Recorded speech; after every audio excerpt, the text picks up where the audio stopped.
Our story begins 2 years ago, when a young man and his father were suddenly transported to an ancient world. To survive, the father and son duo decided to put their modern knowledge to good use. They worked tirelessly, recruiting soldiers and buying horses, but just as everything was finally ready, and they planned to rise up and overthrow the imperial tyranny in one fell swoop. A cultivator suddenly dropped right out of the sky. Realizing this was actually a world of immortals, he immediately changed his mind about the rebellion. He decided he and his father should seek immortality instead, though things didn't go quite as planned. After several days of serving that immortal the finest food and drink, the man claimed only the young could cultivate. His father sighed, fearing his own time was short. He told his son to go on alone, promising to find a way to make money for his cultivation resources. But the son wouldn't hear of it, insisting that since they arrived together, they would cultivate together. He reasoned that a cultivator is still just a man, and like any man, he can die. He understood that if they couldn't enter the sect together through the front door, then they would simply have to find another way. Deep down, he was certain the man carried the secrets of cultivation on his person.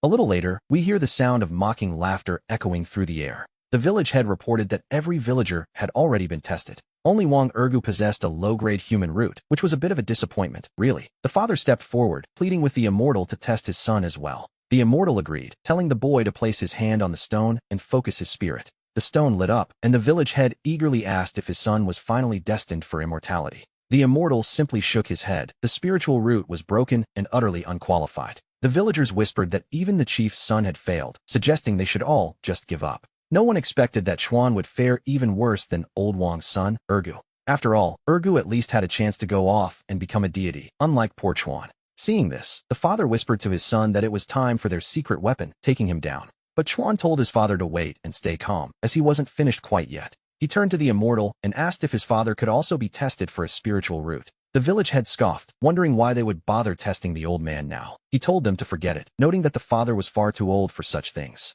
Even if he possessed a root, the path of cultivation would be closed to someone of his age. Chuan insisted it was just a test out of simple curiosity, nothing more, really. The immortal relented, remembering that this family had saved his life once before. He agreed to a simple test and told the village head to place his hand upon the stone. And then, something entirely unexpected happened. It was the legendary 9-rotation heavenly immortal root, a sight rarely seen in any lifetime. The father gasped in shock, realizing that he actually possessed the talent for greatness. As he touched the stone, a mysterious voice suddenly echoed inside his mind. He wondered what this strange voice could be, speaking to him from within his own head. And then it clicked. It was a system. Yes, a system had finally arrived. He couldn't help but laugh internally, thinking to himself that he knew this would happen. After all, a transmigrator couldn't possibly exist without a cheat code, and now, everything was finally falling into place. His father possessed the talent of the earth itself, leaving the village head completely speechless. The immortal turned to the father, Brother Chun, and pleaded for him to return to the Qingyun sect. Chuan paused, reminding the man that he had just said his father was far too old for cultivation. The immortal stammered, explaining that Chuan didn't understand the sheer rarity of a 9-rotation heavenly immortal root. Besides, at only 50 years old, Brother Chin was practically at the perfect age to start his journey. He promised Brother Chun that if he joined the Qingyun sect, any request he had would be granted. Deep down, the immortal was already calculating the massive rewards the sect would give him for finding such a genius. He was determined to take him, and Chin replied that going with him wasn't entirely out of the question. However, he had one firm condition: his son, Chuan, had to come along with them. The immortal hesitated at the thought of bringing the boy, but Chin quickly asked if there was a problem. He told Immortal Yu that if it was truly too difficult, they should probably just forget the whole thing. He suggested looking for another sect that might be interested in this 9-something root. The 9-rotation heavenly immortal root. Yes, that was the name of the thing he was offering. The immortal panicked, begging Brother Chin not to look elsewhere and agreeing to the terms immediately. To be honest, he was terrified of what would happen if he let such a rare talent slip through his fingers. He feared the sect master would literally skin him alive, so he knew they had to leave right away.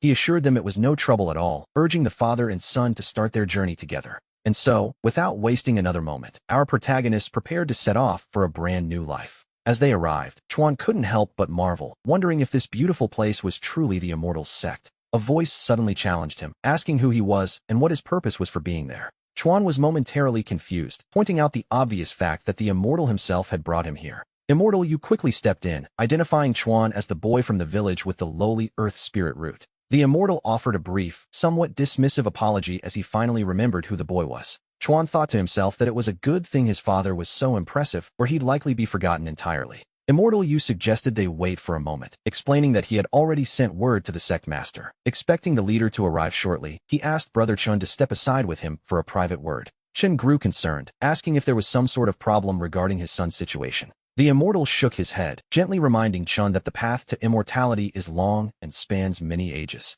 He noted that while Chun was destined to achieve eternal life, the reality for others was quite different. He sighed, pointing out that his son's natural talent was, to put it politely, severely lacking. He advised Chun to prepare himself to eventually sever his ties with the mortal world and leave the boy behind. Chun was privately furious, offended that anyone would dare suggest his son was nothing more than trash. He vowed that even if he had to use every resource he owned, he would turn his son into a god. Suddenly, the sect master burst onto the scene, frantically searching for the legendary immortal seed. Immortal, you made the introduction, presenting Chun Jangwo as the one possessing the 9-rotation heavenly root. The sect master beamed, declaring that he knew such a talent couldn't possibly look like an ordinary person. He was practically trembling with excitement, admitting he had never actually seen a heavenly seed before. He stepped forward eagerly, demanding to get a closer look at the man who would change their sect's future. Chuan watched the scene unfold, inwardly fuming at the fat immortal who had the nerve to look down on him. He told himself that the man would be eating his words soon enough, silently urging his father to show them his true power.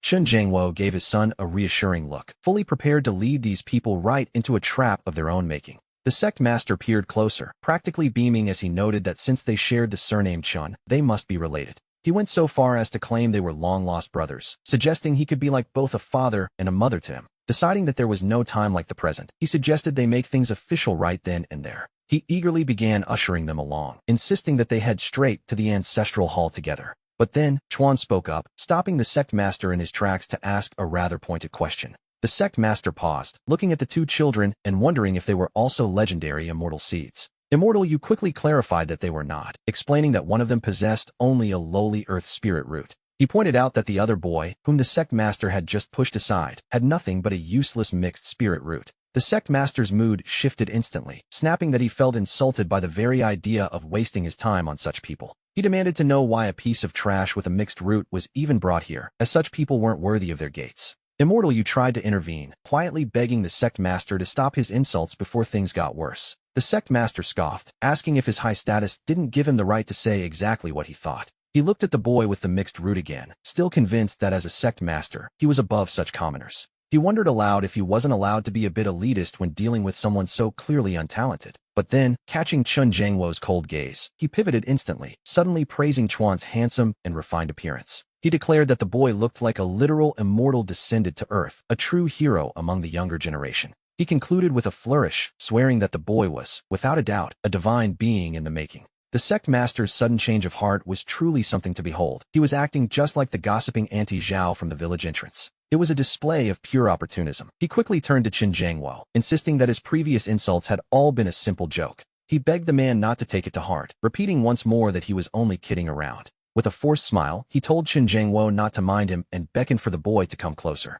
He offered some snacks as an apology to the boy with the earth spirit root, trying to smooth things over. Realizing Chuan wasn't Qin Jangwo's son, he still urged the boy to take the gift, acting as though he were being incredibly generous. He claimed he didn't give such things to just anyone, though, to be honest, he was proving to be even stingier than Auntie Zhao. Chuan looked at the meager offering, wondering who the sect master thought he was fooling with such a tiny gesture. Immortal, you whispered for the sect master to stop being so cheap, pointing out the darkening expression on Qin Jangwo's face. The sect master cleared his throat, admitting that perhaps it was a bit small as he turned back to Chuan. Telling himself not to be so tight-fisted, he pulled out a storage bag for the boy instead. He explained that inside were 1,000 snacks and several elixirs specifically meant to aid in his cultivation. He even presented a high-grade magical treasure called the Cicada Sword, formally offering it as an apology. A high-grade treasure was much more like it, though Qin Jangwo played along, politely insisting it was too much. Suddenly, a voice boomed asking for the immortal seed as the disciples bowed low to greet the Supreme Elder. The other elders followed suit, showing deep respect as the Supreme Elder made his grand entrance.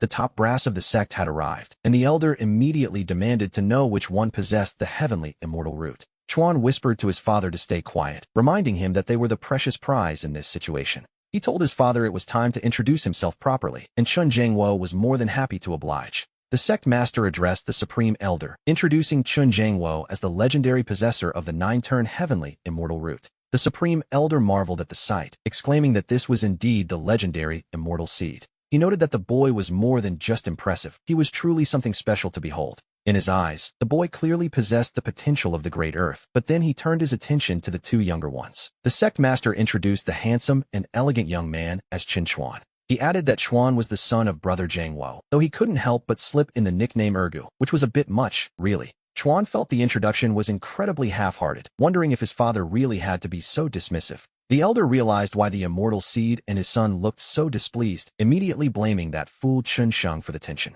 He muttered that the idiots around him must have said something wrong yet again. Deep down, he knew that simply trying to please the immortal seed wasn't going to be enough. He decided the best approach was to start with the child, calling out to little Chuan with a gentle smile. He introduced himself as the supreme elder of the Qingyun sect, pointing out that the short, chubby man with no social cues was actually his own son. He admitted his son had spoken out of turn earlier, showing a rare moment of parental accountability. The elder offered an apology on his son's behalf, as Chuan politely acknowledged the supreme elder's presence. Chuan remarked on how young the elder looked, apologizing for not being able to bow properly since his hands were full. The elder waved it off, telling him it didn't matter in the slightest. He declared that from this day forward, Chuan wouldn't have to bow to anyone within the Qingyun sect. Noticing the boy was still clutching his command token, the elder wondered if he simply didn't know how to store it away. He offered to teach him the way, but Chuan quickly corrected him, calling him grandmother out of respect. The boy admitted that his talent was dull, and he hadn't even begun his journey on the path of cultivation yet. The elder laughed it off as if it were a minor detail, telling him to just take the gift and not worry about it. She presented him with a spirit blood-cleansing pill, explaining that it had the power to significantly improve one's natural talent. Qin Chuan was stunned by her generosity, realizing that his father's importance must be even greater than he had imagined. The elder urged him to take it immediately, promising that she would personally protect him while the medicine took effect. She told him there was no need to be shy, especially since her own son and his father had become sworn brothers. In her eyes, that made him her own grandson, and as the saying goes, one should never refuse a gift from an elder. With a polite nod, Chuan thanked his new grandmother for the precious gift. The elder turned to Zhangwo, confident that once Chuan consumed the pill, his potential would reach new heights. She was certain his talent would become top tier and his cultivation level would see a massive boost. Zhangwo suggested she double-check the results, though Chuan felt he didn't really need such a pill in the first place. But then, the elder's face fell in total disbelief as she realized something was very, very wrong. Panicked, the sect master rushed forward, desperately asking what had happened to his son. The result was baffling. He was only at the first level of qi refining, and worse, he possessed a miscellaneous spirit root. The elder muttered that it made no sense, as even a commoner should have gained a high-grade spirit root from that pill. Chuan noted that if it worked for everyone else but not him, his spirit root must be far more complex than it appeared. He wondered if a miscellaneous root meant he had every element within him, potentially allowing him to practice any technique. We see the adults looking on with pity, assuming the poor boy was simply too heartbroken to speak. Feeling responsible for the failure, the elder decided to give him the precious jade bamboo golden phoenix armor as compensation. She saw it as a way to make amends, though Chuan was mostly just trying to process the name of the armor. Her son gasped, pointing out that this was a mid-grade spirit treasure capable of automatically gathering spiritual energy. It could even block any attack below the golden core stage, a level of generosity that was, frankly, quite shocking. The elder sighed, lamenting that it was such a pity for Chuan to have such poor natural talent. Chuan, however, wasn't bothered. He figured his cultivation was just a bit slow, and really, what did it matter? With a father of such legendary status, he knew he'd never lack for pills or medicine, but he noticed the hour was getting late.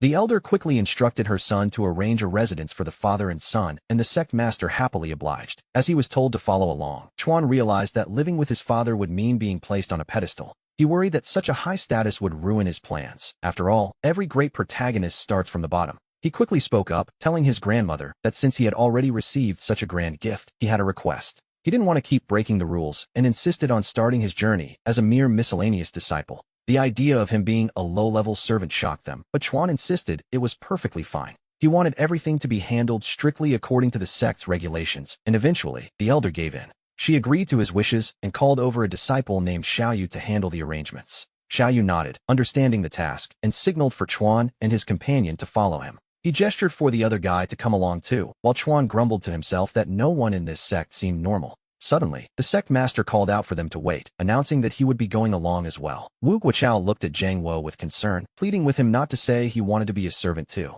He pointed out that even by the strictest sect rules, a man of his stature shouldn't be living in the servant quarters. Guoqiao practically begged him to stay, claiming the sect simply couldn't function without its leader. Zhangwo clarified he was only going to check the living conditions, as he couldn't let Chuan suffer in a place like that. Relieved, Guoqiao told him that was fine, but made him promise that he would definitely come back. Watching the sect master's display, Chuan couldn't help but feel that having such a leader was, frankly, a bit embarrassing. As they walked, Xiaoyu humbly insisted that Chuan should just call him by his name instead of using such formal titles. We see them arrive at the Spirit Field District, a place filled with precious herbs that require the utmost care to cultivate. Xiaoyu explained that only female miscellaneous disciples worked here, suggesting to Zhang Wo that they should keep moving along. But Zhang Wo stopped him right there, deciding on the spot that Chuan should be stationed here among the girls. Xiaoyu hesitated, wondering how on earth he was supposed to make that work. In the end, he figured that as long as this father and son were happy, the sect rules could take a back seat for once. When Zhang Wo asked if there was a problem, Xiaoyu quickly assured him that everything was perfectly fine. Of course it was.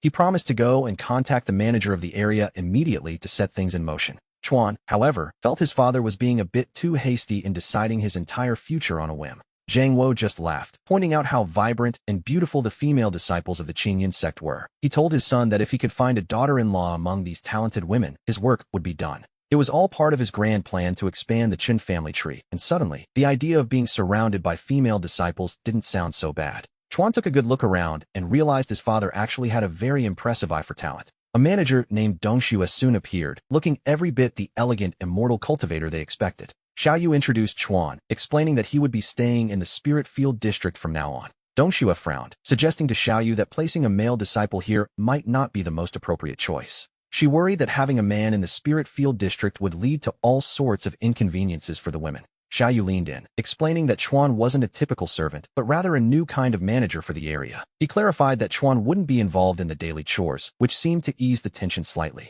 Chuan told Xiaoyu not to worry, promising to look after these fairies personally, and he was more than happy to do so. Donghua tried to protest, but Xiaoyu cut her off, making it clear there were no buts, and she simply had to follow orders. Accepting the situation, she signaled for Chuan to follow her into the district. Zhang Wo asked if he could stay too, but he was quickly told he'd be heading straight to the kitchen instead. He figured as much. Meanwhile, Donghua gathered the female disciples, telling them to put down whatever they were doing. We see her introduce Chuan to the group, announcing that from this day forward, he would be living and working alongside them. Chuan didn't miss a beat, giving the ladies a cheerful wave and a bright hello. The girls were instantly skeptical, whispering among themselves about whether there had been some kind of mistake. After all, there was a strict ban on male disciples working in their area, let alone living in the same quarters. One of them wondered aloud if perhaps this young senior brother Chuan held some kind of special, high-ranking status. Donghua told Chuan to take a moment to get acquainted with everyone while she handled the logistics. She went to arrange his living quarters, but not before giving a firm command to the group. She declared that in her absence, everyone was to follow Chuan's arrangements, a move that left him admiring her icy beauty. He told himself her personality was just a bit cold, and that they would surely get along better over time. The disciples crowded around, curious if Chuan's status was truly as extraordinary as Donghua's order implied. They teased him, asking just how special he was, perhaps even more powerful than an outer sect elder. Chuan joked, asking if they would believe him if he said his father was the late emperor. The girls gasped in awe, though to be honest, some of them weren't entirely sure what a late emperor actually was. One girl admitted her ignorance, while another explained that in the mortal world, people are ruled by emperors. She reasoned that the emperor of one's ancestors must be the late emperor, which sounded very impressive indeed. They concluded that this would make Chuan a prince, and they were more than ready to follow his lead from now on. Chuan was more than happy to play along, waving them over with a wide, welcoming grin. He announced that he had brought a small gift for everyone, a little something to mark their first meeting. He began handing them out, insisting that every single person take 2 pieces for themselves. The girls could hardly believe their eyes as senior brother Chuan made sure no one was left out.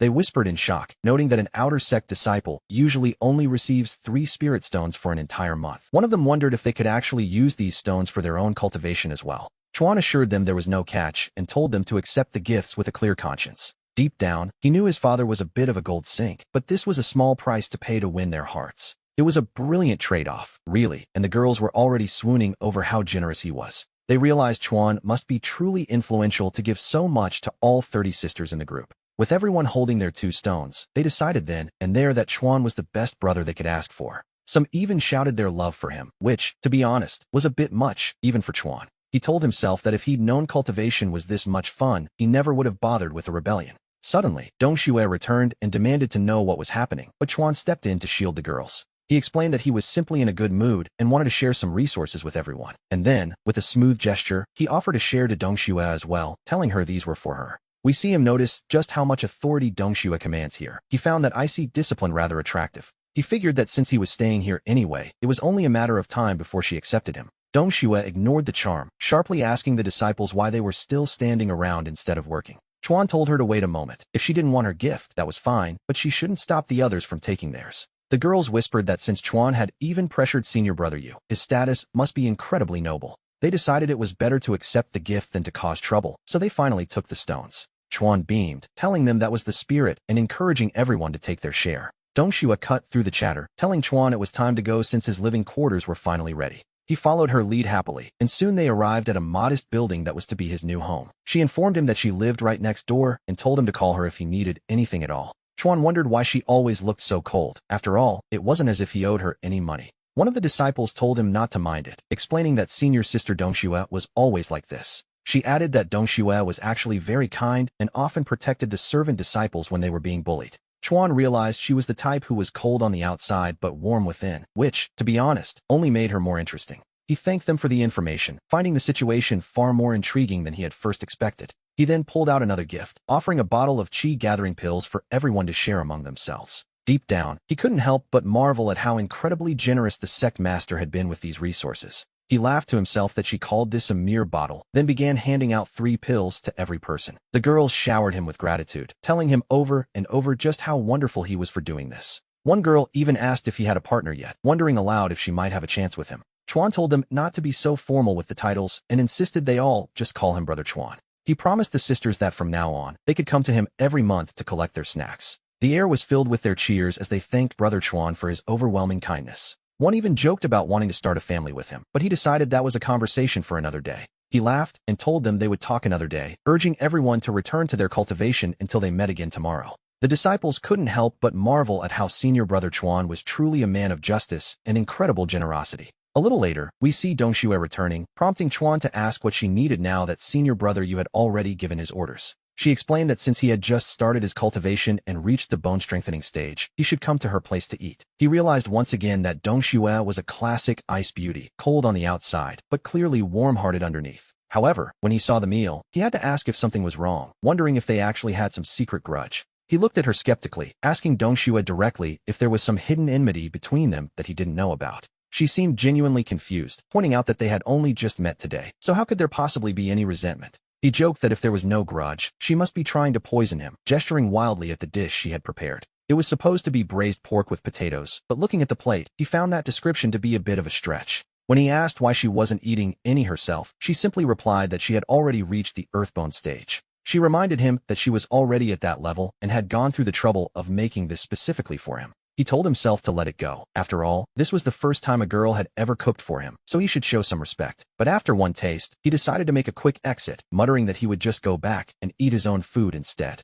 She watched him go, wondering to herself with a hint of genuine doubt if her cooking was really that terrible. Back at his own place, Chuan realized for the first time in his life that his own cooking was actually quite delicious by comparison. On the following afternoon, we find him greeting the sisters again, wishing them all a very pleasant day. They greeted Brother Chuan warmly, excitedly asking if he had come by specifically to spend some time playing with them. One of the girls chimed in that it was impossible, as Brother Chuan was surely far too busy with his important cultivation. He loved this feeling. It was perfect, allowing him to enjoy himself while simultaneously gathering all the latest news about the sect. He thought to himself that being able to relax while cultivating was truly the best way to live. Since he had some free time, he asked the girls what they usually did and if anything interesting had happened today. They told him nothing fun had happened, though there was something annoying. That man had come back this morning to harass Donghua again.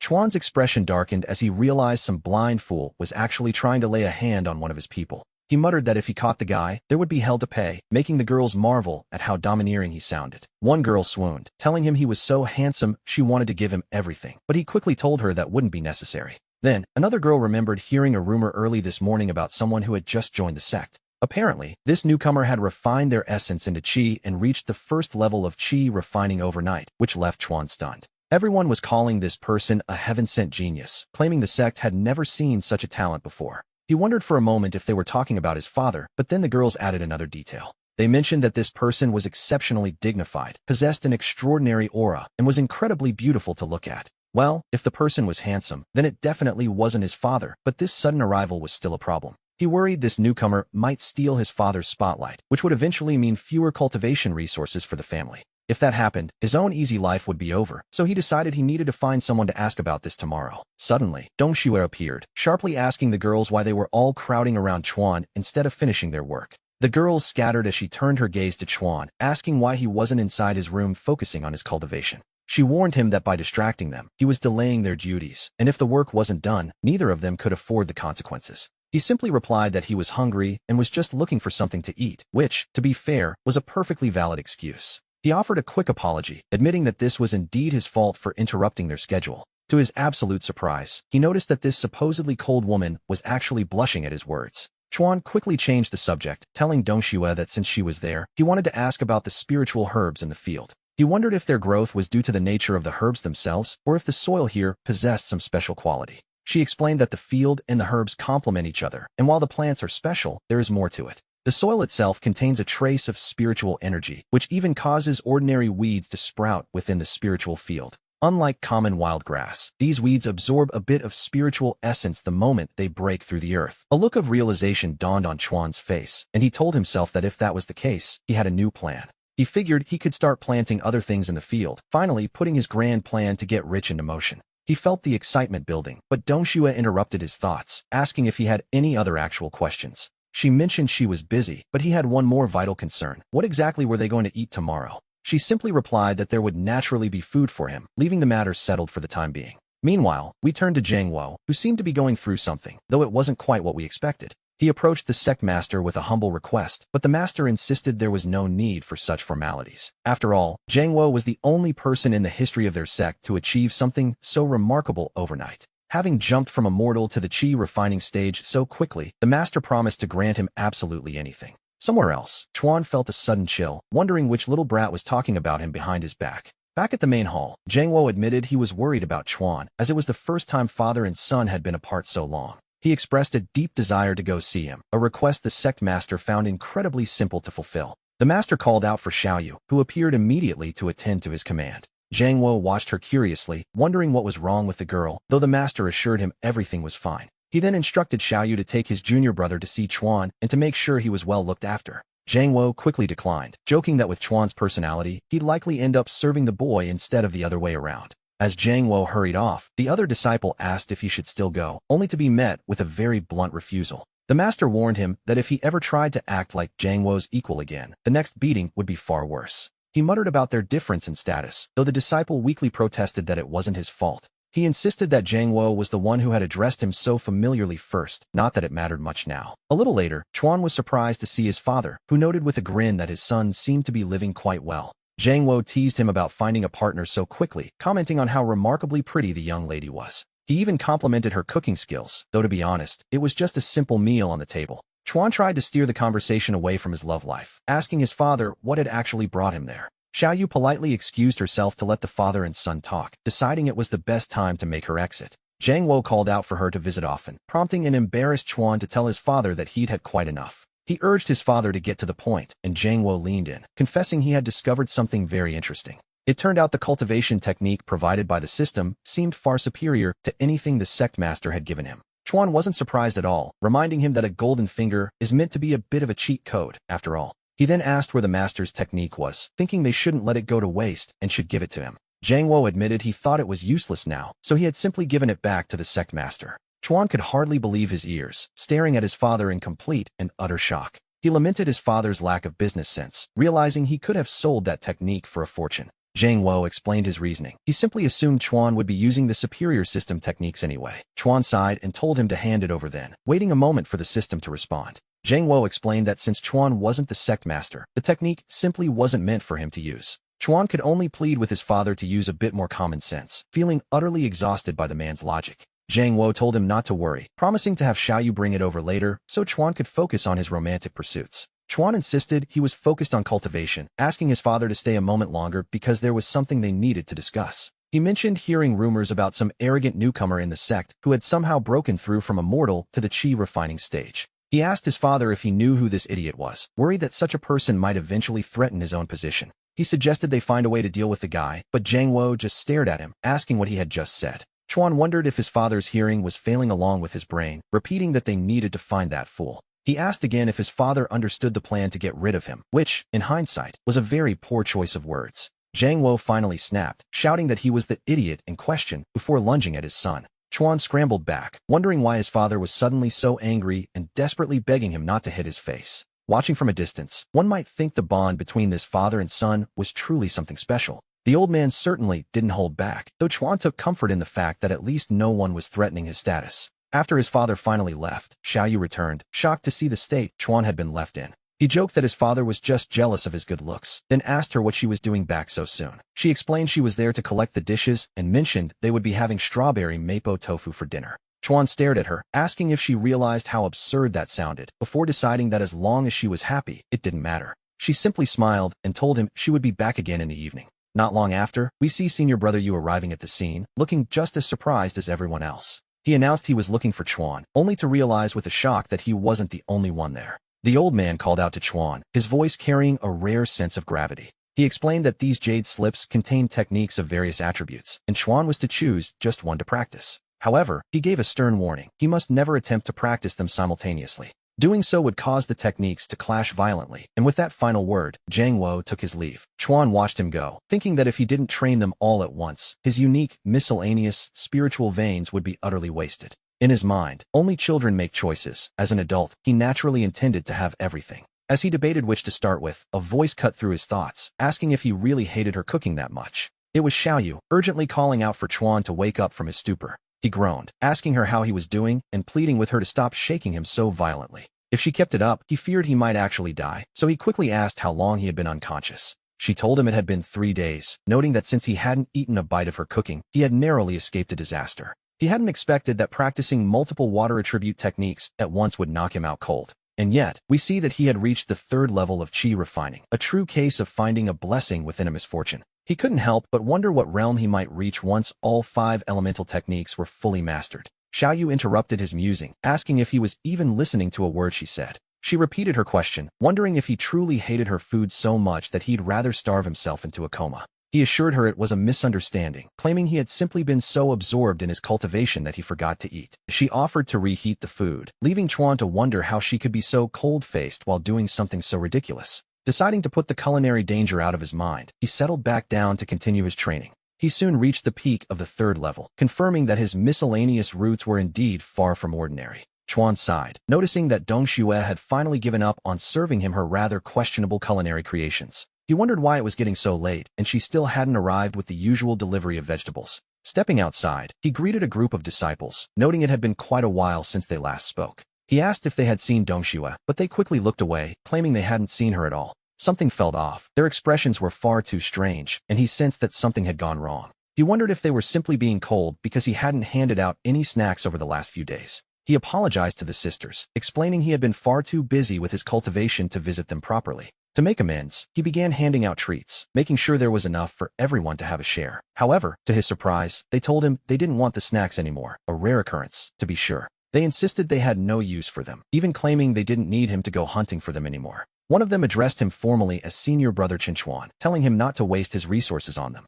At this point, he knew something was definitely hidden, and he demanded they tell him exactly what happened. The girls were taken aback by his sudden display of power, which felt as formidable as an outer sect disciple. They whispered that he must have reached the chi refining stage, wishing Donghua had possessed such strength. If she had, they lamented, things wouldn't have, but they stopped themselves mid-sentence. Chuan pressed them harder, his voice rising as he demanded to know what had happened to Donghua. He reminded them that in her absence, he was the one in charge of these spirit fields and deserved an answer. Finally, they confessed that Donghua had been attacked and injured, which immediately sent a shock through him. They explained that after she left his room yesterday, she had suddenly felt a strange surge of spiritual energy. After a brief session of cultivation, she had actually managed to reach the 1st level of chi refining. Chuan realized Donghua had broken through, wondering if it was because he had been practicing different techniques simultaneously. The overflowing spiritual energy must have benefited her, and reaching the 1st level of chi refining was certainly a good thing. That level met the standard for outer disciples, and Donghua, seeing how hard he had been working lately,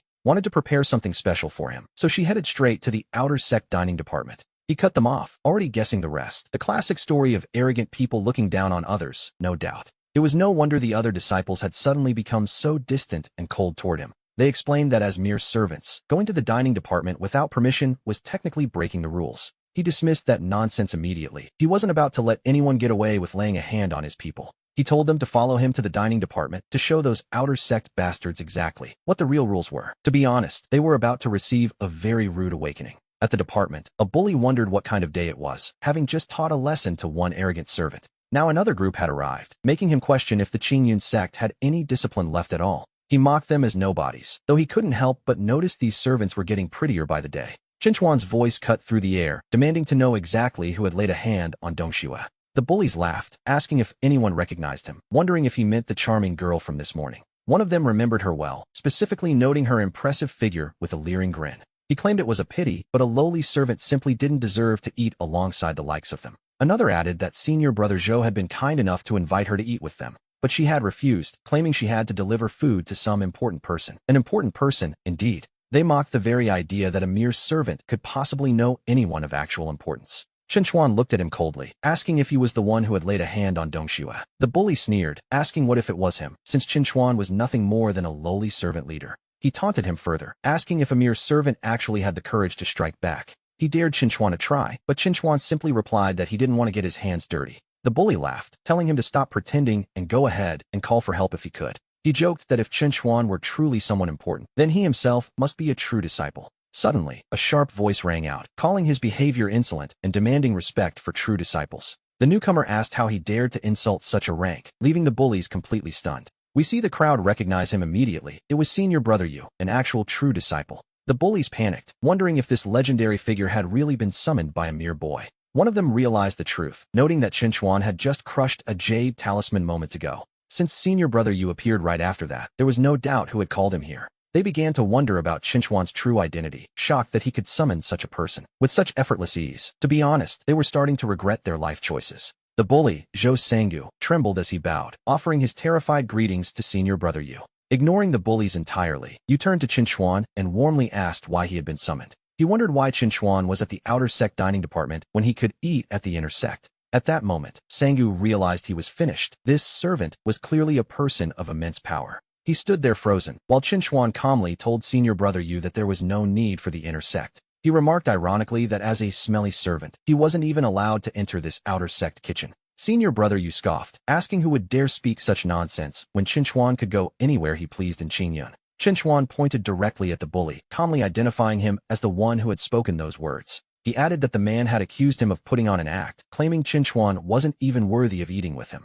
Donghua chimed in, explaining through her tears that she only wanted Chinchuan to have a decent meal. Terrified, Zhou Sanggu stammered that he had no idea who Chinchuan really was, begging for mercy from the great master. He pleaded for his life, while the onlookers whispered that Sanggu had finally kicked a steel plate this time. The crowd began to wonder if Sanggu would actually die here, though most assumed it wouldn't go that far. After all, as a true disciple, Yu was forbidden by sect rules from killing disciples of the outer sect. Senior brother Yu smiled coldly, agreeing that while he couldn't kill an outer sect disciple, crippling someone's cultivation was perfectly within his rights. He then turned to Chinchuan with a question. He asked how Chinchuan wanted to handle him, and Chinchuan wondered aloud if destroying a cultivation base was difficult. Yu assured him it was easy, producing a specialized treasure that could get the job done instantly. Seeing how simple it was, Chinchuan asked if he might be allowed to handle the punishment himself. Senior brother Yu agreed, though he seemed a bit surprised by the request. To be honest, so was everyone else. To ensure no one could claim he was abusing his power, Chinchuan offered Sanggu a fair chance. He proposed a one-on-one duel. If Sanggu could win, his cultivation would remain untouched. Senior brother Yu immediately protested, noting that Sanggu was an outer sect member while Chinchuan was only at the third level of qi refining. He reminded Chinchuan that he only possessed a miscellaneous root, but Chinchuan insisted on the duel since Sanggu had suggested it first. With all the disciples watching, Chinchuan asked senior brother Yu to step back and not interfere with the outcome.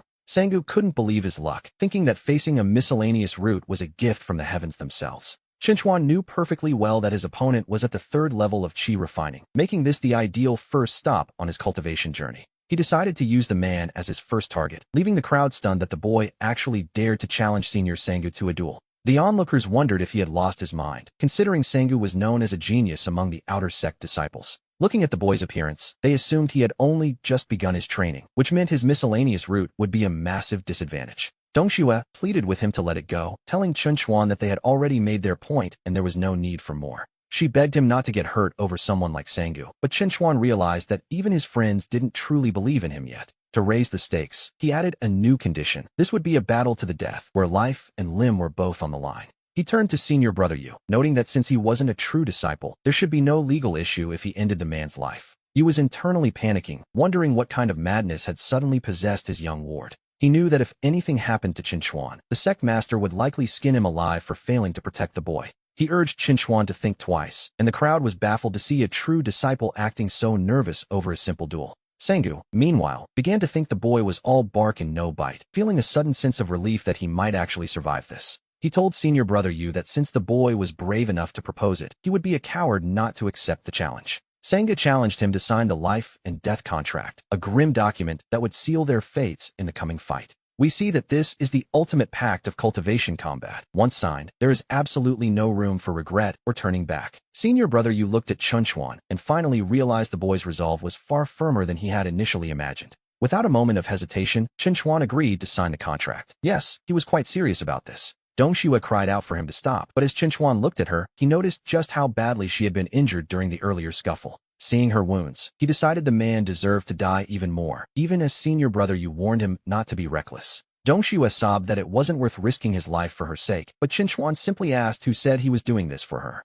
He reminded them that from his very first day at the spirit fields, he had promised to protect all the girls there. Since this man had the audacity to insult him so directly, he would have to pay the price. It was time to fight. Qinchuan called out to the crowd, making sure everyone saw that it was his opponent who had proposed the life and death contract. He asked them to spread the word if anyone tried to cause him trouble later, ensuring the truth of this duel was known. Sengu sneered, telling the boy that if he was so intent on seeking death in the cultivation world, he would gladly oblige. With a shout that he wouldn't be holding back, Sengu drew his blade and lunged forward. To be honest, he looked quite confident. He assumed Qinchuan was frozen in fear by his overwhelming aura, telling the boy to simply stay still and die. Senior brother Yu cursed under his breath, realizing that because of the contract, he was legally forbidden from interfering. He lamented Qinchuan's reckless behavior, convinced that the boy's impulsiveness had finally led him into a disaster. He decided he had to notify the sect master immediately, but before he could even move, the exchange was already over. The crowd looked around for Qinchuan, wondering if he had been defeated in a single, pathetic blow.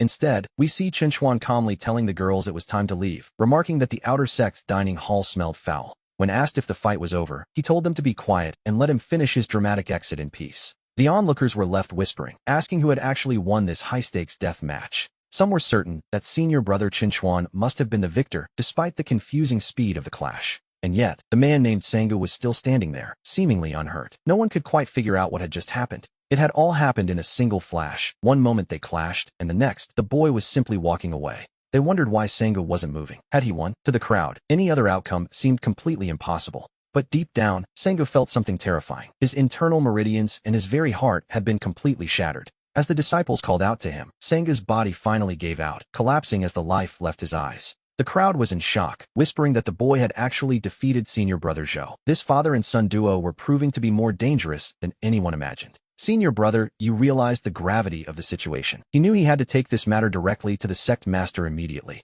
Suddenly, an elder arrived, demanding to know what had just flown past, and why everyone was gathered there like a confused flock of sheep. The disciples stammered in fear, trying to explain to the elder that something terrible had happened to senior brother Zhou Sengu. The elder scoffed, asking why Sengu was lying on the ground like that. To him, it looked like a complete lack of decorum. One of the disciples stepped forward, trembling as he began to explain the events that had just unfolded before their eyes. The elder's face twisted in rage. He couldn't believe that someone had the audacity to commit murder in broad daylight within the sect. He demanded to know where the villain was, declaring that he would personally hunt him down and bring him to justice. He roared that the sect had no room for such evildoers, vowing to split the culprit in half the moment he found him. However, a disciple quickly warned him that he couldn't interfere, as the two had engaged in a formal life and death contract. The elder wasn't satisfied, arguing that they had no right to hold such a duel without the presence of a sect elder to witness it. But as it turned out, there had been a witness. The disciples pointed out that senior brother Yu had been there the entire time. The elder paused, surprised to hear that the elite disciple Yu Guangming was involved. He wondered what had brought him there. The disciples explained that Guangming had been called over by the villain himself, noting that the two of them seemed to be very close friends. They added that the two were likely still together nearby, asking if the elder still wanted to go and demand justice for Sengu. The elder's bravado vanished instantly. He snapped at them to shut up, deciding right then and there that he had never even visited the scene today. Meanwhile, we see Qinchuan stop and wait as senior brother Yu catches up to him. He looked back with a knowing smile. He teased the senior, asking if he had come back because he regretted giving away the soul-nailing spikes. Guangming laughed at the suggestion.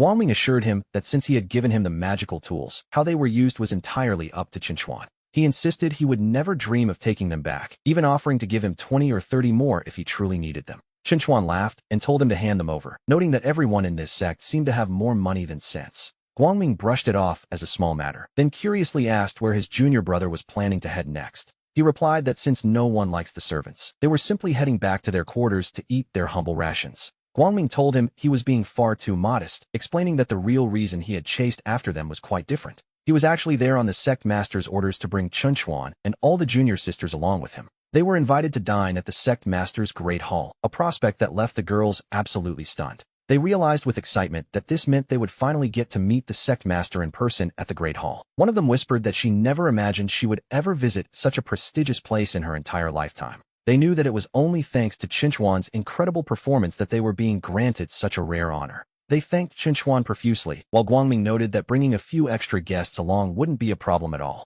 Deep down, Guangming felt that since Qinchuan had shown such potential, it was best to let the sect master see him immediately. He turned to his junior brother with a smile, asking if he was ready for them to set off together. Qinchuan agreed, deciding that a trip to the sect master's great hall was indeed a fine idea. As they boarded the spirit boat, the girls marveled at the view, remarking on how beautiful the vessel truly was. It was a dream come true for them. They never thought the day would come when they'd actually ride on a spirit boat. They reminded each other to thank Brother Chuan for the opportunity, and he simply nodded in agreement. We see that they had already stopped calling him Senior Brother Qinchuan in favor of the much more affectionate Brother Chuan. They cheered, declaring that they would always support the best brother they could ever ask for. However, Qinchuan noticed something different, asking Senior Brother Yu if this was a different spirit boat than his previous one. Guangming admitted that thanks to Qinchuan and Uncle Zhang Wo, the sect master had rewarded him with this brand new vessel. Qinchuan complimented him, noting that Senior Brother Yu had certainly upgraded to a very impressive new spirit boat. He then jokingly asked what had happened to the old one, nearly tripping over his own words in the process.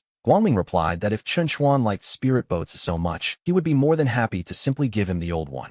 He even suggested giving him the new one instead, perhaps feeling a bit too generous in the heat of the moment. Changing the subject, Qinchuan mentioned they had left the scene early and asked what had become of that man named Zhou. This prompted Guangming to ask a question of his own, wondering what Qinchuan's current cultivation level actually was. He was shocked that a single sword strike had been enough to completely shatter Zhou Sangu's internal meridians. When the girls heard the man was dead, they were amazed that Brother Chuan had become so incredibly powerful. One of them swooned, declaring him a handsome hero for defeating the enemy and joking about wanting to start a family with him. Qinchuan told them they could discuss that later, claiming he was currently just at the ordinary peak of the 3rd level of qi refining. Guangming was floored. The 3rd level was one thing, but the peak, especially since he had been a mere mortal just 2 days ago. Qinchuan simply shrugged it off, suggesting he was just naturally gifted and possessed both good looks and talent. Suddenly, Donghua pulled him aside, her mind racing at the thought of someone reaching the 3rd level in only 2 days. Guangming realized that Qinchuan was even more of a prodigy than he imagined and felt he must report this to the sect master immediately. Qinchuan looked at Donghua and teased her, asking why she was pulling him away and if she also wanted to confess her feelings. Donghua told him to be serious, reminding him that he had actually killed a person and a fellow disciple at that. Qinchuan smirked and asked if she was suddenly developing a Saint Mother complex by feeling pity for the enemy. He warned her that having such a soft heart was a dangerous thing in their world. He pointed out that in any story, those who are too merciful are usually the very first ones to meet a tragic end. Donghua paused, looking completely confused as to what a Saint Mother was even supposed to be. He explained that it was a case of misplaced sympathy, the kind that ignores right and wrong entirely. Donghua insisted she wasn't being soft, but was simply worried about how he felt after his first kill. She feared he might carry a heavy burden, one that could lead to inner demons during his future cultivation. Guangming let out a laugh, asking Donghua if she truly believed this man was suffering from any psychological burden. He then asked the group if they had any idea what Qinchuan actually did before he came to the mountain to practice. One girl guessed he was a prince, while another was certain Brother Chuan must have been a wandering hero.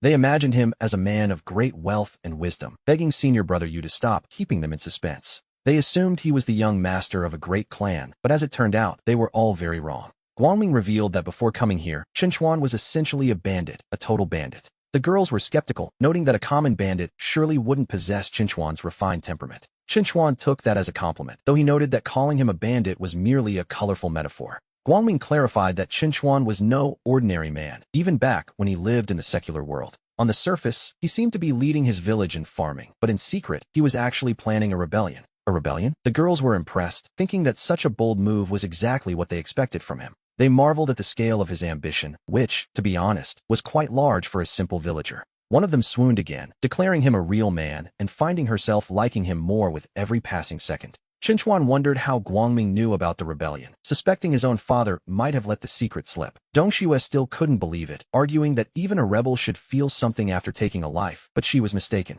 Guangming recounted the time he had descended the mountain to slay beasts and ended up wounded in Chinchuan's village. And it was in that moment that he overheard Chinchuan and his father calmly discussing exactly how they planned to kill him. Guangming asked if she truly believed a mortal who dared to plot the murder of an immortal would suffer from a psychological burden. Chinchuan was genuinely surprised, wondering aloud how his senior brother knew he and his father were planning to take him out back then.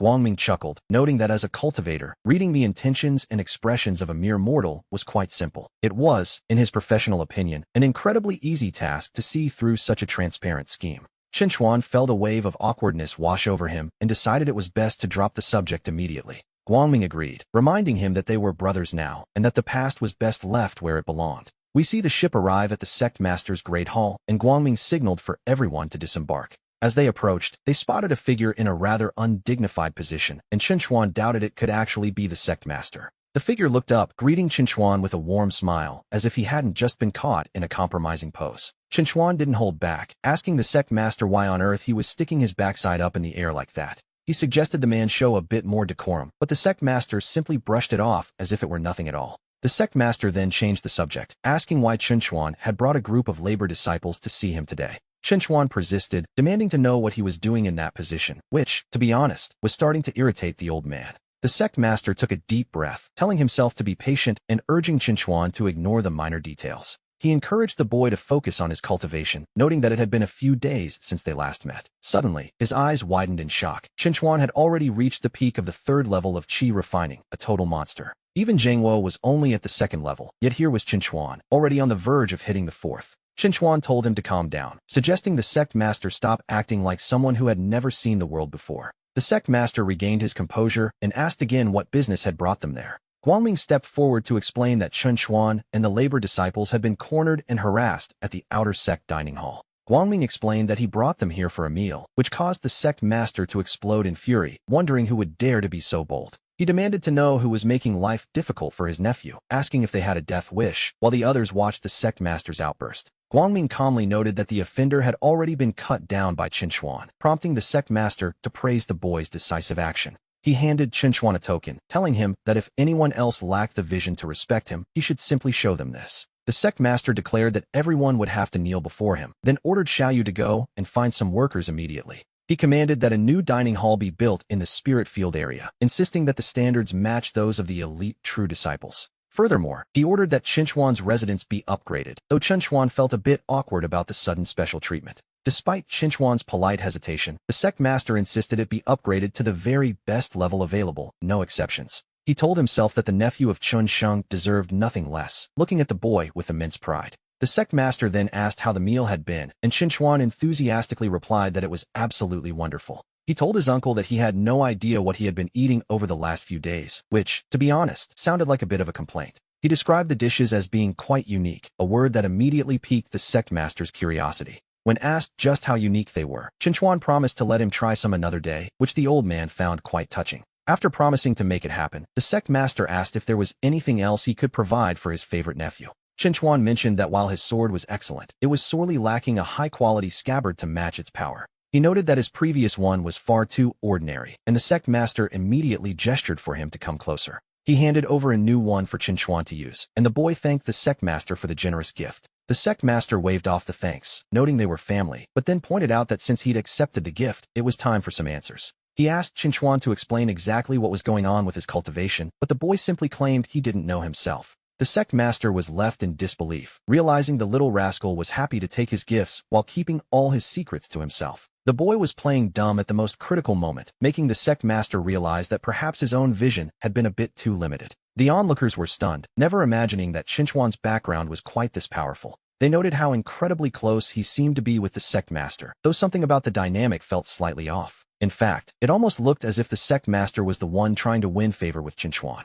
One of the observers couldn't help but feel an even stronger urge to follow the young man, regardless of the absurdity of the situation. When the others arrived, Chinchuan casually asked if they had eaten, inviting them to have a bite and not to be too picky. He apologized for the lack of good dishes, prompting the sect master to remind the brat that they were currently standing in his grand hall. The elders began to inspect him, confirming with shock that he was indeed at the 3rd level of qi refining. Actually, he was at the very peak of the 3rd level, leading them to call him a monster, though even that felt like an understatement. To reach such a height with a miscellaneous spirit root was nothing short of a miracle in their eyes. Chinchuan looked toward the elderly woman, wondering if she could control the group of old men who were making such a fuss. She told everyone to be quiet before turning to Xiaochuan, asking him to explain how he had suddenly reached the 3rd level. She leaned in, truly curious to hear the secret behind his rapid progress. To be perfectly honest, Chinchuan told her he had no idea. He simply practiced and practiced until he reached the 3rd level. She sensed that this father and son duo definitely possessed secrets regarding the path of the sword that had yet to be uncovered. Regardless, she decided that as long as they remained in the Qingyan sect, it would be a great blessing for them all. Chinchuan then asked if she had eaten yet, inviting her to join him for a meal, and she happily agreed. She sat down, deciding that she would indeed accompany him for a bite to eat. The disciples whispered in awe, realizing this woman was the supreme elder whose statue stood at the sect entrance. Seeing Chinchuan call such a legendary figure grandmother made them realize their understanding of his status was still far too small. The disciples were left scratching their heads, wondering how Brother Yu could have ever claimed Chinchuan was just a common bandit. It was a shock to everyone, including the Supreme Elder herself, who looked at the boy with newfound affection. She kindly asked if he had encountered any difficulties in his cultivation lately, and to her surprise, he admitted that he had. He explained that his recent training had been draining his resources far too quickly, leaving his pockets a bit light. Without a second thought, she offered him 5,000 spirit stones, asking if that would be enough to get him by. The sect master tried to interject, noting he'd just given the boy 3,000, but his mother quickly told him to shut up.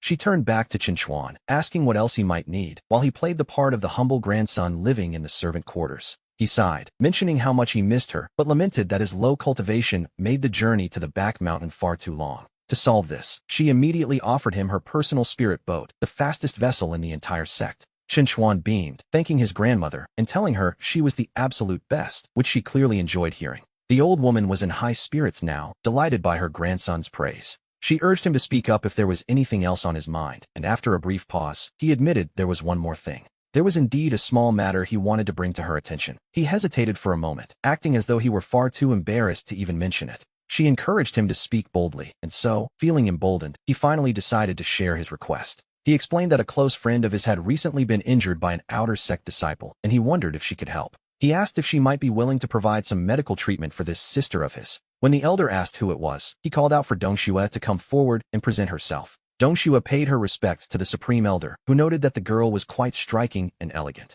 The elder was puzzled, however, wondering why someone with a mid-grade spirit root was stuck working in the servant quarters. The Supreme Elder was genuinely confused, asking Donghua why someone with a mid-grade spirit root wasn't already in the outer sect. Donghua stammered, claiming she simply enjoyed farming spirit herbs, but the other servants weren't about to let that lie stand. They quickly spoke up, explaining that Sister Donghua had stayed behind entirely for their sake. It turned out that outer sect male disciples often came to the servant quarters to cause trouble and harass them, and so, Donghua had remained in the servant quarters specifically to protect her fellow workers from these bullies. Unfortunately, servants have no access to cultivation resources, which had left Donghua's progress stalled and her strength low. Because she was constantly shielding others, she was frequently injured in these one-sided confrontations. The elder checked her and found a body full of hidden, unhealed wounds, before turning a sharp gaze toward Chunsheng. She demanded to know how he was managing the sect, leaving the sect master to apologize profusely for his oversight. He promised to start a full rectification immediately, but Chinchuan stepped in, telling his grandmother that wouldn't be necessary. He declared that since he was staying in the spirit fields, he would naturally be the one to protect these sisters from now on. Besides, he argued that conflict between disciples wasn't necessarily a bad thing for the sect's growth. Deep down, however, he was thinking of something much more practical than growth. If fighting were banned, he'd have no way to establish his authority, or more importantly, no way to make a profit. The elder found his reasoning sound enough, and decided to let the matter of sect discipline drop for the moment. Instead, she focused on healing Donghua, producing a glowing medicinal pill for the young woman. She noted it wasn't quite as potent as the one Chinchuan ate, but it was more than enough to heal her internal injuries. It would even slightly improve her natural talent, a gift that left Donghua completely stunned and hesitant. She worried it was far too precious, but Chinchuan urged her to take it quickly while his grandmother was offering. He joked that such an opportunity wouldn't come twice, and the elder kindly insisted the girl accept the gift. The elder told her to take it right there, promising that no one would disturb her while she recovered. Donghua bowed deeply, her voice trembling as she thanked the Supreme Elder for such a rare gift. The other servants whispered among themselves, noting how lucky Donghua was to receive medicine from such a high-ranking figure. But they also knew she deserved it, considering how genuinely kind she had always been to Chinchuan. They joked that she spent every day racking her brain to cook for him, all because of how much she cared. It was clear to everyone that she wanted to do more than just cook for him. She likely wanted a future by his side. Chinchuan simply nodded, making a mental note of their words as he watched the scene unfold. Suddenly, the elder realized something was wrong. The pill's power was far too violent for someone of Donghua's low cultivation. The servants panicked, immediately asking if Sister Donghua was in any real danger. They pleaded with the Supreme Elder to step in and save her life before the energy overwhelmed her. They begged the other elders as well, reminding them all that Donghua was a truly good person who didn't deserve this. The elder ordered everyone to move back, calling on the other elders to help stabilize the girl's heart and meridians. As they moved to assist, Chinchuan felt a strange sensation and wondered what was happening. He noticed that the violent spiritual energy within Donghua was actually resonating with his own internal power. He stepped forward, asking the elders to wait and let him try to help, but his grandmother told him not to cause trouble. She warned him that this wasn't a game. A single mistake could cost the young woman her life. He reassured her, saying he liked Donghua too much to be reckless, and asked her to simply watch what he could do. Suddenly, a dense wave of water attribute spiritual energy erupted from him, which was impossible for someone with his trash spirit root. The elders were stunned by the sheer purity of his energy, wondering how such a thing could even be possible. With just a single drop of his spiritual essence, the violent energy inside Donghua instantly began to calm down. The elders watched in disbelief, realizing that what they were seeing was the power of the laws themselves. Donghua bowed, thanking the Supreme Elder for the pill, but the elder told her there was no need for such thanks. In fact, she noted that Donghua should probably be thanking Chinchuan instead. When she turned to thank him, he simply brushed it off, acting as if it were no big deal at all. The elder looked at them both, marveling at the father and son, one with a legendary spirit root, and the other possessing the power of laws. The Qingyun sect had truly struck gold this time. She knew this secret had to be kept safe before turning her attention back to Donghua. Chinchuan blinked, suddenly sensing a change and asking why her cultivation felt higher than his own. Donghua checked her internal state and realized, to her shock, that she had already reached the 6th level of qi refining. The 6th level? That was an incredible jump, prompting Chinchuan to ask his grandmother to test her spirit root immediately. The grandmother chuckled, telling him not to be so impatient as she beckoned the girl forward. She instructed her to place her hand on the testing stone, and Donghua obeyed with a nervous heart. The result was undeniable. She now possessed a high-grade spirit root, a feat that left everyone breathless. The other elders were baffled, wondering what kind of medicine could possibly upgrade a spirit root like that. They called it a grand stroke of luck, knowing that no ordinary pill could ever produce such a terrifying effect. It was the power of the laws at work, increasing her cultivation by 5 levels and upgrading her very foundation. Donghua tried to thank the Supreme Elder again, but was told once more that it wasn't necessary. As a new genius of the sect, they were happy to pave her way, noting that Chinchuan already had the top-tier techniques she would need. The elder suggested that Chinchuan could simply pass those techniques on to her when the time was right. Donghua acknowledged the order, and with everyone full and satisfied, the grandmother declared it a happy ending for all. As they prepared to leave, Chinchuan noticed his grandmother reaching for something and asked what she was doing. She handed him a jade slip, explaining it was her personal transmission talisman, and told him to keep it safe. Then, her tone shifted as she warned him never to use that mysterious power of his again in public. It was a trump card, she explained, to be used only when his life was truly on the line. Chinchuan nodded, knowing that a man's wealth can often be his undoing, and his grandmother smiled at his quick wit. She assured him that she would place a restriction on the others to ensure today's secrets never left the room. It was better to be safe than sorry, and Chinchuan thanked her for her careful protection. A little later, as they traveled back, Donghua looked up and remarked on how beautiful the starry sky appeared from the carriage. Chinchuan asked what was on her mind, and she admitted she was feeling a bit homesick before asking him the same. She wondered if a young master like him ever felt the pangs of missing a home. He looked away, quietly mentioning that since his parents passed away, he hadn't really had a home to speak of. The others shared his sentiment, admitting that they, too, were essentially alone in the world. One of them explained that they had been picked up by an old manager in the servant quarters as a child. They had never known a true family, which prompted a sudden, cheeky suggestion for brother Chinchuan. He joked that if Donghua were willing to have a child with him, he might finally feel like he had a home of his own. Donghua told him they could discuss that much later, and Chinchuan decided it was time to change the subject. He declared that from now on, the spirit fields would be their home, and his home as well. And so, with a new sense of belonging, the group finally headed back to their own territory. However, upon arrival, Chinchuan was stunned by the sheer speed of the sect's construction crew. In just a single afternoon, his humble courtyard had been completely transformed into something unrecognizable. We see Chinchuan standing in disbelief, thinking that these cultivators are truly beyond all reason when it comes to construction. Senior brother Yu explained that the dining hall was already finished, and this entire manor was now ready for them. He mentioned it would be convenient for the two of them, both for his visits and for him to pass down his cultivation techniques. Chinchuan was certain his father was behind this, wondering why the old man was so insistent on Donghua staying there. Donghua told him it was no matter, as she planned to move out and live with the other sisters once she learned the techniques. He told her to stop overthinking it, as moving out wasn't going to be as simple as she imagined. Old Shin wouldn't allow such a thing to happen anyway, so he suggested she just settle in and live there in peace. With a sigh, he invited her to go inside and take a look at what was now their new home. She insisted she would find a way to repay this favor, while Chinchuan noted that the house was actually quite impressive. He began pointing out the grand hall and the fine chairs, until something caught his eye that made him curse in shock. Startled by his sudden reaction, Donghua asked him what on earth he was doing. She explained that she didn't like owing favors and had already guessed the general nature of what was expected today. She suggested that after they were together, they would be even, but Chinchuan quickly told her to wait a moment. He admitted she was beautiful and had a great figure, but he felt that these things required a bit more decorum. He told her not to rush, as that day might come eventually, but for now, they should focus on the cultivation techniques. She agreed, telling him that if he ever changed his mind, he should just find her and she wouldn't refuse him. As for the techniques, she decided it would be better to start their lessons the following morning. Chinchuan was utterly baffled, wondering how a woman who looked so cold could have such bold and uninhibited thoughts. Even as a transmigrator, he found it a bit much to handle, so he tried to push those thoughts out of his mind.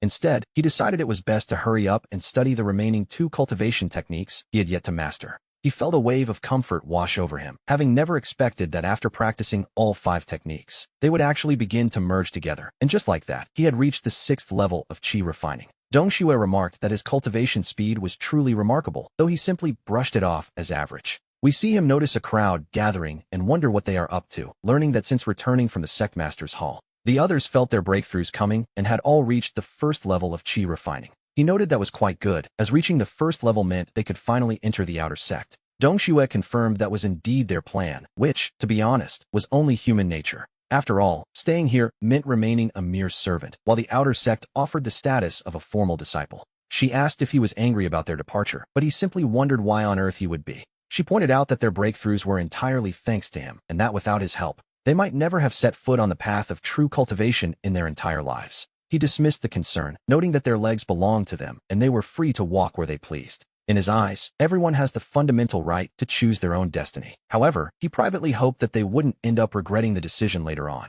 She asked if he truly felt that way, and he replied with a shrug, asking what else he could possibly think. To him, the status of an outer sect disciple was like a test for them, one he had no intention of blocking. Seeing his perspective, she felt a sense of relief and told the others they could all come over now. The group rushed toward him, shouting for Chinchuan to look at their progress. They proudly announced they had reached the 1st level, thanking him for leading them onto the immortal path. One even shouted their love for him, causing Chinchuan to quickly tell them to stop right there. Chinchuan told them to save the talk of having his children for later, asking why they weren't heading to the outer sect. They asked why they would ever leave, noting that as long as they followed him, they had everything they needed. An outer sect disciple only receives 2 or 3 spirit stones a month, which, let's be honest, is hardly a fortune. Besides, those disciples have to go on dangerous missions, while here they only need to tend the spirit fields. And of course, there was still that persistent offer to bear his children, a plot twist he certainly hadn't anticipated. Things were developing in a direction that was quite different from what he had imagined. He urged them to think it over, reminding them that staying here meant they would always just be servants.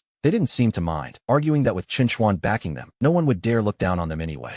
If he was their leader, they were happy to be his loyal attendants, especially since staying meant, well, they were still very focused on that having children idea, which tells you everything you need to know about their loyalty. Feeling generous, Chinchuan announced that qi gathering pills were on him today, telling everyone to take as many as they liked. As they moved along, we see him notice another group and ask who all those people are. Donghua explained that they were servants from the other sectors of the mountain. Today happened to be the designated day for all the servants to collect their monthly qi gathering pills. He asked why his own group wasn't in line, only to learn they'd have to wait for hours just for 3 measly pills. By the time their turn usually came, only the defective leftovers were remaining. A frustrating cycle, to be sure. But now that they had Chinchuan, they saw no reason to go and endure those cold, condescending stares from the officials. He realized they were treating him like a personal ATM, but then a different thought struck him. He decided that passing up free resources was a fool's errand, so he declared they would all go and claim their share. The others felt it wasn't really necessary anymore, but he simply looked at them, wondering if they understood anything at all. He told them it was like riding a bicycle to a bar. You save where you can so you can spend where it counts. As they started walking, the girls were left completely baffled, wondering what on earth a bicycle was. They were equally confused about the bar part, which, to be fair, wasn't a term they had ever heard before. One of them urged the others to stop overthinking it, as Brother Chunchuan was already walking away. We see them arrive at the distribution point, and good heavens, there really were a lot of people there. Donghua noted that the sect had many servants, but unfortunately, she and her sisters previously had no cultivation. They used to be unable to push through the crowd, but now that she had her own cultivation, things were different. She wasn't afraid of the crowd anymore, though her friend pointed out that with Chinchuan leading them, they wouldn't need to push at all. Suddenly, a mocking voice cut through the air, wondering who exactly was speaking with such bold confidence. It turned out to be a group of men who recognized the girls from the Spirit Field district. The leader asked with a greasy smile if they had missed their big brother over the last few days. He repeated the question, leaning in as if he expected a warm welcome from the sisters. Chinchuan turned to Donghua and asked, quite bluntly, who this particular idiot was supposed to be. She explained that he was Wang Hu from the housing district, a man who had been a constant nuisance. Before Chinchuan arrived, Wang Hu had frequently come to the Spirit District to harass the sisters, a classic villain move. Wang Hu ignored him, telling Donghua she looked even more charming than the last time they met. He asked if she had reconsidered his previous offer regarding a certain dual cultivation method. When she told him to get lost, he only laughed, claiming he loved it when she showed a bit of spice. Chinchuan chimed in, suggesting that if he liked spicy things, he should go home and rub chili peppers on his backside. He added that the sensation would be much more soul-stirring, prompting a furious Wang Hu to demand who he was. The crowd began to whisper, noting that Donghua never let men get close to her. Yet here, she was with this stranger. Wang Hu grew even more agitated as he watched Chinchuan boldly place an arm around Donghua's shoulder. He barked at the boy to take his claws off her, declaring that Donghua belonged to him alone. Chinchuan sighed, wondering if these low-level thugs could possibly find a more cliché way to start a conflict. He asked if they had anything fresh to offer, or if they were content being predictable side characters. One lackey pointed out that he seemed to be insulting them, which, to be fair, Wang Hu had already realized. Wang Hu decided that since the newcomer was so arrogant, it was time to teach him the rules of being a servant. He ordered his men to attack, but a man named Ergu suddenly rushed forward, begging them to stop. Ergu pleaded for mercy, explaining that Chinchuan was from his hometown, but Wang Hu wasn't in a listening mood. The brute decided that since they were from the same town, he would simply beat them both together. But before the violence began, he demanded they hand over their spirit-gathering pills for the month. Ergu quickly pulled out his own pill, offering it up to appease the bully. He begged for leniency, reminding Wang Hu that he had been serving him since the very day they joined the sect. Chinchuan paused, asking Ergu if he had truly been waiting on this man hand and foot all this time. He seemed genuinely surprised that Ergu had endured such treatment since the beginning of his journey. Wang Hu laughed, asking if Chinchuan wanted to join in on the service, which, naturally, was a terrible idea. He demanded the pills again, and Chinchuan simply asked if he was sure he really wanted them. Wang Hu told him to stop wasting time and hand them over immediately. Chinchuan smiled, telling him to see if he could actually swallow the pills he was about to receive. Suddenly, a massive amount of pills appeared, an entire vat's worth, in fact, leaving everyone in total shock. The crowd gasped, estimating that there must have been several thousand pills piled there. Even if they stayed to collect their allowance for 100 years, they wouldn't see a fraction of this haul. Chinchuan gestured toward the vat, inviting Brother Hu to come and take the spirit-gathering pills he wanted so badly. Stuttering in disbelief, Wang Hu demanded to know who Chinchuan actually was, his confidence completely shattered. Chinchuan simply replied that he was just an ordinary servant of the Lintian sect, telling him there was no need for fear. He urged Brother Hu to step forward, noting that a man of his stature surely wasn't afraid of a common laborer. He repeated that he was just a simple servant, mocking the bully to come and claim his prize if he dared. One of the lackeys whispered to Wang Hu that this newcomer didn't look like someone they should be messing with. Wang Hu snapped back that he already knew that, deciding right then that today wasn't the day for a confrontation. He muttered a classic threat about settling the score later before turning to make a hasty retreat. The onlookers scoffed, noting that Wang Hu shouldn't have tried to act tough without weighing his own worth against Chinchuan.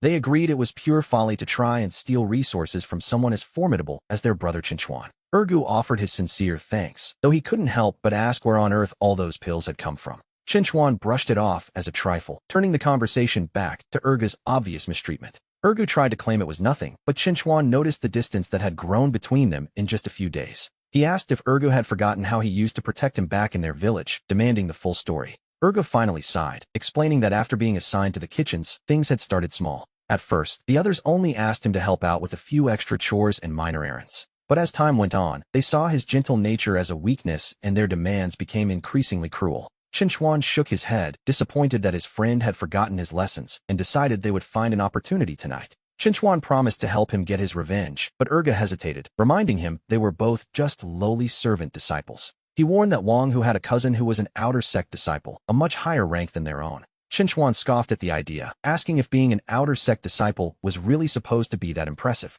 He challenged his friend, asking why he couldn't be a man and act a bit more like his brother Chinchuan. He looked Urgu in the eye and demanded a simple answer. Would he stand up for himself or not? It was a direct question, repeated with intensity. Was he in or was he out? Urgu began to stutter another, but Chinchuan cut him off, telling him he could keep his excuses to himself. For the sake of their long friendship, he decided to give Urgu a little more time to think it over. He set the deadline. Urgu had until Chinchuan finished waiting in line for his turn. As we see Chinchuan approach the counter, the attendant realized who he was and insisted there was no need for him to wait. The junior disciple offered to personally deliver the pills to him, hoping to stay on Chinchuan's good side. Nearby, a disgruntled voice grumbled about why he should get special treatment, even if he did have some mysterious background. The crowd began to murmur that the sect was supposed to treat everyone equally, regardless of who they knew. They complained that they had been waiting for ages, and after all, he was just another servant disciple like them. He shouldn't have privileges, they argued, until the attendant snapped at them to shut up or leave without their pills. The attendant asked the crowd if they had any idea who they were talking about, mentioning the name of Zhou Sengu from the outer sect.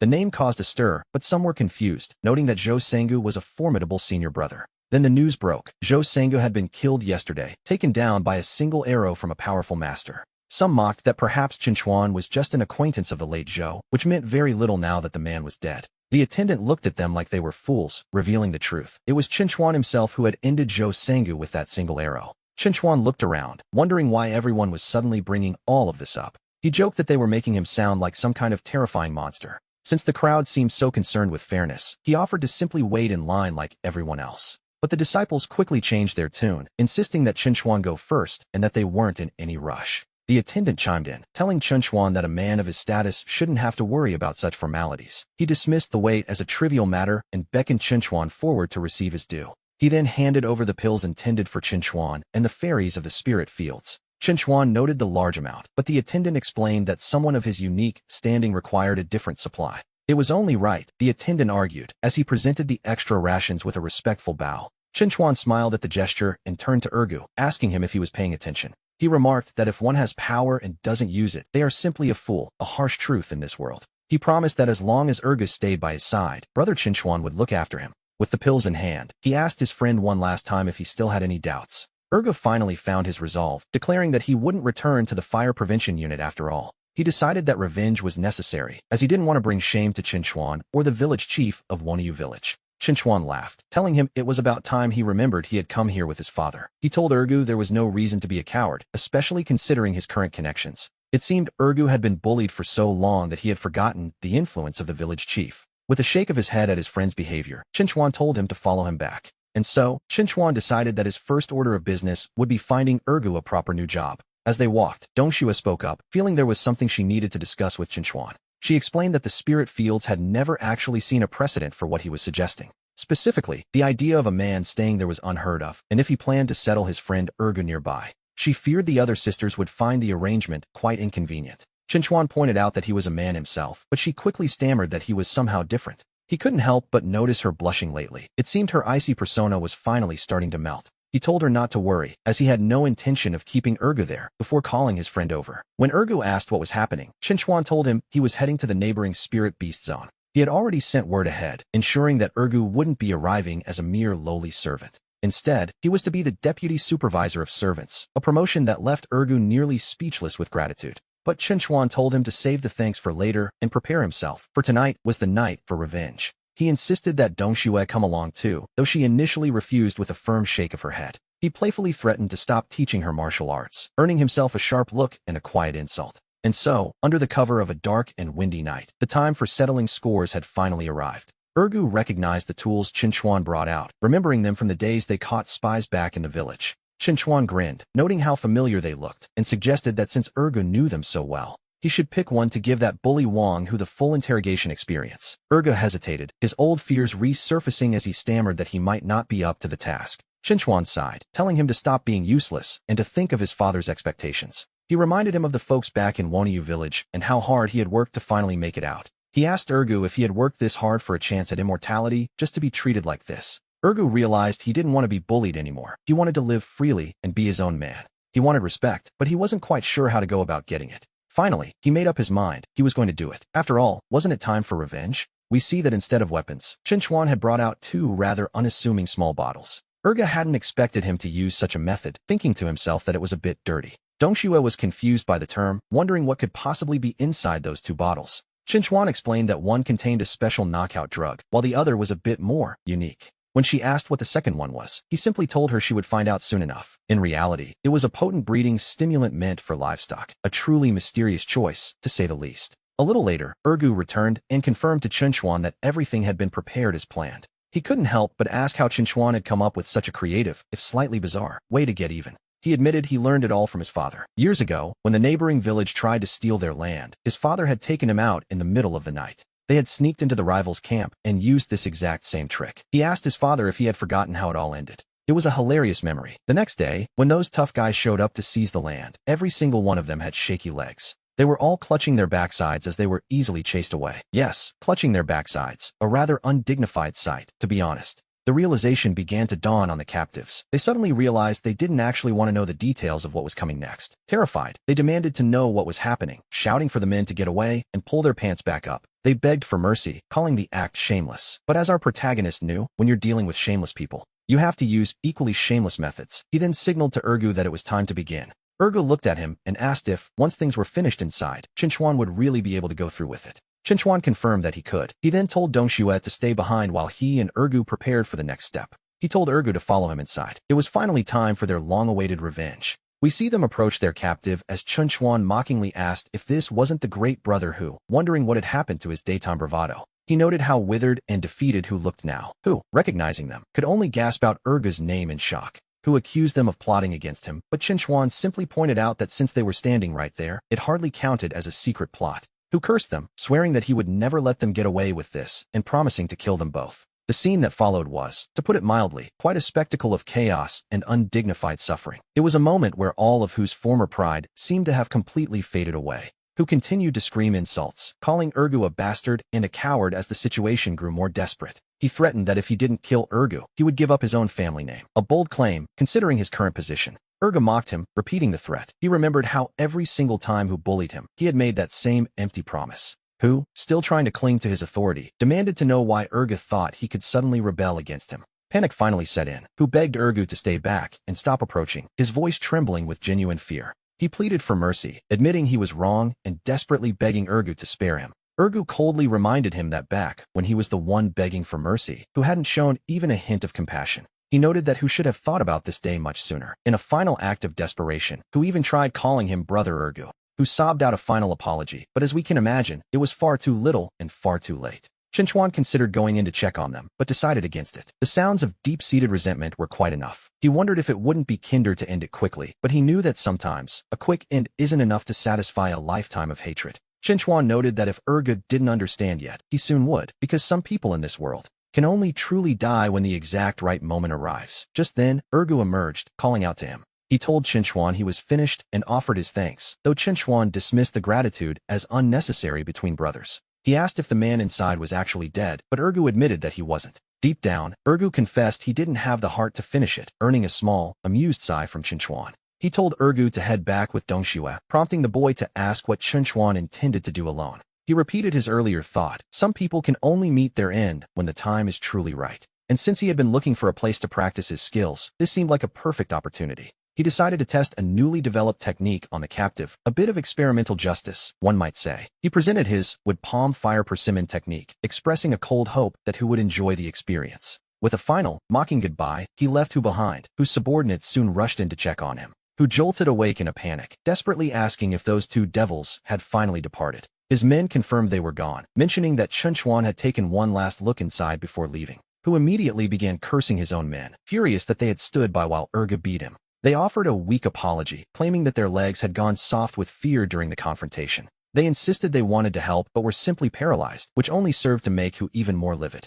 He ordered them to go to the inner sect and find his cousin, telling them to report that he was nearly murdered. He promised to give up all his resources for revenge, demanding to know if they understood his instructions. The men quickly agreed and hurried off to fulfill his request, leaving the defeated leader behind, who sat there, seething with hatred as he whispered the names of Ergu and Chen Xuan into the empty air. He sat there alone, swearing that he would make sure they both met a miserable and painful end. Nearby, his men wondered what was wrong with Brother Hu, though they noted his temper was never exactly pleasant. We see the subordinates deciding it was best to keep their distance, recalling the strange events of the previous night. One whispered that he had heard Hu screaming from inside his room, a sound so pitiful it hardly seemed human. A new figure arrived, sighing that Hu's temper was still as volatile as ever despite his many warnings. Hu's face lit up with desperate relief as he cried out, grateful that his older cousin had finally arrived. He immediately began to wail, claiming he had been victimized by villains and suffered a truly tragic fate. His cousin, Meng, told him to get to the point and cut the act. He wasn't in the mood for drama.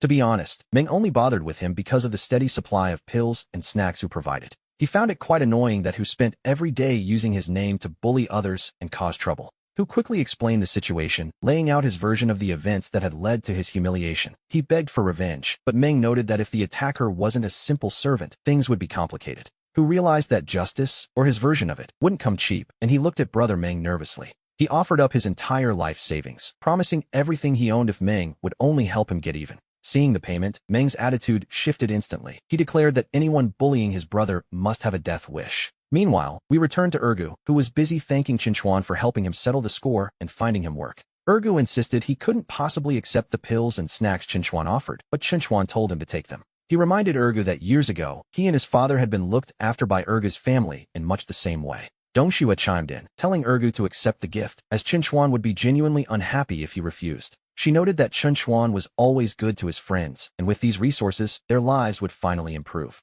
Chinchuan assured him that once he began training with the Qin family, no one would dare bully him again, especially after hearing about last night. Ergu declared himself a real man now, though he admitted he was still a step behind Chinchuan, and offered his sincere thanks. Chinchuan thanked them both, gently explaining that the Lintian district didn't accept male disciples, so Ergu shouldn't take it personally. He mentioned that senior brother Zhu next door was a good man, and following him would ensure Ergu stayed safe from trouble. Ergu nodded knowingly, remarking that he understood this place was essentially Chinchuan's personal harem. He promised not to be a disturbance, leaving Donghua to wonder what on earth he meant by the word harem. Chinchuan quickly urged Ergu to head over to Brother Zhu's place, and Ergu obeyed immediately, calling out a final goodbye. He vowed to work his hardest, while elsewhere, we see a group gathering as someone noted the area was getting quite lively. Everyone was present, and Chinchuan was surprised to see Wang Hu appearing so soon, wondering how his wounds had healed so quickly. Hu scoffed, claiming those few shallow cuts could never truly stop him, and declared that today, he would have his revenge. Chinchuan noted that while the wounds might have closed, Hu was still walking with a rather suspicious, tight-lipped waddle.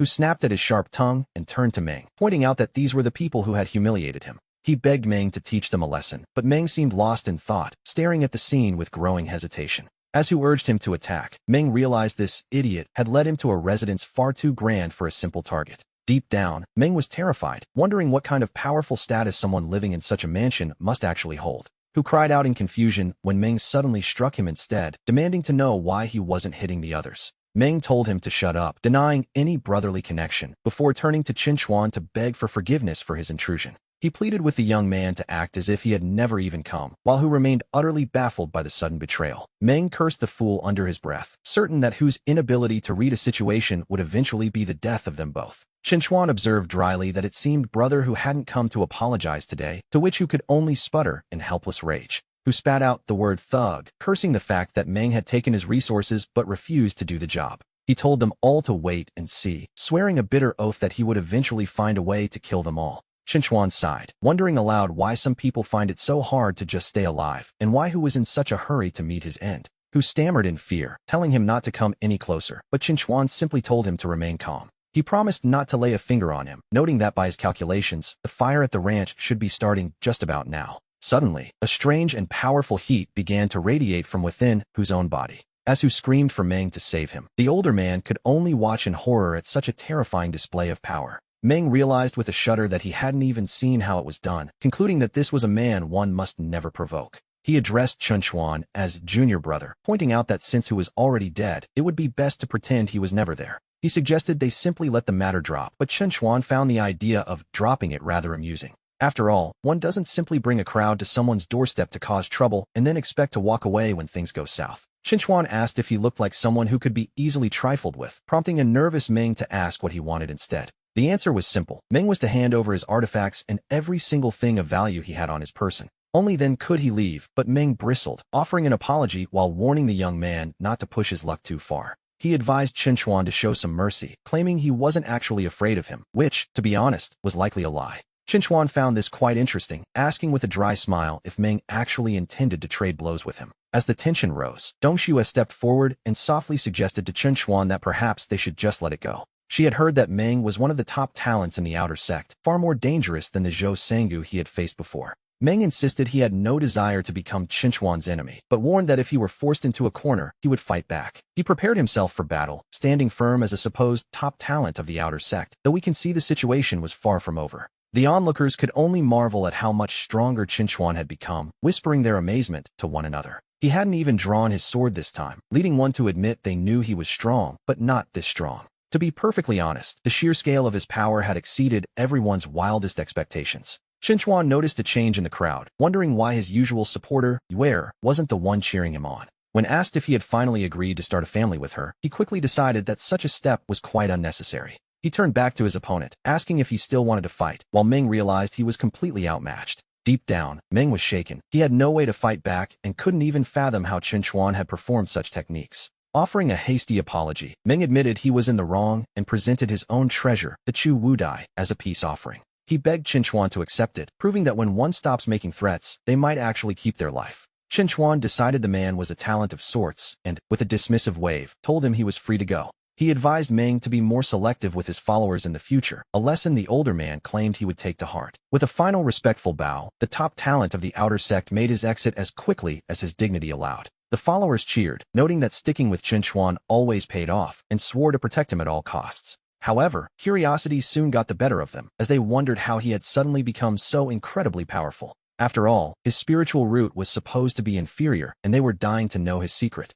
When one of them expressed a sincere desire to grow stronger, Qinchuan gave a small, knowing nod. He leaned in, telling them that he would share the secret with only one person. The secret, as it turned out, was simply to practice with unwavering diligence, which is often the hardest path of all. Turning his attention back to Donghua, he realized she was still there and decided it was time for them to head out. And so, we see them depart together, heading off to discuss the much-needed reforms for the spiritual fields. We open on a master praising his disciple, noting how much his cultivation had progressed that day. But his pride turns to shock when he sees the state of his student, crying out in disbelief at the sight of Meng. The master is furious, declaring the situation preposterous since the boy had been perfectly fine that morning. He demands to know who did this, appalled by the cruelty of someone who would pierce through all four of his limbs. Deep down, Meng has already accepted his defeat, telling his master to let it go because his skills were simply inferior. The master pauses, wondering why Meng hasn't used any medicine for his wounds or reached for his Chu Wu Dai treasure. With a heavy heart, Meng admits that he gave the Chu Wu Dai to his opponent as a form of compensation. This revelation only fuels the master's rage, as he feels the insult has gone far beyond what is tolerable. He reasons that only a few in the outer sect could hurt Meng, wondering if someone from the inner sect was responsible. He dismisses the idea as nonsense, certain that even an inner sect member wouldn't resort to such extreme methods. Meng finally speaks the truth, explaining that his attacker wasn't from the inner sect, but from the labor bureau. He begins to recount the events, explaining how a simple worker from the labor bureau had defeated him. The master is incredulous that a mere laborer has a private mansion, but he refuses to let the injury to his disciple slide. He insists on a confrontation, while Meng begs him to stop, insisting he was the one in the wrong all along. Meng feels lucky just to be alive, but the master believes he is the only one who can truly judge right from wrong. He tells his disciple to wait there, determined to see for himself what kind of person they are dealing with. A little later, the master arrives at the gates and is immediately taken aback by the sheer scale of the place. He marvels at the luxury, noting that the mansion is grand enough to belong to an elder of the inner sect.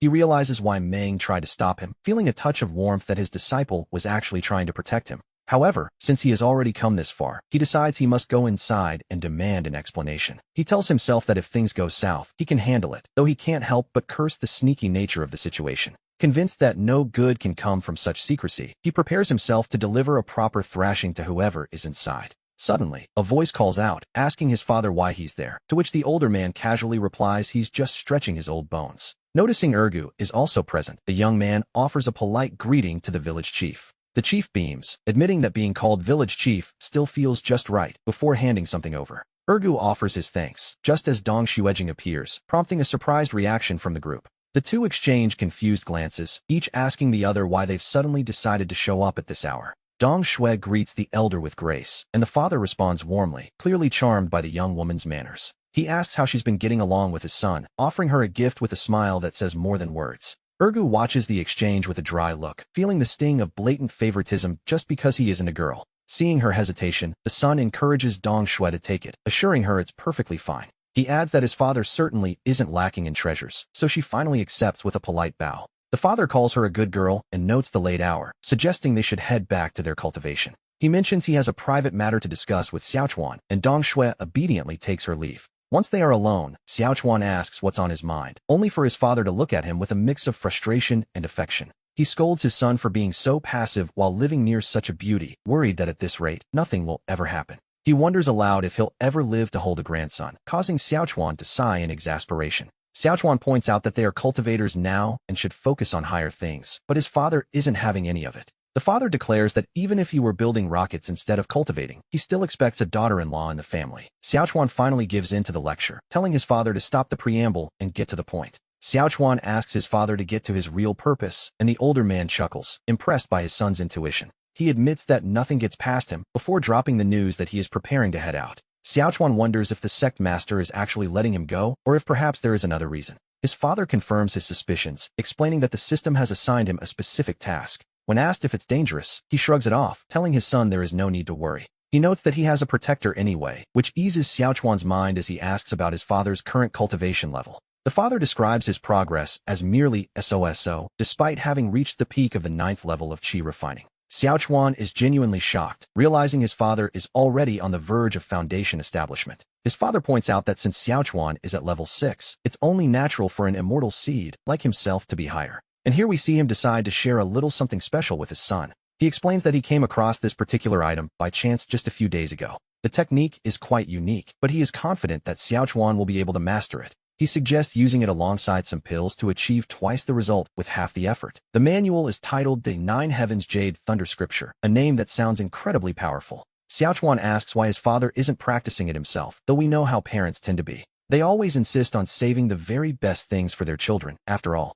Xiaochuan teases him, guessing that the system probably gave him a technique that's even better than this one. Caught in the act, his father simply smiles, says his goodbyes, and prepares to depart. As an afterthought, he mentions he caught someone acting suspiciously at the door and gave them a bit of a thrashing. Xiaochuan asks if everything is all right and if the intruder was a man or a woman, only to learn it was just an old man. His father tells him to toss the intruder far away on his way out, calling him a little rascal with a smirk. The intruder, meanwhile, groans about being ordered around while nursing a body that is absolutely throbbing with pain. He feels as if he's been hit by 800 punches, shocked that such a villainous person exists within the sect. It's a pity he didn't see the man's face, but he finds some small comfort in the fact that his Chu Wu token wasn't stolen. He decides that once he gets Xiaoming's token back, he will report this entire villainous incident to the sect authorities. He is determined to find this person, absolutely certain he must track down the scoundrel who did this to him. Suddenly, a voice calls out for him to stop, noting with some amusement that he's quite durable to have woken up so fast. The old man looks up and asks if the young man living in that particular manner is the stranger's junior. The father admits that's more or less the case, prompting the old man to explain his business there.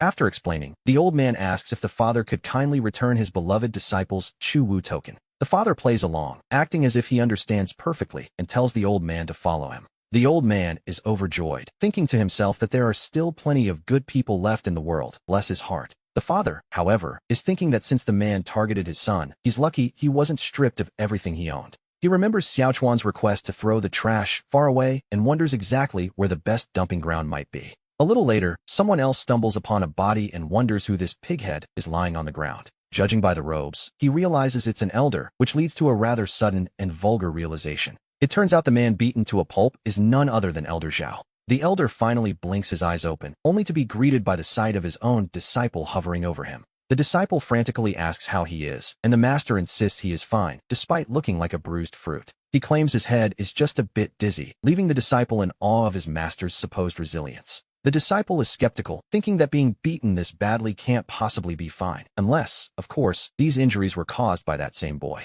He suddenly remembers the man from earlier and realizes that the person who came out of the manor must be connected to the kid. Since that man emerged from the same residence, he concludes they are definitely working together. To be honest, it's a logical leap. Elder Zhao declares he must find the sect master immediately, appalled that such a vicious person is lurking within their own sect. His disciple suggests waiting until his wounds heal, but the elder refuses, insisting on going exactly as he is, bruises and all. He wants the sect master to see the physical evidence of the villainy that has taken root in their peaceful community. As he hobbles along, onlookers wonder why he's bothering to go out in such a state. It's a bit much, really. We see the surrounding disciples whispering, noting they've never seen Elder Zhao look quite so pathetic and aggrieved before. Rumors begin to fly that he was actually beaten up by someone from the humble labor area. Someone points out that brother Lu Meng suffered the same fate yesterday, leaving everyone shocked that the labor area is suddenly so dangerous. They wonder who could be so powerful, while Elder Zhao finally reaches his destination, crying out for the sect master to give him justice. The sect master looks at him, startled by the sight of the elder's swollen face, and asks what on earth happened to him.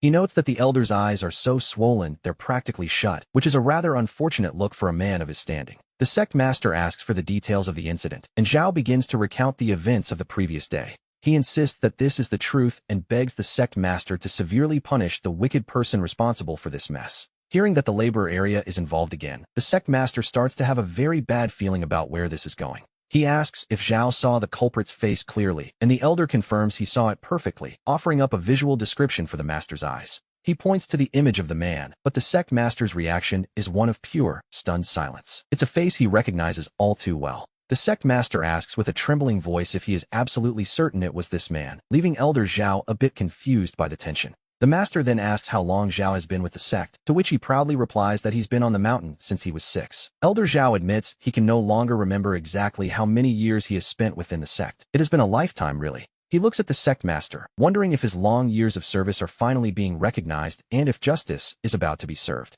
The sect master sighs and tells him simply to pack his things and leave the sect forever. Zhao is stunned, asking if he heard correctly, but the master merely repeats that it is time for him to head down the mountain. Alternatively, the master suggests that Zhao and his disciple could go and apologize to that young boy. Zhao is utterly bewildered. He cries out that they were the ones who were beaten, asking where the justice is if the victims must be the ones to apologize. The sect master explains that justice, in this case, is simply the reality of that father and son. Despite having joined the sect less than half a month ago, one of them has already reached the 6th level of Qi refining. The other is at the peak of the 9th level, the future sect master of Qingyun himself. The weight of the situation finally sinks in for Zhao. He understands now and is told to leave. Meanwhile, we see the young boy marveling at his progress. He has reached the 7th level, thanks to his father's cultivation technique. He hadn't expected to gain the power of lightning through this method, leading to yet another breakthrough. The 7th level feels like a distant dream come true. He wonders aloud just how long he has been cultivating. It has already been 3 days. He knows he isn't as fast as his father, but with enough resources, he feels unstoppable.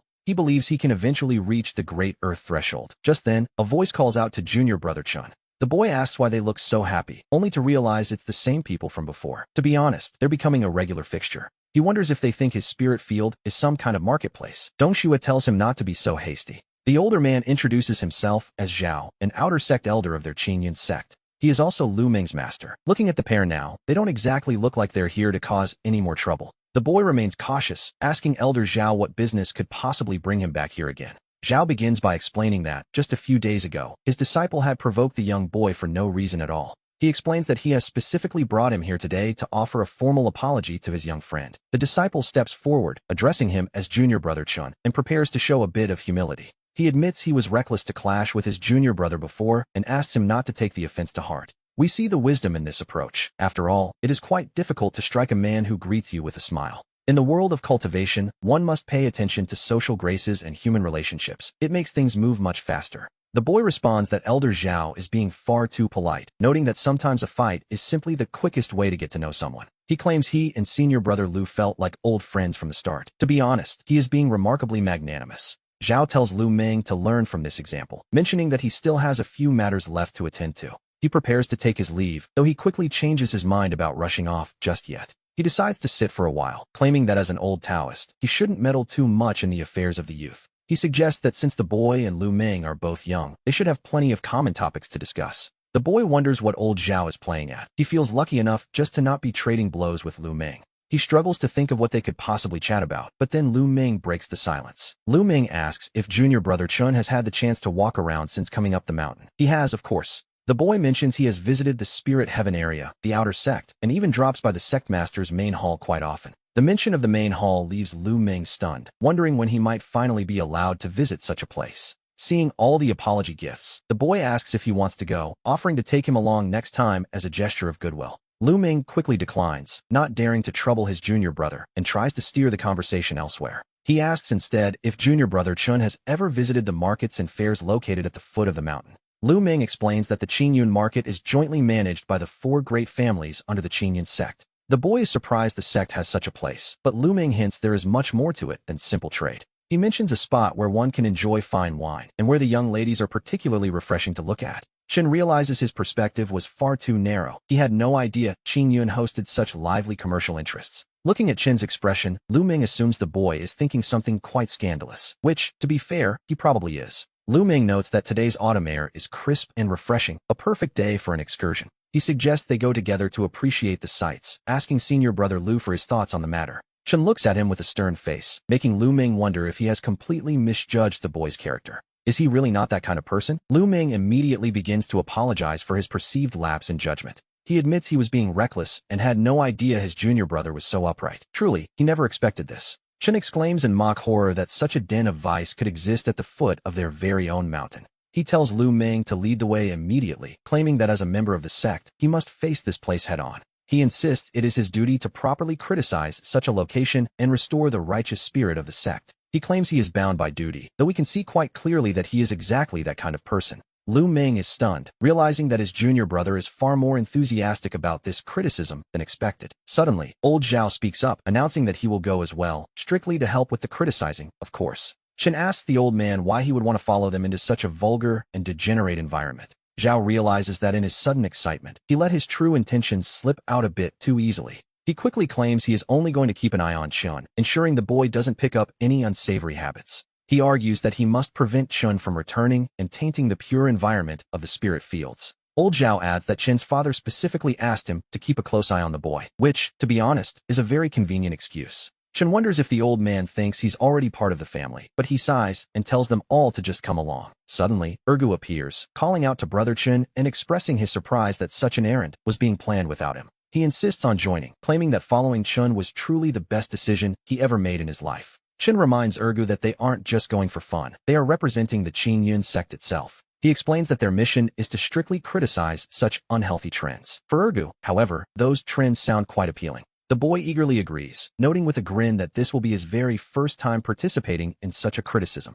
Suddenly, Xiaolu appears, catching them off guard with her presence. Ergu immediately points the finger, stammering that it was Brother Chun who brought him along for this little trip. Trying to change the subject, Chen asks senior brother Lu how much further they have to go, only to learn they have already arrived. Lu Ming tells his junior brother to look down, and the sight that greets Chun leaves him completely speechless. Chen stares in disbelief, asking if this is really the market Lu Ming was describing earlier. To him, it looks less like a simple market and more like an entire fortified city. Lu Ming confirms that this is indeed the place. He explains that because many rogue cultivators live around Qingyun, the market had to be built on a much grander scale. Chen notices the massive crowds and is annoyed to find out there is an entry fee. Lu Ming explains that even a sect needs to fund its operations. Lu Ming approaches the guards, identifying himself as an outer disciple of the sect to gain passage. The guard verifies his identity and waves him through, telling the group they may proceed. However, the guard stops the others, much to Chen's confusion. It turns out sect regulations for outer disciples are quite specific. Outer disciples don't have the privilege of bringing guests for free. Everyone else must pay the entry fee, much to Lu Ming's embarrassment. Lu Ming apologizes to Chen, admitting he usually comes alone and had no idea such a rule even existed. Chen feels a bit awkward, thinking that Qingyun is far too stingy for imposing so many rules on its own people. The whispers from the crowd start immediately, noting that the leader of their little group is just a lowly outer disciple. It is a truly embarrassing display. They suggest it would have been better to just pay the entry fee quietly. Erga leans in, whispering to Brother Chan that he came in such a hurry he didn't bring any spare change. Chen simply tells him not to worry, because when you're with him, money is the last thing you need to carry. He approaches the guard, admitting he doesn't have the cash, but wondering if a certain item might suffice instead. The guard grumbles that if he had a token, he should have shown it earlier instead of wasting everyone's time. He assumes it's just another outer disciple token, wondering why Chun is being so mysterious about a common item. Chen asks if verifying a simple identity really needs to take this long, while the guard finally takes a look. Suddenly, the guard's demeanor shifts entirely as he shouts for the entire squad to assemble immediately. The onlookers are confused, wondering what could possibly be happening with that specific token. Some whisper that it must be a fake, and if so, the boy has an incredible amount of nerve to try such a stunt. To forge a pass on Qingyun's own territory is essentially a death wish, or so the crowd believes. Chen himself is surprised, wondering if the token the sect master gave him is truly this powerful as the guards bow. The head guard trembles, apologizing for his earlier offense now that he realizes a true successor has arrived. He begs for forgiveness from the senior brother, realizing he nearly insulted the highest rank of disciple. The crowd is stunned. A true successor of Qingyun should be meeting with the great families, not visiting a market. And as we soon see, this isn't just any elite disciple from the inner circles of the sect. This is the personal true successor of the Qingyun sect master himself, a rank that commands absolute respect. Chen tells them all to stand up, casually explaining that he's just brought a couple of friends along for some fun. Chen tells them to stop making such a scene, asking if they can finally just head inside now. The guard quickly agrees, insisting that a true successor can bring as many people as he likes. He even offers to notify the leaders of the 4 great families, but Chen tells him to keep his arrival quiet.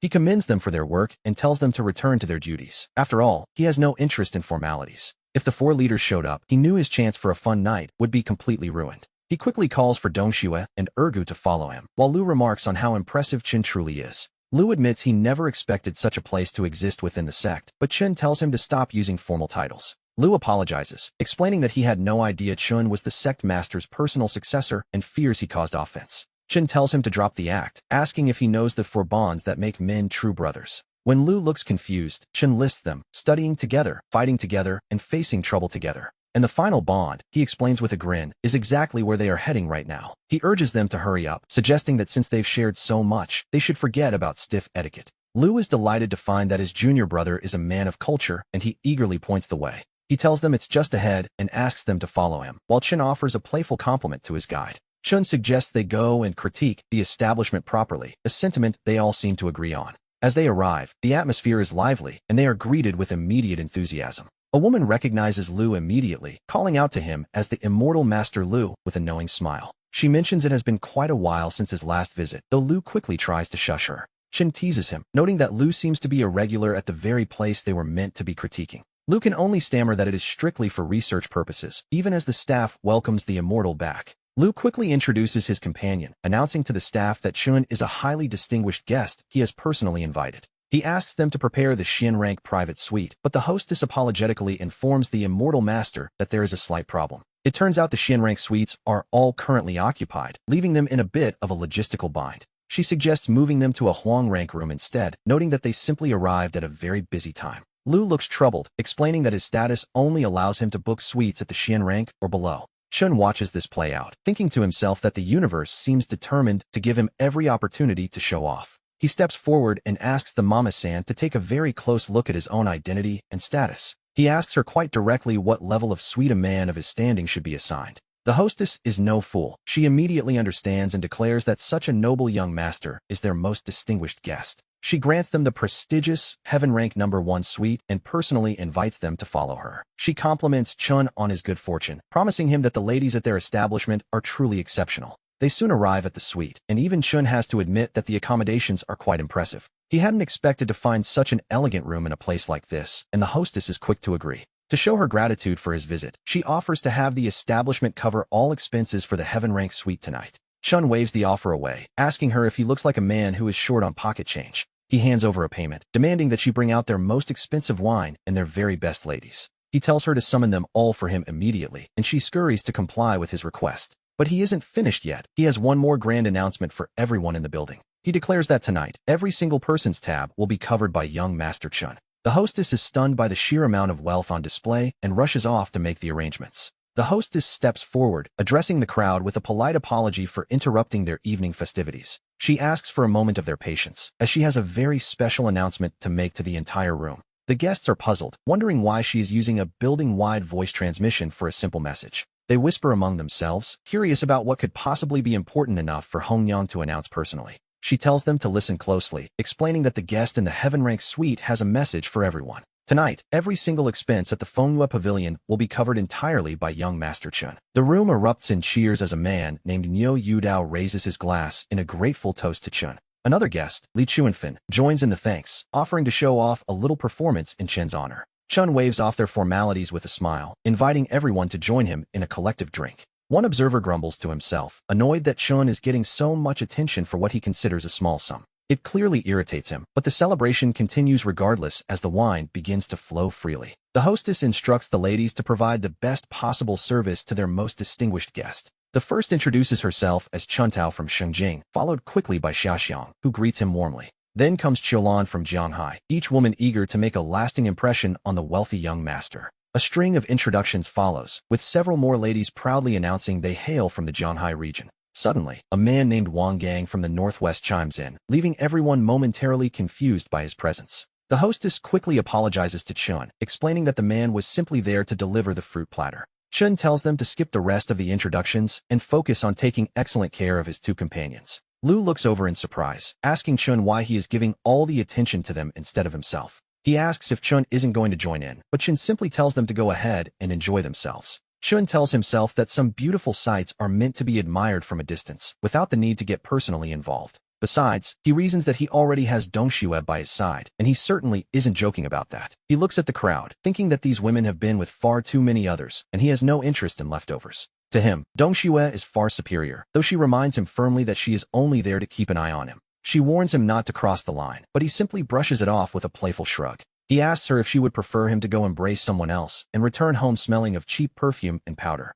She finds the idea utterly repulsive, which leaves her wondering what he actually expects her to do. Eventually, she relents and tells him to just hold her instead, which, in his mind, is exactly how things should be. He feels a small sense of victory, certain he can handle her, just as the hostess addresses the crowd once more. To show proper respect for young Master Chun, she announces the arrival of the legendary Lady Huai. The name sends a ripple through the room, as Huai is known to be the absolute top star of the Donghua Pavilion. Rumor has it she has never actually entertained a guest and remains pure, a rare thing in a place like this, naturally. The regular patrons are stunned, knowing that on any ordinary day, they wouldn't even catch a glimpse of her. As she appears, we see the crowd gasp, calling her a literal fairy because of her breathtaking beauty. One guest remarks that despite his many visits, this is the very first time he has ever seen Huai in person. Chen admits she is quite impressive, even briefly imagining what it would be like if she and Donghua were together. But he quickly shakes the thought away, deciding it is better to let the idea go for now. Donghua notes the woman's worldly air, briefly wondering if she would look better in those clothes, but she stops herself. She questions her own thoughts, wondering why on earth she would even consider doing such a thing for Chen Chuan. The hostess smiles at the audience, telling the honored guests just how lucky they are to witness this moment. As it turns out, today is the very day that Huai is scheduled to make her official debut. The hostess wonders aloud which distinguished guest will be lucky enough to claim this rare flower. Suddenly, a voice rings out from the crowd, bidding 5,010 gold pieces. The room erupts in whispers, with people wondering if the bidder is mad or simply an incredibly wealthy young master. Donghua turns to Chun, asking if he plans to compete for her since he seems to like her so much. She points out that 5,000 gold should be no problem for him, so why not join the fray? Chun admits that Huai is indeed beautiful and, more importantly, she is still untouched. While that fits his personal standards, he finds the idea of spending 5,000 gold for a single night quite steep. He tells himself that while he is certainly rich, he is definitely not a fool, or so he hopes. Donghua quips that there isn't much difference, just as the hostess apologizes to the high-spending guest in room 2. We learn that Huai has her own set of principles, and money, apparently, isn't the only thing that matters. The crowd realizes that if money isn't the deciding factor, perhaps they all have a chance to win her favor. They urge the hostess to stop teasing and reveal exactly what the requirements are for the evening. The hostess explains that since her youth, Huai has always longed for the classic tales of scholars and beauties.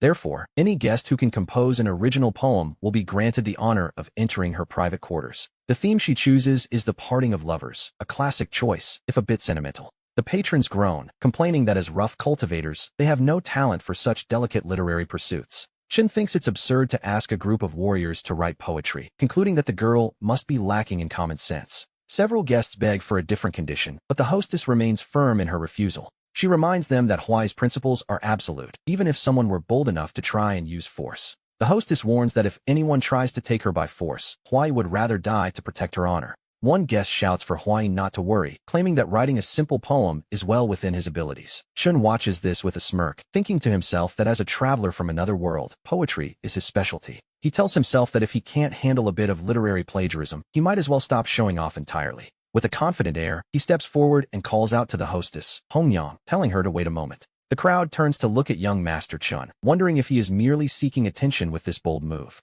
Huai herself watches him, curious if he is trying to impress her or if he truly possesses such rare talent. He tells them all to watch closely, and then, with practiced ease, he begins to recite his chosen verses. As the last words leave his lips, the room falls silent before erupting into cheers for such a magnificent poem. One veteran cultivator remarks that in all his years of wandering the martial world, he has never heard a poem so deeply moving, though, to be honest, their praise doesn't matter much yet. The final decision rests solely with Huai, who approaches Chun with a look of genuine wonder. She softly asks him for the name of this beautiful and heartbreaking composition. Chun replies calmly, telling her the title is Cold Cicadas Chirping in the Chilling Rain. She offers her thanks, and then suddenly turns to leave, which, naturally, leaves the crowd very confused. Some wonder if Chin's poem wasn't good enough, but others quickly tell them to shut up and use their ears. They argue that this poem is a masterpiece without equal, though we see that some are just trying to flatter him. Others mock the situation, pointing out that since Huai left, all of Chin's posturing was likely for nothing.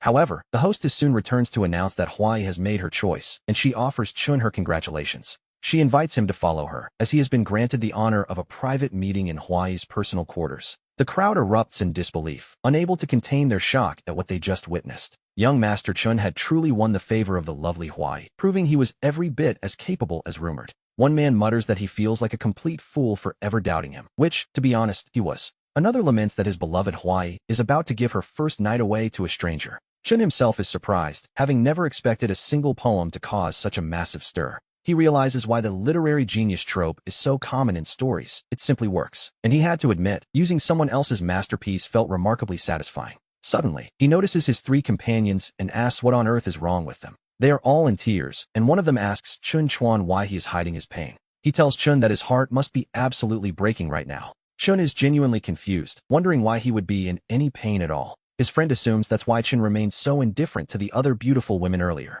He reasons that only someone who has experienced true heartbreak could write something so moving. It was proof, in his eyes, that Chun must have been deeply in love with his wife. He asks what forced them apart, but Chun tells him he has no idea what he's talking about. He reminds them he hasn't even had a girlfriend since arriving in this world, but they aren't listening. His friend tells him there is no need to feel embarrassed about his tragic past. He recalls how miserable Chun and the village chief looked when they first arrived at Wonyu village. He is certain that must have been when Chun was separated from his beloved wife. His fellow disciple even curses himself for bringing a grieving widower to a place like this. He tells Chun that a man as pure-hearted as him must have only been thinking of his lost love this whole time. The friend admits he feels utterly ashamed of his own shallow thoughts, but Chun quickly tells Wang Ergu to shut up. Chun snaps at him to stop talking nonsense, insisting he never had a wife, but Ergu demands to know how he explains the poem. In a moment of desperate frustration, Chun tells him he wrote the poem for him just to get him to be quiet. Ergu is left stuttering in shock at the suggestion, just as a servant approaches to address young Master Chun.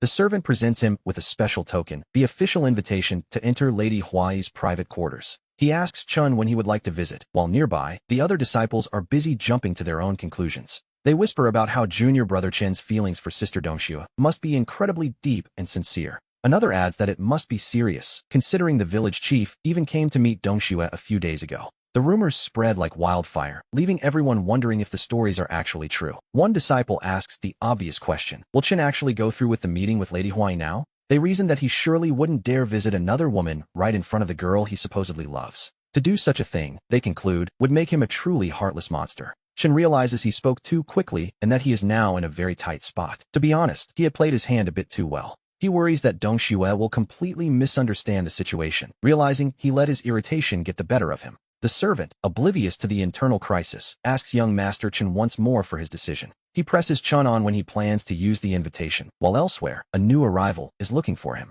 An older man asks the village chief where that brat Chen Chuan is, annoyed that he isn't answering his messages. He grumbles that the boy has already forgotten his own father now that he has a woman, which bodes ill for the future. The village chief tries to calm him down, explaining that Chen Chuan is currently very, very busy. Erga scoffs at the idea, telling the older man that Chen isn't busy at all, unless you count visiting a courtesan's private quarters. He mentions a night of passion, which causes Chen's father to explode in rage, calling his son a complete scoundrel. He shouts that the Chun family hasn't done anything so shameless in generations, and if Chun dares to betray Donghua, he will personally beat him to death when they get home. He then turns to Donghua and tells her to keep a close eye on him. The pressure finally breaks Chun, who snaps that he isn't going anywhere near that room. To be honest, he had very little choice. He tells the servant to take the token back and inform Lady Huai that he won't be coming after all. He asks the servant to simply arrange a place for them to stay instead. It seems the night of romance has been officially cancelled. When asked if he's truly sure, Chun insists he just wants to sleep, which, in this situation, is probably the safest option. The next morning, we see Lady Huai's attendant telling her to stop waiting, as she has been standing there all night.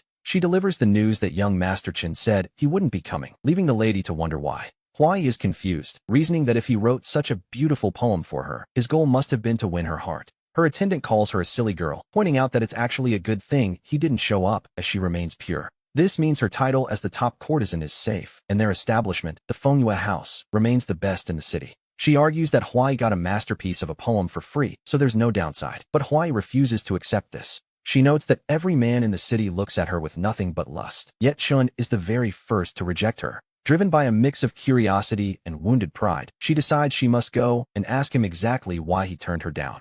Meanwhile, Chun wakes up in a state of absolute panic, wondering if he somehow ended up sleeping with Donghua. He is horrified, lamenting that the purity he guarded for over 20 years might have vanished in a single night. He worries that it's all gone in a confused blur, but a voice tells him to stop letting his imagination run wild. It turns out that after his drinking contest with senior brother Liu and Ergu, he simply passed out and had to be carried back. He looks around in confusion and asks Donghua why, if nothing happened, she is currently sitting on his bed. She explains that the matchmaker thought they were traveling together and didn't bother to arrange any other rooms. Chun stammers, trying to confirm that absolutely nothing happened between them during the night. Donghua shoots him a look, asking what else he expected to happen, before confirming that his virtue is intact. He breathes a sigh of relief, though deep down, he wonders why he feels a strange sense of disappointment. He tells himself that next time, he simply must stay sober. To be honest, that is easier said than done. Outside, Ergu watches them, convinced that Chun is a master of romance now that they've shared a room. And yet, senior brother Liu notices that Chin's expression is actually quite strange for a man in love. He observes that Donghua doesn't look like someone who just spent a passionate night with a lover either. A sudden, terrible thought crosses his mind. Could it be that Chun is actually incapable of performing?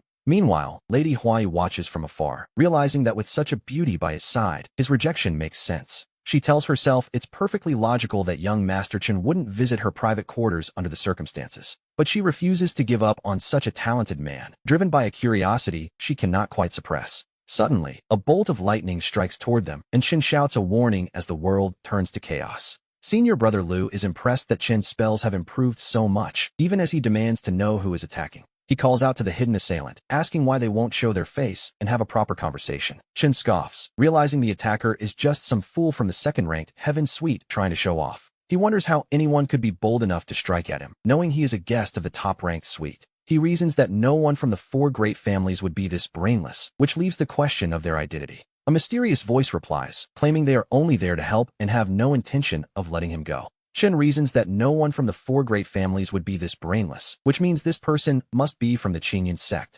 Finding the situation rather interesting, he introduces himself as Chun Chuan and asks how exactly he has managed to offend them. He repeats the question, genuinely curious to know what he could have possibly done to earn such a hostile greeting. The voice replies that he hasn't offended them at all, they are simply doing what they want. Chun scoffs at the lack of martial honor, calling the attacker a piece of trash who relies on sneak attacks because they can't play fair. The assailant notices Chun has protective artifacts and decides to see how many he has left, calling forth a torrent of fire. Chun summons his swords in response, and the attacker is stunned to see he possesses even more magical artifacts than they do. Suddenly, the attacker begs him to stop as their own artifacts begin to fail, but Chun asks what they were thinking when they first ambushed him. He declares that if he doesn't beat them into a pulp today, he'll change his last name, until a voice finally cries out for him to stop. The attacker desperately asks if Chun knows who their father is, to which Chun dryly replies by asking if their mother never told them. The young man reveals that his father is actually Chun Sheng, the formidable sect leader of the Qingyun sect. Chun finds the coincidence quite amusing and asks the boy if he's starting to feel afraid yet.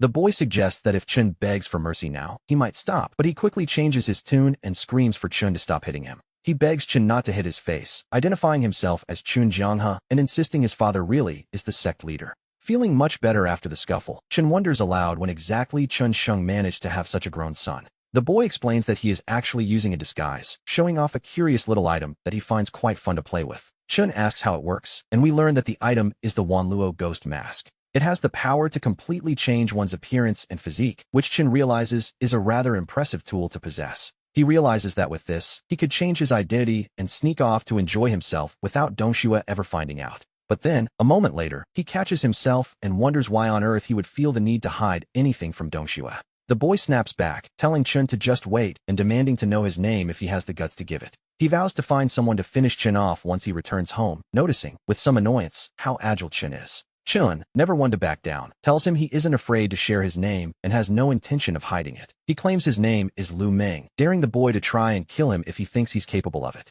He repeats the name Lu Meng with a smirk, practically inviting the boy to do his worst. The boy nods, committing the name Lu Meng to memory and warning Chun that he'll be waiting for their next encounter. Later, we see Chun Chuan approach his senior, wondering aloud if he has somehow offended him. He tells him not to think he didn't hear those earlier comments about him being incapable or weak. Chun Chuan adds that since he was called out, the senior should also expect a reckoning in the near future. Meanwhile, back at the sect, the boy runs to his father, crying out for him to take revenge on his behalf. He wails that his father's own son has been beaten, which naturally causes quite a shock. The father, Chen Sheng, is horrified, asking who on earth could have turned Jianghe's handsome face into such a mess. Jianghe sobs that the attacker identified himself as Lu Meng, a name that clearly rings a bell. His father tells him to stop talking nonsense, noting that Lu Meng's master came in just 2 days ago in a similar state. He questions how Jianghe, with all his magical artifacts, could possibly lose to someone like that. Jianghe realizes with growing fury that the man not only beat him up but had the audacity to lie to his face.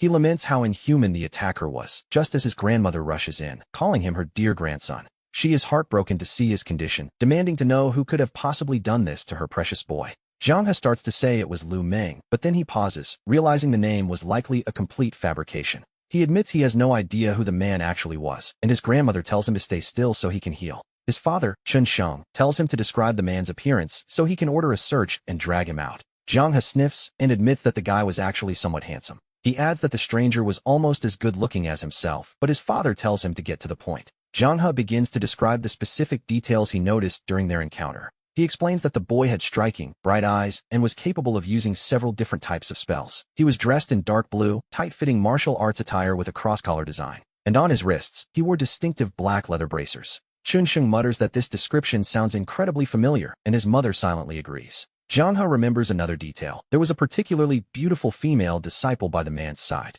He thinks her name was something like Donghua. His father reacts with shock at the name Donghua, but Jianghe insists he heard it very clearly. He even claims the girl was more beautiful than the famous Lady Huai. Confused by their silence, Jianghe asks what's wrong and begs them to take revenge for him. Chun Sheng whispers to his mother, wondering how those two little troublemakers ended up together. The grandmother tells him to stay calm, then instructs Jianghe to go back and clean himself up. She tells him to return tomorrow at noon, though Jianghe wonders if that's when the revenge will happen. His father snaps, telling him to just do as he's told and stop talking nonsense before kicking him out. Chun Sheng complains to his mother about how spoiled Jianghe has become, wishing he were young enough to have another son. His mother tells him to stop. She has already checked the boy's injuries. She notes that the wounds are only superficial, proving that Chun Chuan likely realized who he was and held back. The situation isn't as bad as it looks, but Chun Sheng remains skeptical, asking his mother if she is truly certain. He gestures toward Jianghe's swollen face, which looks more like a bruised melon than the work of someone showing mercy. His mother reminds him to consider Chun Chuan's track record at the sect, 3 fights, resulting in 2 deaths and 1 severe injury.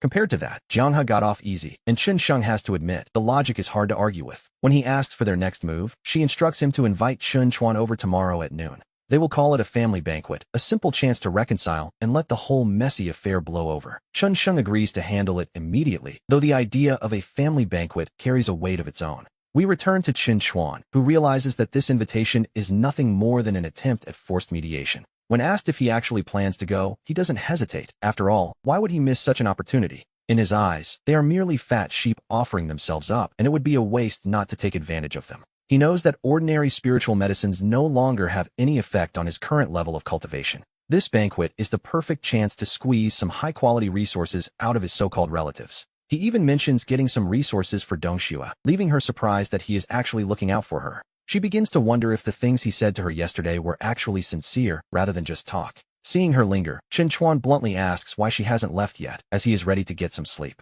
Donghua pauses and asks if he remembers her promise to repay the favor he did for her. He seems indifferent to the idea of a favor, but her resolve on the matter is clearly much stronger than his. She tells him that after yesterday, she understands his heart, and regardless of what he thinks, she intends to settle the score. Today, she is determined to return the kindness he showed her, whether he wants her to or not. She tells him not to try and stop her, as her mind is already made up. As it turns out, there was simply no escaping it. Chen Chuan finds himself wondering how Donghua could be quite this formidable. It's enough to make a man lose his mind. But at the very least, he can take comfort in the fact that he is fully conscious this time around. She asks him if he is heading to the sect master's main hall for the banquet today. He confirms that he is, and when she expresses her desire to join him, he doesn't seem to mind. She admits that after what happened last night, things feel different. She can feel strange changes occurring within her body, which, to be honest, is to be expected given the circumstances. After such a significant event, a lack of change would be more surprising. He agrees she can come, though he wonders if she's even fit to walk.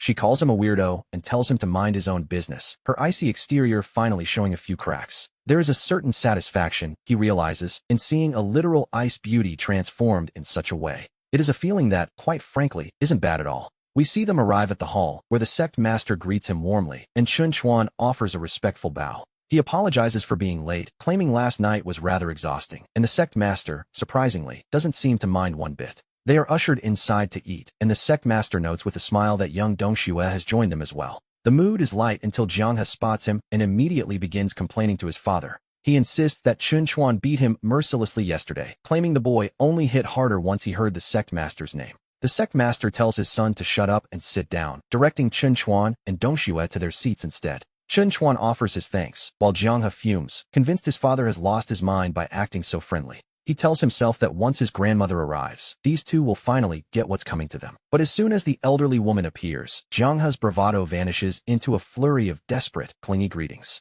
Donghua clings to her, crying out that he has missed her to death, a display of affection that is, quite frankly, a bit much. He asks what he should call her if not grandmother, repeating the title with desperate, childlike insistence. The elderly woman smiles, noting that he's taking the words right out of her mouth and calling him a good grandson. She tells them all how well-behaved they are and gestures for everyone to take their seats. Donghua offers her greetings to the Supreme Elder, who remarks that the girl seems to have grown even more beautiful in just a few days. She begins to comment on her cultivation level, but then she stops abruptly, her eyes widening as she senses Donghua's spiritual root. She demands to know what has happened to Donghua's spiritual root, her composure breaking into a moment of genuine shock. Chen Chuan wonders if he overdid things last night, while Donghua immediately begs his grandmother to do something. The sect master asks if something is wrong with Donghua's spiritual root, pleading with the elder to find a way to save her. The Supreme Elder tells Chen Chuan not to panic. There is nothing wrong with the girl's spiritual root. In fact, it has been upgraded. The sect master is stunned, questioning how this is possible since she had already reached the high-grade level. He asks if it has truly risen to the heavenly grade, and the elder confirms it. It is indeed a heavenly spiritual root. The elder asks Donghua what kind of miraculous encounter she had to receive such a blessing, and the girl steps forward to answer. She admits that certain things have happened to her recently, and that she had sensed a change within herself. However, she hadn't understood the cause, and she thanks the Supreme Elder for clearing up the mystery. As for the specific nature of the encounter, she politely asks to be excused from explaining, which, naturally, leaves everyone wanting more. The sect master grumbles that she's been infected by Chen Chuan's habit of keeping secrets, even from a man of his high status. The elder decides that if the girl doesn't wish to speak, they shouldn't pry, but she notices something else as she looks closer. She observes that Donghua carries the subtle signs of a woman who has recently lost her innocence, realizing that Chen Chuan has finally made his move. She concludes that this sudden rise to a heavenly spiritual root must be connected to their union. The elder is certain that this sudden transformation has everything to do with Chen Chuan. That boy is full of surprises. She wonders just how much destiny is hidden within him, while Donghua thanks the Supreme Elder for her understanding. The elder waves it off, saying they are all family now and there is no need for such formal titles. She tells the girl to simply call her grandmother, just like Chen Chuan does, and Donghua is happy to oblige. She agrees that whatever grandmother says goes, as long as it makes her happy, addressing her warmly as grandmother once more. The elder invites her to the back for a private chat, noting that whatever business the men have is their own concern. She insists that they shouldn't involve themselves in such matters, leaving Donghua standing there in complete confusion. He wonders what is happening, as he thought they were here to help him get revenge. First his father betrayed him, and now this. He can't believe his grandmother has switched sides too, but the sect master tells Donghua to settle down. His father decided it was time for an introduction, and he was more than happy to do the honors. He doesn't care about family ties. All he knows is that this man hit his father's only son. He is outraged that his father is protecting the person who struck him, and he decides to issue a dramatic ultimatum. He tells his father he must choose between them, to which the sect master instantly chooses Qin Chuan, without a second thought. Shocked, Donghua asks if his father has been hiding an illegitimate son behind his mother's back all this time. The sect master calls that nonsense and finally reveals the truth. Qin Chuan is the son of Jian Guoshu. Donghua is floored, remembering the legendary Jian Guoshu, who reached Foundation establishment in just 2 weeks. He is in total disbelief, wondering how a man like that could possibly have a son, which is a bit rude, honestly.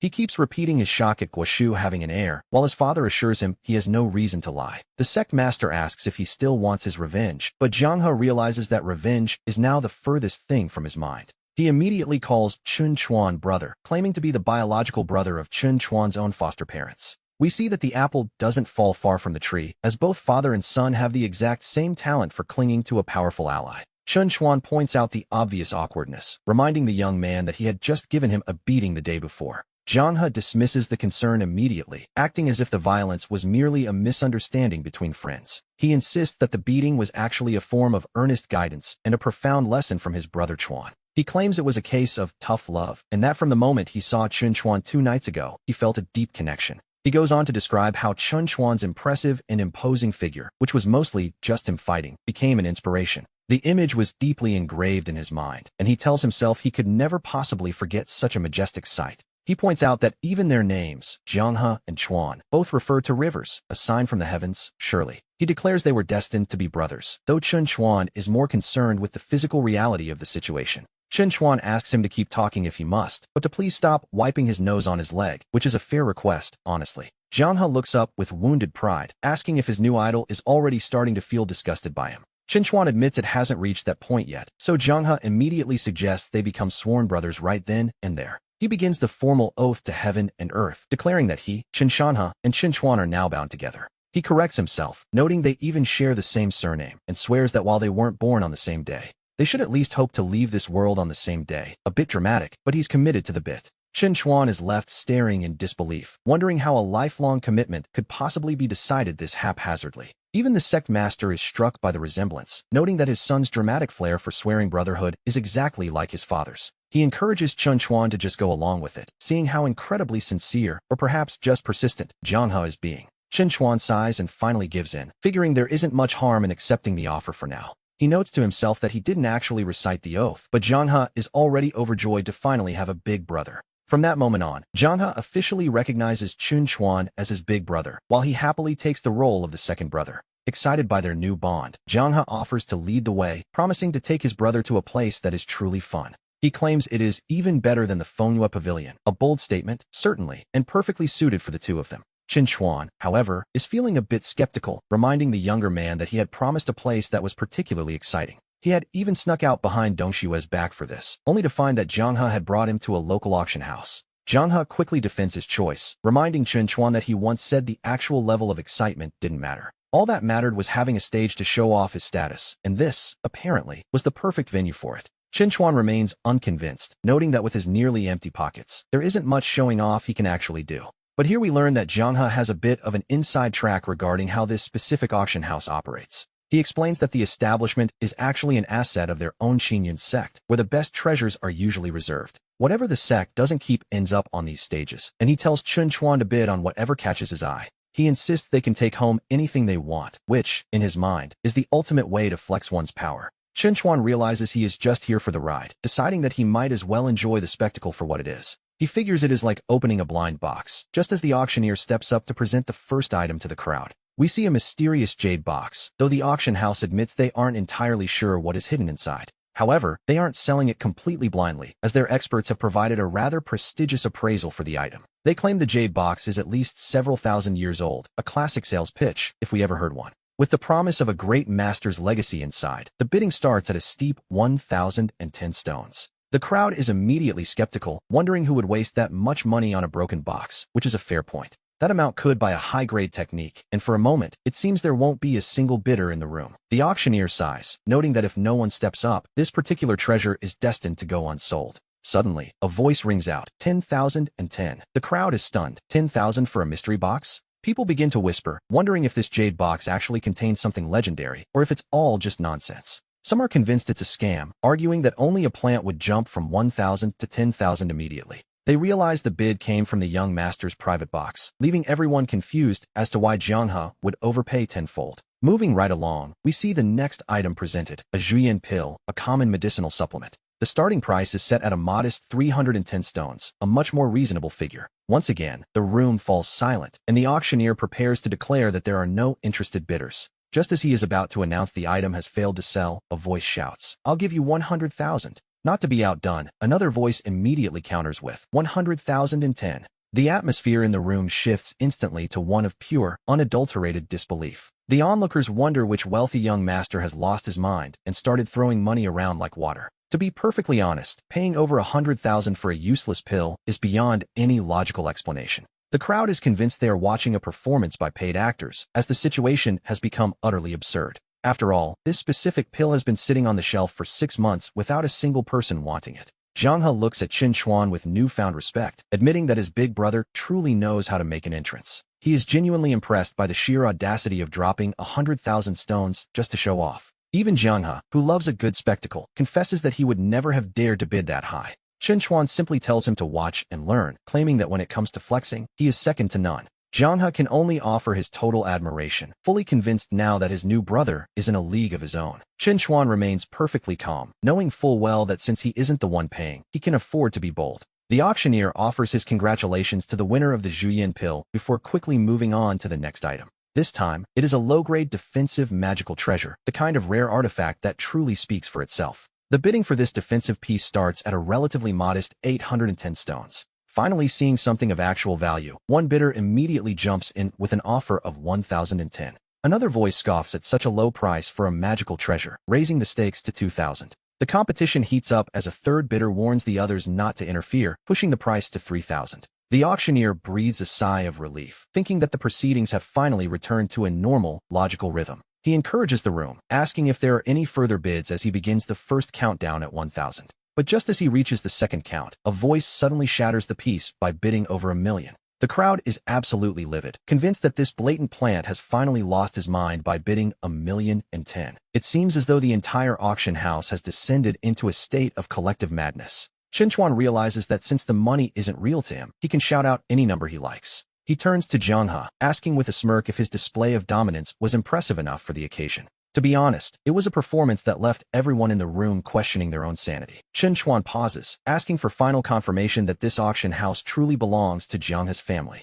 Donghua insists it is the truth, though Qin Chuan wonders if playing this way won't cause some serious trouble. Donghua shrugs it off, pointing out that Qin Chuan is doing the exact same thing anyway. Suddenly, the weight of the situation hits Qin Chuan, and he realizes his younger brother might be in over his head. He warns Donghua that a massive stroke of bad luck is likely coming his way after such a stunt. Qin Chuan sighs, telling his friend that even he can't save him this time, so he'd better start praying. Donghua looks up in a panic, completely confused about what his older brother could possibly mean by that. He begs for a clearer explanation, admitting that he's starting to feel a genuine sense of dread. Qin Chuan calls him a fool, explaining that his earlier flashy bidding only worked because those items were unwanted. Those previous lots were destined to fail anyway, but this magical treasure is something everyone actually wants. By jumping straight to such an absurd price, he's effectively destroying the reputation of his family's auction house. He asks if Donghua even cares about the business anymore, or if he's just obsessed with showing off. The realization finally hits the young master, and we see the color drain from Donghua's face. He realizes they can't keep playing this game, as they have clearly taken things much too far this time. He panics, wondering how on earth he will explain this to the sect master, who also happens to be his father. Donghua screams for help, certain that his father is going to beat him within an inch of his life. With tears and snot running down his face, he clings to Qin Chuan, threatening never to let go if he isn't saved. He wails about how his family will be penniless after this, which is a bit of an exaggeration, but he's desperate. The sect master appears, noting coldly that the family's financial ruin would be entirely Donghua's fault. He glares at his foolish son, while Qin Chuan tries to step in and mediate with the sect master. Qin Chuan suggests that Donghua didn't do it on purpose, quickly pivoting to the topic of his experimental fields. The sect master tells him he can do whatever he wants with the fields, but asks Qin Chuan to leave for a moment. He mentions that his leather belt hasn't been unbuckled for decades, but today, that is about to change. Donghua cries out to his brother, reminding him that he was supposed to be his savior in this mess. But Qin Chuan simply offers a wave, leaving his friend to face his fate alone. And who could blame him, really? "Father, I was wrong. Please stop hitting me, father." We see that his friend's face is a complete mess. It's a truly pitiful sight. Chuan tells himself he must increase his strength quickly, lest he ever find himself in a similar position. A little later, he gathers the workers, telling everyone to come forward and collect their new seeds. He orders them to shovel out all the existing spiritual herbs and plant these new seeds instead. Yes, they are digging up the precious herbs. The sect master has already given his permission, after all. He announces that from this day forward, this area will be known as Experimental Field Number 1. However, the initial results of the experimental field are not quite what we would call ideal. The grain produced is only slightly better than ordinary crops, with no significant improvement in quality. He sighs, realizing that the first step is always the hardest. Making money is never as easy as it looks. Later, he asks his companion if she is short on snacks, noting how hard she has been cultivating lately. She has been working so diligently that she hasn't even returned to her room to sleep. She retorts that it's all because he scared her, especially with her being a heavenly water spirit root. She tells him he simply doesn't understand how someone like him could act the way he does. She repeats that he truly terrified her, emphasizing her delicate water spirit root nature. It seems she really is made of water. He decides he must also focus on his own cultivation. Of course, this requires massive resources. One only needs to look at Donghua, who is still in solitary confinement.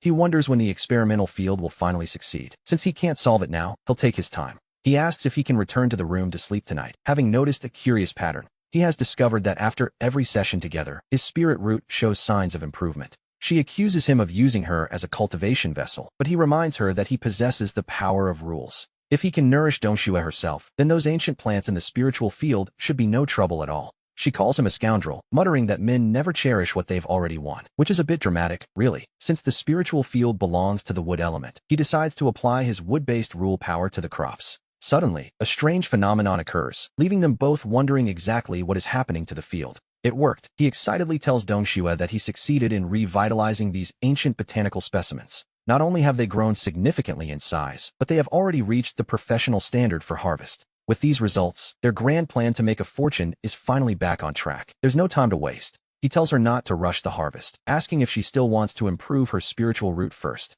He suggests they head off right now, though she protests that she hasn't even had a chance to bathe yet. Donghua admits to Chuan that she feels a strange change since they started their partnership. She feels as though she doesn't even need to take the initiative to cultivate anymore. A convenient side effect, indeed. He jokingly begs her to please keep practicing on her own, fearing he won't survive until old Chen returns. She gives him a playful, annoyed look, though deep down she knows he's only teasing her. She promises to cultivate properly, and in return, he presents her with a special gift he's been holding. He mentions he heard that consuming this particular item can grant a person eternal youth. She immediately asks if he thinks she's getting old. To be honest, that was a dangerous conversational turn. He quickly denies it, claiming he just wanted to buy her something nice. She decides he's being thoughtful enough. She points to a jade box, asking what it is, and he admits he just bought it on a whim. He realized he forgot to examine it. Since there's nothing else to do today, he decides to study it closely. Looking closely at the object, it appears to be some kind of ancient cultivation technique. He asks her to inject some spiritual power into it, and she agrees to give it a try.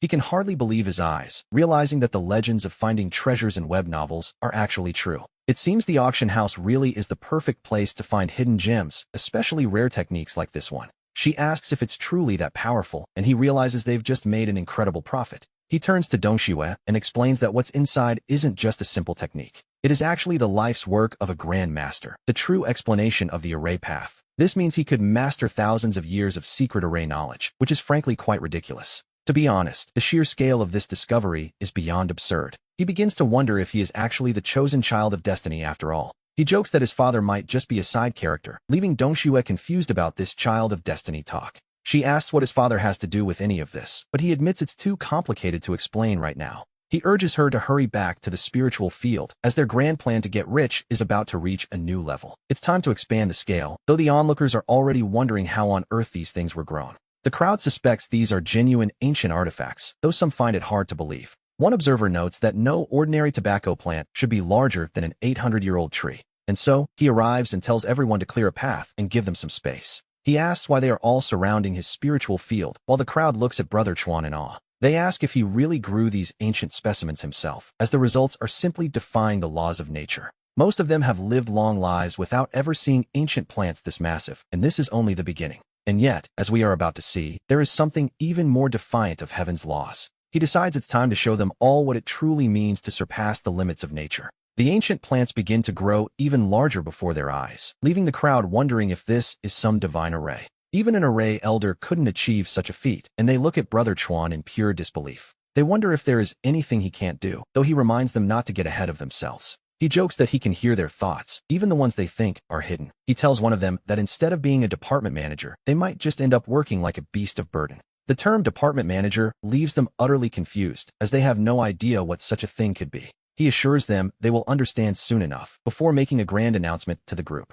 He declares that the Qingyun Group Chen Limited Company is officially established right then and there. Today marks the moment they truly step toward success, and the atmosphere is filled with newfound hope. Meanwhile, others are lamenting how difficult life has become, as 6 months have already slipped away. They worry that if Chun Chuan's experimental field fails, they will be out of options entirely. The only choice left would be to return to planting standard spiritual fruits and lingji mushrooms. The situation is quite dire, as they can barely afford the cultivation resources for their own disciples anymore. One suggests that it might be best to go and see the progress for themselves, having heard some interesting rumors. Apparently, many people have been flocking to the spiritual field lately, including some of the inner sect elders. Surprised by this news, the sect master decides he must head there immediately to witness it personally. Upon his arrival, he is greeted by Elder Zhou, who seems to have been expecting him. The elder bows to the sect master and prepares to reveal exactly what they have been working on. The sect master looks around and asks what on earth he is seeing, his curiosity clearly piqued. Elder Zhou explains that this strange substance is called leixiao, a recent invention by Qin Chuan. He admits it is his first time trying it as well, urging the sect master not to be in such a hurry. He offers to give the sect master a detailed introduction to the snack, step by step. As he begins to explain how it works, the sect master cuts him off, having heard enough. The sect is so poor they can barely afford to eat, and here they are discussing snacks. He tells the elder to enjoy it himself, just as Chun Chuan notices his uncle has arrived. Chun Chuan mentions he was just about to go looking for him, which seems quite convenient. The sect master has matters to discuss, but Chun Chuan insists they shouldn't just sit there, calling for Donghua. He tells her to prepare the chives and fetch a jar of his private wine collection so they can drink together. Donghua nods, acknowledging the request from her young master, Xiao Chuan. The sect master sighs, insisting he has no appetite given the dire state of the sect's finances. Chun Chuan simply smiles, telling his uncle that there is no problem a good barbecue cannot solve. And if one meal doesn't work, two certainly will, as he encourages him to start with the barbecue. Donghua returns with the chives, presenting the uncle with the barbecue and the spicy leixiao. But the real treasure is the spiritual wine, which releases an aroma that is truly intoxicating. The sect master is stunned, realizing he has never smelled anything quite like this in his entire life. Chun Chuan explains he just finished developing it and invites his uncle to take a taste. He wants to see how it compares to other spiritual wines, though the uncle admits the scent is indeed divine. However, he insists on discussing the sect's heavy burdens, fearing they cannot continue like this much longer. The sect master laments that the sect is likely unable to provide even a single scrap of resources anymore. As he takes a drink, Chun Chuan watches him closely, eagerly asking his uncle what he thinks of the taste. He asks if it is good, while the sect master admits he has never tasted anything quite like this wine in his life. At first, the flavor is subtle, but a moment later, a feeling of pure, dripping refreshment washes over him. The uncle demands to know where he bought such a thing, while Chun Chuan tells him to slow down and take it easy. He assures him there is plenty more and insists that this wine was indeed developed right here by themselves. He encourages his uncle not to just drink, but to pair it with the barbecue and leixiao for the full experience. The sect master finds it delicious, a true masterpiece, and notices that after eating the chives, his internal spiritual energy begins to shift. It starts to circulate automatically, leaving him in awe of what he considers a divine gift from the heavens. Chun Chuan tells his uncle to eat slowly, before casually mentioning a figure of 1010. The sect master freezes, asking what in total disbelief at the number he just heard. He calls him a little brat, his shock quickly turning into a spark of genuine indignation. He reminds Chun Chuan that he used the sect's spiritual fields, forcing everyone to tighten their belts just to survive. And now, after taking just a few bites and drinks, his own nephew is actually demanding payment. He asks why he doesn't just become a robber, while Elder Zhou tries to calm the sect master down. The elder explains that Chun Chuan is only joking, meaning that the actual value of this meal is 1010. The sect master realizes this means the chives can be sold, which Chun Chuan confirms was the whole point of his research. He shows his uncle the raw materials for the leixiao and barbecue, explaining his plan to expand the entire operation. He intends to take over the retail area, noting that meat barbecue is even more delicious than the vegetable version. The sect master is amazed to see such a large field of ingredients, all maintained and nourished by a complex spiritual array.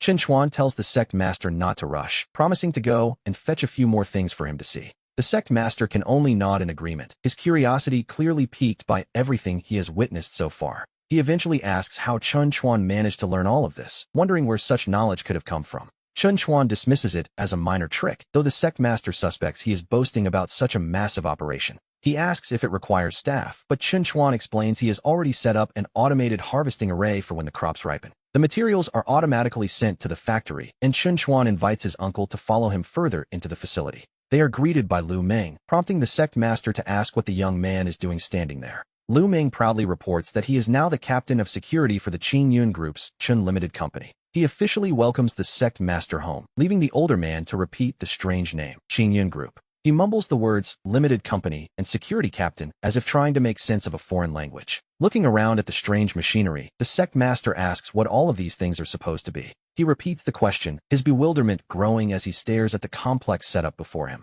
Chun Chuan explains that this is an assembly line designed for the automated production of lechio and barbecue. Everything is then packaged together, a process he has decided to call jade-prepared dishes. He notes that it might be too much for his uncle to understand, which, to be honest, is a fair assessment. He directs the sect master's attention to the next section, eager to show off the final results of his hard work. The sect master is stunned by the sheer volume, marveling at the massive amount of jade-prepared dishes stored there. He repeats the name, jade-prepared dishes, over and over, trying to wrap his head around the concept. He is utterly shocked by the scale, unable to believe that so much could be produced in one place. Chun Chuan confirms these are the dishes, noting that each box of lechio snacks will be sold for 10 spirit stones. Chun Chuan explains that the barbecue goes for 30 stones a box, asking his uncle what he thinks of the price. The sect master is floored, wondering how such a tiny little box could possibly cost 30 spirit stones. Naturally, his next question is about the production cost of such an item. When he hears it costs less than a single stone to make, he can't help but let out a startled curse. He stares in disbelief at the massive profit margin, but Chun Chuan tells him not to be shocked just yet. He explains that once the retail area is fully established, the price for the meat skewers will go even higher. A single box will then cost 50 stones, and with that, he leads his uncle toward the next section. He introduces the assembly line for the high-end spirits, preparing his uncle for the next price reveal. He calls out to Ergo to bring over the ledger, and the young man happily complies. 800 stones? The sect master asks if he's trying to commit highway robbery. And the best part? The entire setup cost a mere 10 snacks, yielding a staggering 80-fold return on his investment. Chun Chuan tells him to stay calm, urging him to consider the premium packaging and the exquisite taste. He asks if 800 really seems like too much, and the sect master begins to reconsider. With the inventory ready, Chun Chuan points out that they have everything they need to proceed. The only thing missing is a sales channel in the cultivation world, and he looks to his uncle for help. The sect master promises to handle it, though he admits he isn't quite sure what the specific plan should be. Chun Chuan suggests gathering the leaders of the nearby major sects together for a meeting. He asks if his uncle can manage it, and the older man notes that it should be easy enough. It turns out they were already planning to meet in a few days to discuss a certain secret realm. Chun Chuan repeats the words secret realm, his interest clearly piqued by this new development. And so, we learn that yet another secret realm has appeared, the proverbial backyard for the chosen ones of this world. The sect master explains that Chun Chuan might not know what a secret realm is yet, but it involves several major sects. They all send their disciples in for a trial together, and he mentions that Chun Chuan's father will also be attending. He suggests that Chun Chuan should join them when the time comes, and the young man readily agrees. They decide to discuss the details later, but Chun Chuan suddenly asks what Jiang he has been up to lately. Just the mention of his name makes the sect master fume, claiming that if his son had even a fraction of Chun Chuan's sense, he might live another 200 years, but for now, the boy is still stuck in solitary confinement. Chun Chuan boldly asks his uncle to release him, suggesting that Jiang he is essential for the new sales plan. The sect master is skeptical, wondering if his son is actually capable of contributing anything useful to the mission. Chun Chuan assures him that Jiang he possesses unique and favorable conditions that make him perfect for the job. We then move to a different scene, where a hostess wonders what wind has blown the elites of the 4 great families straight to her Fenghua pavilion, and she quickly calls for her staff to welcome them. She orders them to be escorted inside and served in the prestigious Heavenly Room No. 1 immediately. However, one of the attendants is scolded for failing to notice that their young master is also present. The followers keep repeating the same point, emphasizing the importance of the young man standing before them. They demand to know if she's blind, asking if she truly didn't see their young master standing right there. They mockingly ask the girl if her eyesight is so poor that she can't even recognize a literal god of wealth. The onlookers are stunned, hardly believing their ears as the elites of the 4 families address the chubby young man as young master. If he is the young master to the 4 great families, they realize with a shock that his status must be truly astronomical. And indeed, he confirms it. He is the leader of the most powerful sect in the entire southern wilderness. This is none other than Donghua, the son of the sect master of the Qingyun sect. He is the true heir of the clan, the young sect master himself. The hostess stammers that she was blind to his status, never imagining someone of his rank would visit. She is shocked that he would grace her Donghua pavilion, proving his big brother was right all along. There is no point in hiding such status, showing it off is half the fun for a young sect master. She eagerly asks which lady she should arrange for him to spend the evening with. She wonders if he would prefer to hear some music first or proceed directly to the usual festivities. Donghua simply demands their best wine, insisting on eating right here in the main hall, without any girls. As he orders the best food and drink, the onlookers wonder what is wrong with this Qingyun heir. The hostess is baffled, watching a young man of his position refuse the company of any ladies. The crowd begins to whisper, wondering if he is perhaps incapable. It's a possibility, they suppose. Looking at his sturdy build, they conclude he must just be a glutton who prefers food over romance. The staff soon presents him with the finest spiritual wine the Donghua Pavilion has to offer. They invite him to taste it alongside their most exquisite and delicate dishes. Donghua is unimpressed, asking if this pathetic drink is truly the best they can do. He accuses them of playing a joke on him, while the hostess desperately pleads her innocence. He scoffs at their best wine, complaining that it has left a terrible, stale taste in his mouth. Deciding he can't take it anymore, he realizes he needs a spicy gluten strip to wash out the flavor. One of his companions asks if this is the famous lechiao that has been causing such a stir lately. We hear that this snack is rumored to not only taste incredible, but to possess extraordinary properties. It is said that a single bite can make one's spiritual energy circulate for a full cycle. Brother Chun, we've known each other for so long. Surely you could share a little with us? It's a small thing. Donghua asks them if they really think he is that stingy, telling them to simply take some and eat. The atmosphere shifts as they take their first bites, savoring the unexpected flavor. The onlookers whisper, recalling that the strange snack was called something like lechiao. It smells incredible, and we see the crowd wondering what else the young sect master might have hidden away. To be honest, it looks even more delicious than the lechiao they've heard so much about. The hostess sighs, noting it's a pity to have such food without wine, and begs the young sect master's forgiveness. She admits that even the finest spiritual wine in the Donghua Pavilion isn't good enough for his refined palate. She asks him what kind of wine he truly desires, and Donghua realizes his moment has finally arrived. He tells her that he was waiting for her to ask, and that from now on, whenever he visits, he will only drink Taizi. Taizi. Suddenly, the hostess orders everyone to stop whatever they are doing.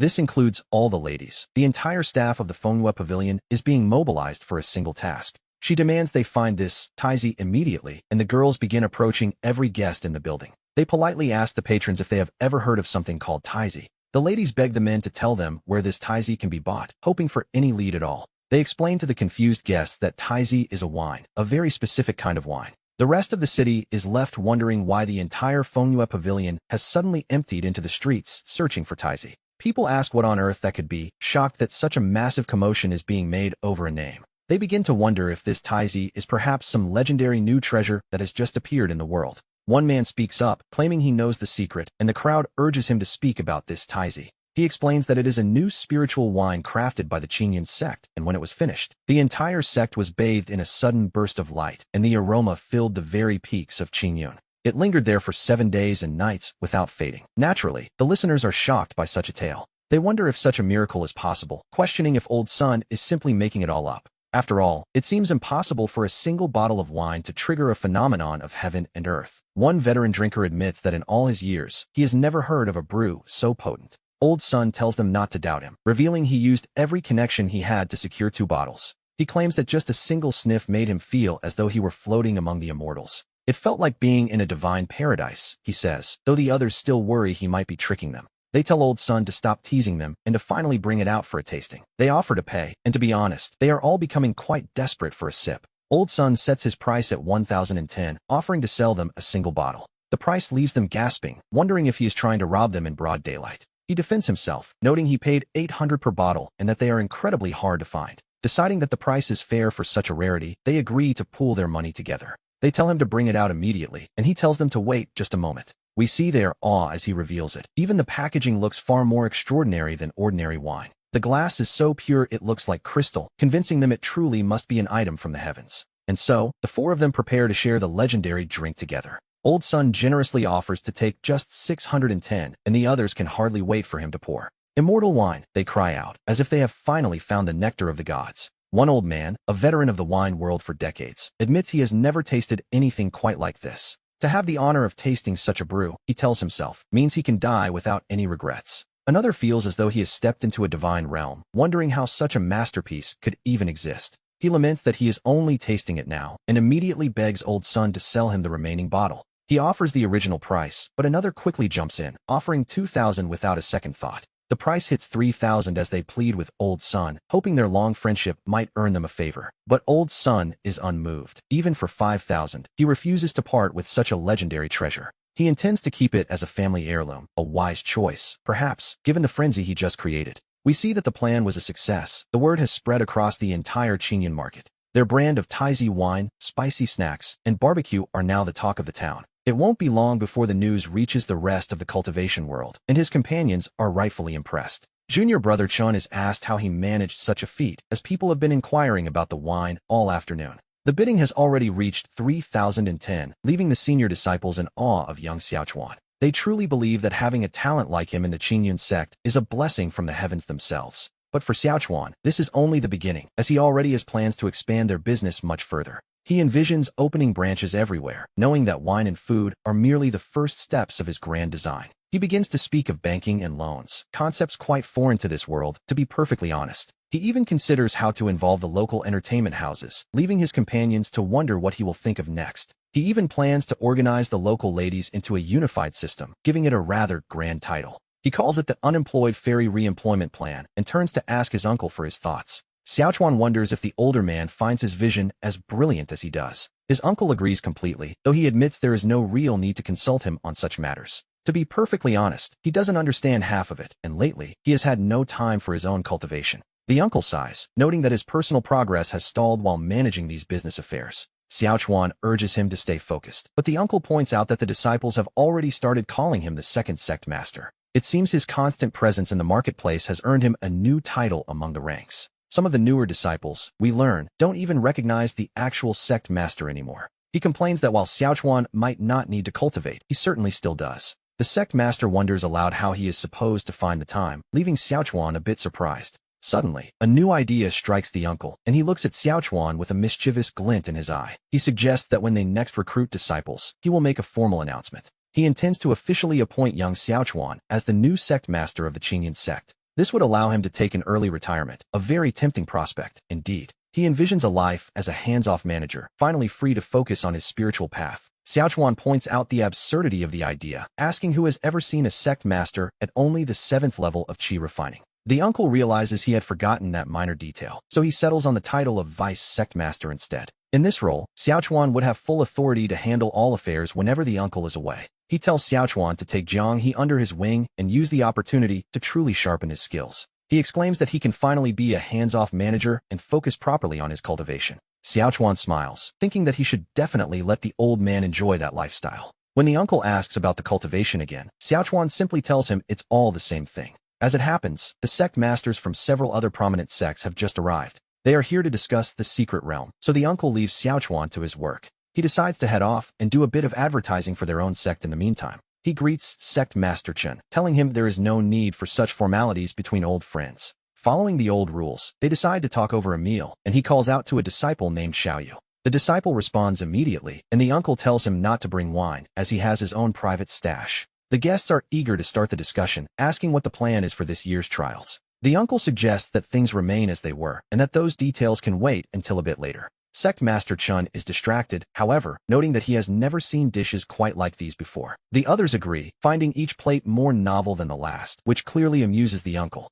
He explains that this is called barbecue, a specialty of the Qingyan sect, and urges them all to try it. The flavor is absolutely incredible, and old Shin finds himself asking how such a thing is even made. They marvel at the exquisite taste, noting a certain flow of energy that pairs perfectly with spiritual wine. And speaking of spiritual wine, the uncle announces its arrival with a flourish. He presents the flying platform, wine, leaving Brother Chen wondering what the story is behind such a name. The color of the wine is beautiful. Looking through the bottle, one can see the liquid shimmering within.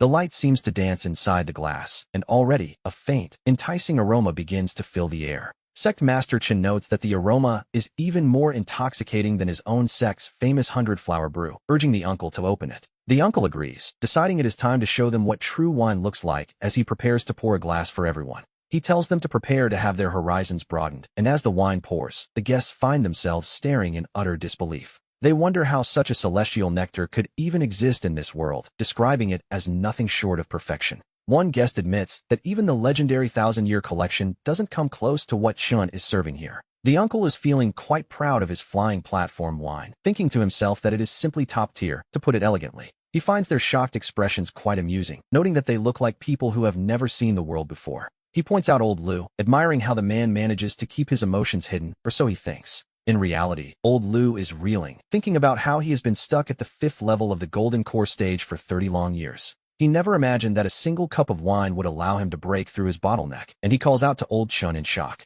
Overwhelmed with gratitude for the gift of the wine, he offers a formal bow to his host. The uncle tells old Lu that this was simply his destiny, adding that if he truly wants to thank someone, he should thank young Chen Chuan. The name catches their attention, and they find themselves repeating it in curiosity. They ask if this boy is his personal disciple, marveling at the fact that Brother Chun has managed to find such a rare talent. It is enough to make anyone envious, and they naturally begin to wonder just how high Chen Chuan's cultivation level actually is. They assume he must be the Qilin prodigy of the Qingyun sect, which gives the uncle a perfect opportunity. He decides to use this moment to emphasize Chen Chuan's importance to the sect, essentially giving them a fair warning. It's a clever move to ensure no one tries anything reckless or faces an awkward situation later in the secret realm. He asks the group what they think of the wine, and the response is a unanimous and enthusiastic approval. When he asks if they would like to drink it again in the future, they naturally agree, which is exactly what he wanted to hear. The uncle continues, telling them to go back and inform the disciples of their respective sects that once they enter the secret realm, Brother Chen needn't worry. They reply, promising to warn their disciples not to make things difficult for Chen Chuan. One guest adds that since the boy helped him break through his bottleneck, he won't let anyone lay a finger on him. The others agree, but the uncle realizes they've misunderstood. He wasn't asking for protection, he was giving a warning. He tells them plainly not to let their disciples provoke the boy, leading them to wonder what would happen if they did. They wouldn't even know how they died, he remarks, leaving the guests in a state of complete shock. He asks if they have ever seen a situation where someone stole a single bottle of wine, only for Chen Chuan to take action. Imagine being chased and beaten by a dozen Golden Core elders, all because of that one bottle. The guests are horrified, wondering what poor soul could have possibly fallen into such a miserable state. Me, the uncle admits. Yes, it was him. To be honest, it's a memory he'd rather forget. He explains that Chen Chuan is so bold, he even dares to strike the sect master himself. And since the elders all take the boy's side anyway, the uncle has one piece of advice for his friends. He suggests they tell their disciples to simply stay as far away from the boy as possible. There is quite literally nothing that Chen Chuan is afraid to do, which is a terrifying thought. The guests can only stammer in response, realizing this disciple is truly far from ordinary. Moving past the warnings, they ask if there is any wine left, hoping to take 3 bottles home with them. Another demands 5 bottles, but the uncle snaps back, telling them they must be joking. He only gets 1 bottle of this flying platform wine a month, grumbling that Chen Chuan is a bit of a miser. Meanwhile, we see Chen Chuan himself, who has hidden the stash in his room and wonders who is gossiping about him now. He justifies the small supply to himself, wondering if they've ever heard of the concept of hunger marketing. He grumbles to himself, suspecting that some other blind fool has come to steal his precious wine again. But as he turns, he freezes in shock, realizing his father has suddenly appeared in the room. Chen Chuan stares at the empty bottles, asking his father just how much flying platform wine he's consumed. His father scoffs, retorting that after drifting around for 6 months, he shouldn't have to report every drink. He asks if he isn't allowed to enjoy himself after returning, but Chen Chuan remembers the allowance he left with. The sect master had given him tens of thousands in spirit stones, yet he spent it all, and even ended up in debt. The father sighs, explaining that the world of cultivation is simply filled with too many temptations. Even a man of his experience, he admits, has moments where he simply cannot control his spending. Chen Chuan notes his father's talent for wasting money and asks exactly how much he owes. His father shrugs it off, claiming it isn't much, only about 80,000 spirit stones. Chen Chuan agrees that it isn't much, at least not by his current standards. He hands over a card from their Qingyun Group bank, mentioning it only has about 500,000 inside. He tells his father to spend it sparingly, leaving the old man completely stunned by the massive amount. The father mentions he heard from young Donghua that Chen Chuan had been making some money lately. He never imagined it would be this much, but Chen Chuan just wonders if this is really considered a lot. To the boy, this is just the beginning, especially when considering all their various business ventures. He casually mentions that the net assets of their Qingyun Group have only just reached 500 million. His father can barely breathe, repeating the number 500 million in a state of pure disbelief. He never expected that in his old age, he would finally get to live the pampered life of a wealthy heir's father. Chen Chuan finds his father's choice of words a bit odd, but decides that as long as the old man is happy, it's fine. Changing the subject, Chun Chuan asks about his father's current cultivation level, only to hear he is still at the peak of the 9th level of qi refining. He is stunned. His father has been away for 6 months and still hasn't reached foundation establishment, suggesting he spent the whole year just playing around. He complains about how hard he works to earn money, wondering why his father can't show a bit more ambition. The old man pauses, realizing those words sound incredibly familiar, and for a very good reason.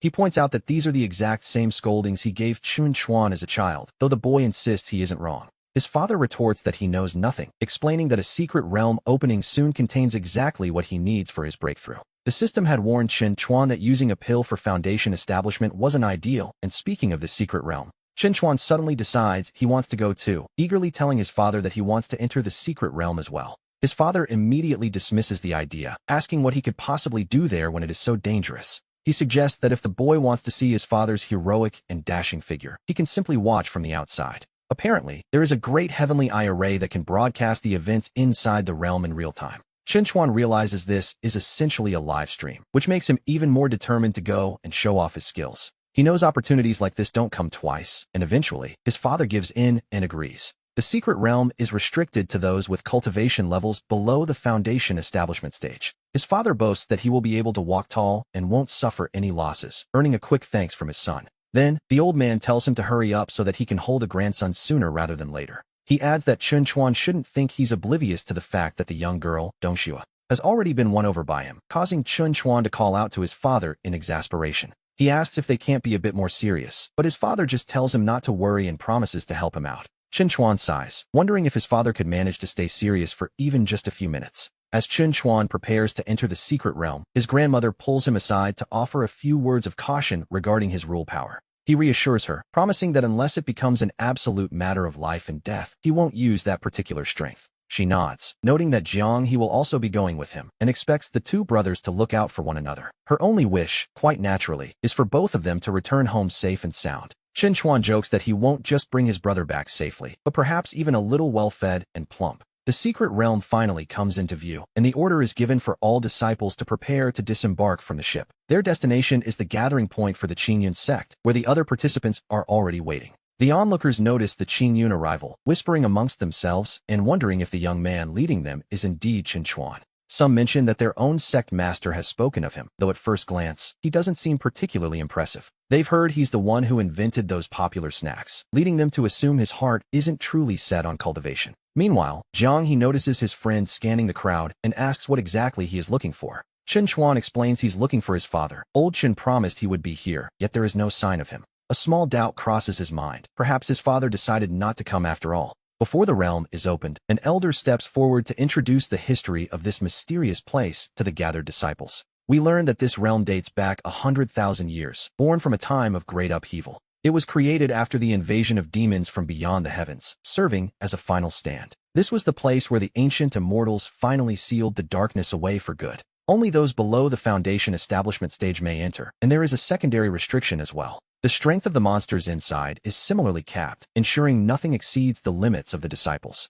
If everyone is at the same level, Chun Chuan realizes the challenge might be different than he expected. Something feels off. Something feels deeply wrong about this, especially regarding what happens after they enter the secret realm. The elder continues, explaining that their mission is simple. They have only one objective. They are to repair as many of the 60 altars scattered throughout the realm as possible. Whichever sect manages to repair the most will be declared the winner of this entire trial. And to ensure the safety of the disciples, a priority, at least in theory, there is an extra precaution. Every disciple at the peak of the qi refining stage is instructed to approach their respective sect masters. There, they will receive a foundation establishment pill to keep on hand for emergencies. The crowd erupts in excitement. After all, a foundation establishment pill is no small gift. Some marvel at the sect's generosity, while others argue it's merely a tool for survival. Deep down, they know that using a pill to force a breakthrough can limit one's future potential. Naturally, the next question on everyone's mind is what the actual reward for winning will be. The elder announces that the prizes have been provided collectively by the 5 great sects.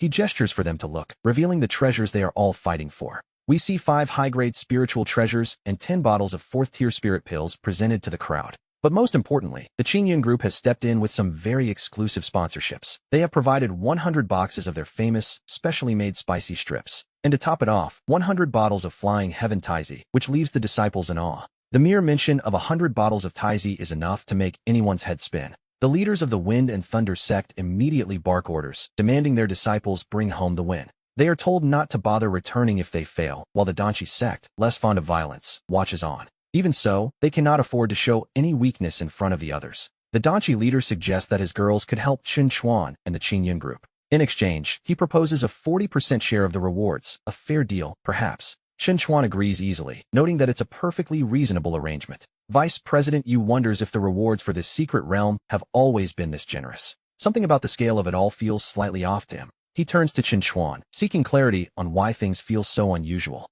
Chen Chuan admits he doesn't know. The realm only opens every 60 years, and he is only 50. He laments that he wasn't even born during the last opening, despite his undeniable natural talent. Having reached the peak of foundation building so young, he is now too overqualified to enter. The narrator notes that this was quite the boast to make right to someone's face. As a result, Chen Chuan jokingly tells him his bonus is gone, much to the man's dismay. The secret realm finally opens, the foundation building tools are set, and the disciples depart. The masters shout their final encouragements, desperate for their sects to bring home the victory. The Donghua disciples are specifically reminded to stay close to Chen Chuan at all costs. With a collective shout of agreement, the disciples prepare to face the unknown. Suddenly, a figure flashes past and vanishes into the entrance, likely just a straggler. The leaders decide it's of no consequence and turn their attention to the heavenly eye mirrors. Deep down, Chen Chuan knows that Qingyun's true trump cards won't be revealed so easily. He watches with a satisfied smile, confident that everything is proceeding exactly as planned. We see the leaders observing the mirrors, noting how orderly the youngsters are, and praising Yu Yuan for a job well done.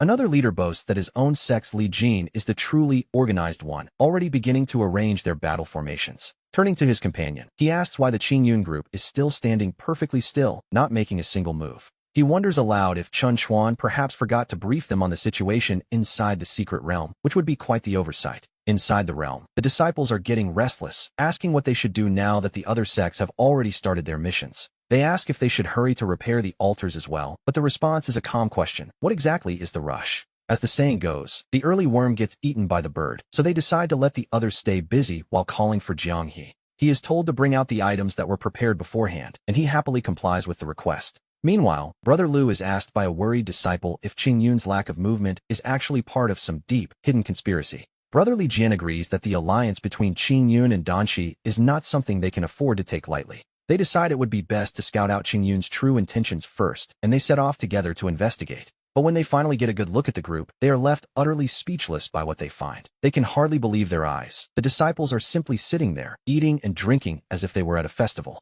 It seems they aren't worried about the progress of the secret realm at all, as Ergo receives his specific instructions. He is told to grill the kidneys a bit longer, while Jianghe is tasked with handing out a bottle of spirits to everyone present. Lu Meng is then told to share the spicy snacks with the rest of the group, ensuring no one goes hungry. The sisters from the Donghua sect are told not to be polite and to make themselves feel right at home, a very hospitable war zone, indeed. As they enjoy the feast, they offer their sincere thanks to Brother Chen Chuan for his unexpected generosity. One disciple remarks that this is the first time she has ever tasted such a delicious and high-quality meal. The wine is so good that she finally understands why her sect master is always talking about it back home. The spicy snacks are absolutely delicious, Brother Chen Chuan. One disciple is so impressed that she jokingly declares she wants to have his children. Chen Chuan can't help but feel that he has heard that particular line somewhere before. But amidst the feast, a voice of reason asks if it's truly all right to ignore the secret realm like this. Junior Sister Gu is told not to worry and to simply look at the girls from the Donghua sect. He notes how thin they look and insists that they really ought to eat a bit more.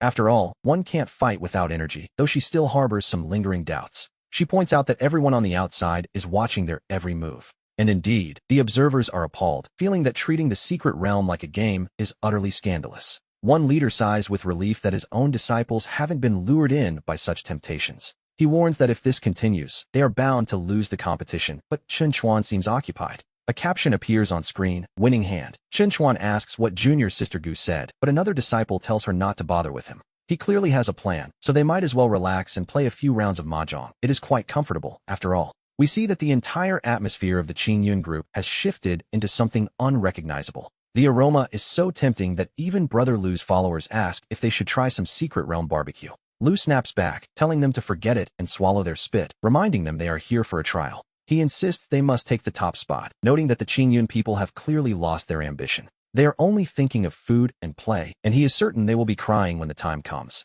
Meanwhile, our group feels quite refreshed. Having eaten their fill, they notice the hour is growing late. Chen Chuan instructs the female disciples to rest while the men finish tidying up and begin pitching the tents. The men respond with immediate enthusiasm, addressing him as Boss Chuan. The female disciples can't help but gush over how incredibly considerate their senior brother Chen Chuan is. However, a small voice asks if they shouldn't be repairing the altars, since the other three sects have likely finished several. He assures them there is no rush, as it's better to conserve energy, especially since the sun is already setting. After all, who knows what kind of monsters might crawl out at night? Safety, he insists, is the top priority. Deep down, he finds it hard to believe the sect masters claimed that this secret realm holds no real danger. Meanwhile, the rival disciples watching from afar are stunned that the Qin Yun group is being so incredibly leisurely. They look on in disbelief, noting that Chen Chuan's group even had the foresight to bring tents. One disciple asks his senior brother if they are here for a trial or a luxury vacation. The others admit they are exhausted too and wonder aloud if they might receive the same kind of treatment.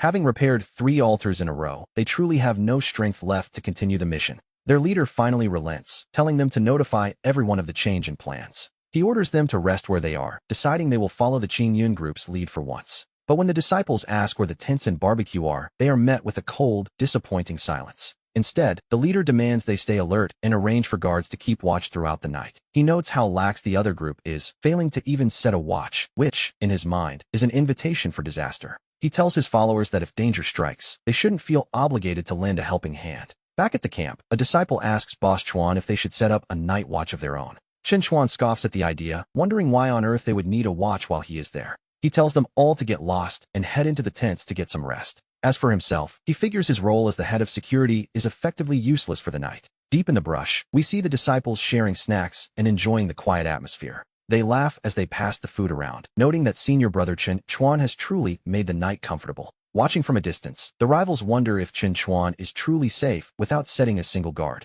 Old Xiao turns to the others, telling them not to let Sect Master Gu's concerns worry them too much. He admits that while their boss Chuan might have average cultivation skills, his mastery of formations is second to none, a fact that changes everything. Suddenly, a strange noise echoes through the air, catching the attention of the Qixing disciples. Susu, one of the Qixing members, points toward the darkness, sensing something approaching. It's an insect swarm, and the realization hits them instantly. Everyone needs to prepare for battle. They are ghost-faced insects, and the sheer number of them is staggering to senior brother Lu. A disciple asks if they should take their enhancement pills, but Lu tells them to wait, recalling the sect master's advice. Since the insect's level isn't high, he believes they can win if they just endure this initial wave. Meanwhile, they glance toward the Qingyun camp, where everyone is still sound asleep. They decide to ignore them, figuring the Qingyun group is simply reaping what they sowed. One of the leaders offers a half-hearted apology to Old Chun for what is about to happen. He hadn't expected these little beasts to appear, but he can't help but offer a bit of criticism. He points out that the disciples under Chen's command are being far too lax for their own good.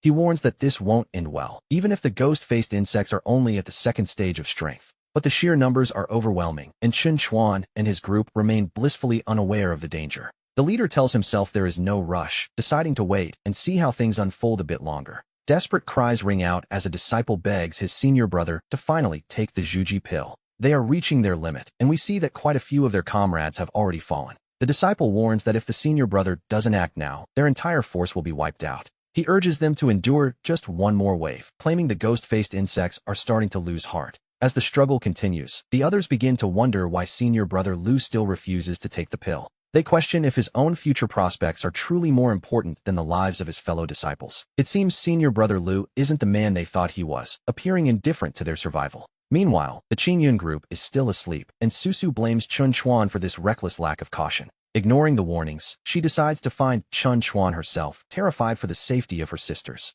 She fears that if they die in such a senseless, confused way, the Qingyun sect will be disgraced. She mutters that she couldn't live with herself, calling out to her senior sister in distress. But then, a voice suggests she take a much closer look at the situation around them. Strangely enough, not a single insect has managed to actually attack the Qingyun camp yet. The observers realize something is off and demand to see a wider view of the campsite. What they see leaves them breathless. It is a killing formation, and an incredibly sharp one at that. It even possesses an automatic defense function, a masterpiece that seems almost impossible to believe. Such a feat could only be achieved by a true grandmaster of formations, which is exactly what Old Xiao predicted. There was no need to worry, after all, as the sect master finishes his impressive display of hidden power. If Chen Chuan were here right now, he would surely be scolding him to death for such a display. Senior brother Lu, it is no wonder your Qingyun people aren't worried. You had already prepared everything. Did you set up this killing formation in advance? To be honest, a formation of this caliber is unheard of. That is our very own Qin Chuan, a genius formation master whose talent knows no bounds. By arranging everything ahead of time, one can finally sleep soundly without a care in the world. With Qin Chuan around, there are no accidents, so we can all relax and enjoy ourselves. He invites the senior sisters from Ganshi to join them, offering leeks that Qin Chuan personally cultivated. They wonder if it's true, having smelled the delicious aroma long ago, and find the food truly exquisite. Being a disciple of the Qingyun sect seems like pure bliss, while others outside are left to fume in envy. While they sleep soundly, the poor Fenglei sect is on the verge of being completely wiped out. Senior brother Li still refuses to take the Zhuji pill, leading others to feel he is unfit to be their leader. They decide that once this is over, they will certainly impeach him for his lack of action. The situation has become critical. If he doesn't use the pill now, they are truly finished. With a look of pure frustration, he finally gives in to the inevitable. The crisis is finally resolved, though they know their future cultivation will be much harder from now on. At the very least, they can leave now without facing punishment, even if the cost was high. They assume that over at the Qingyun camp, there probably isn't even a single bone left intact.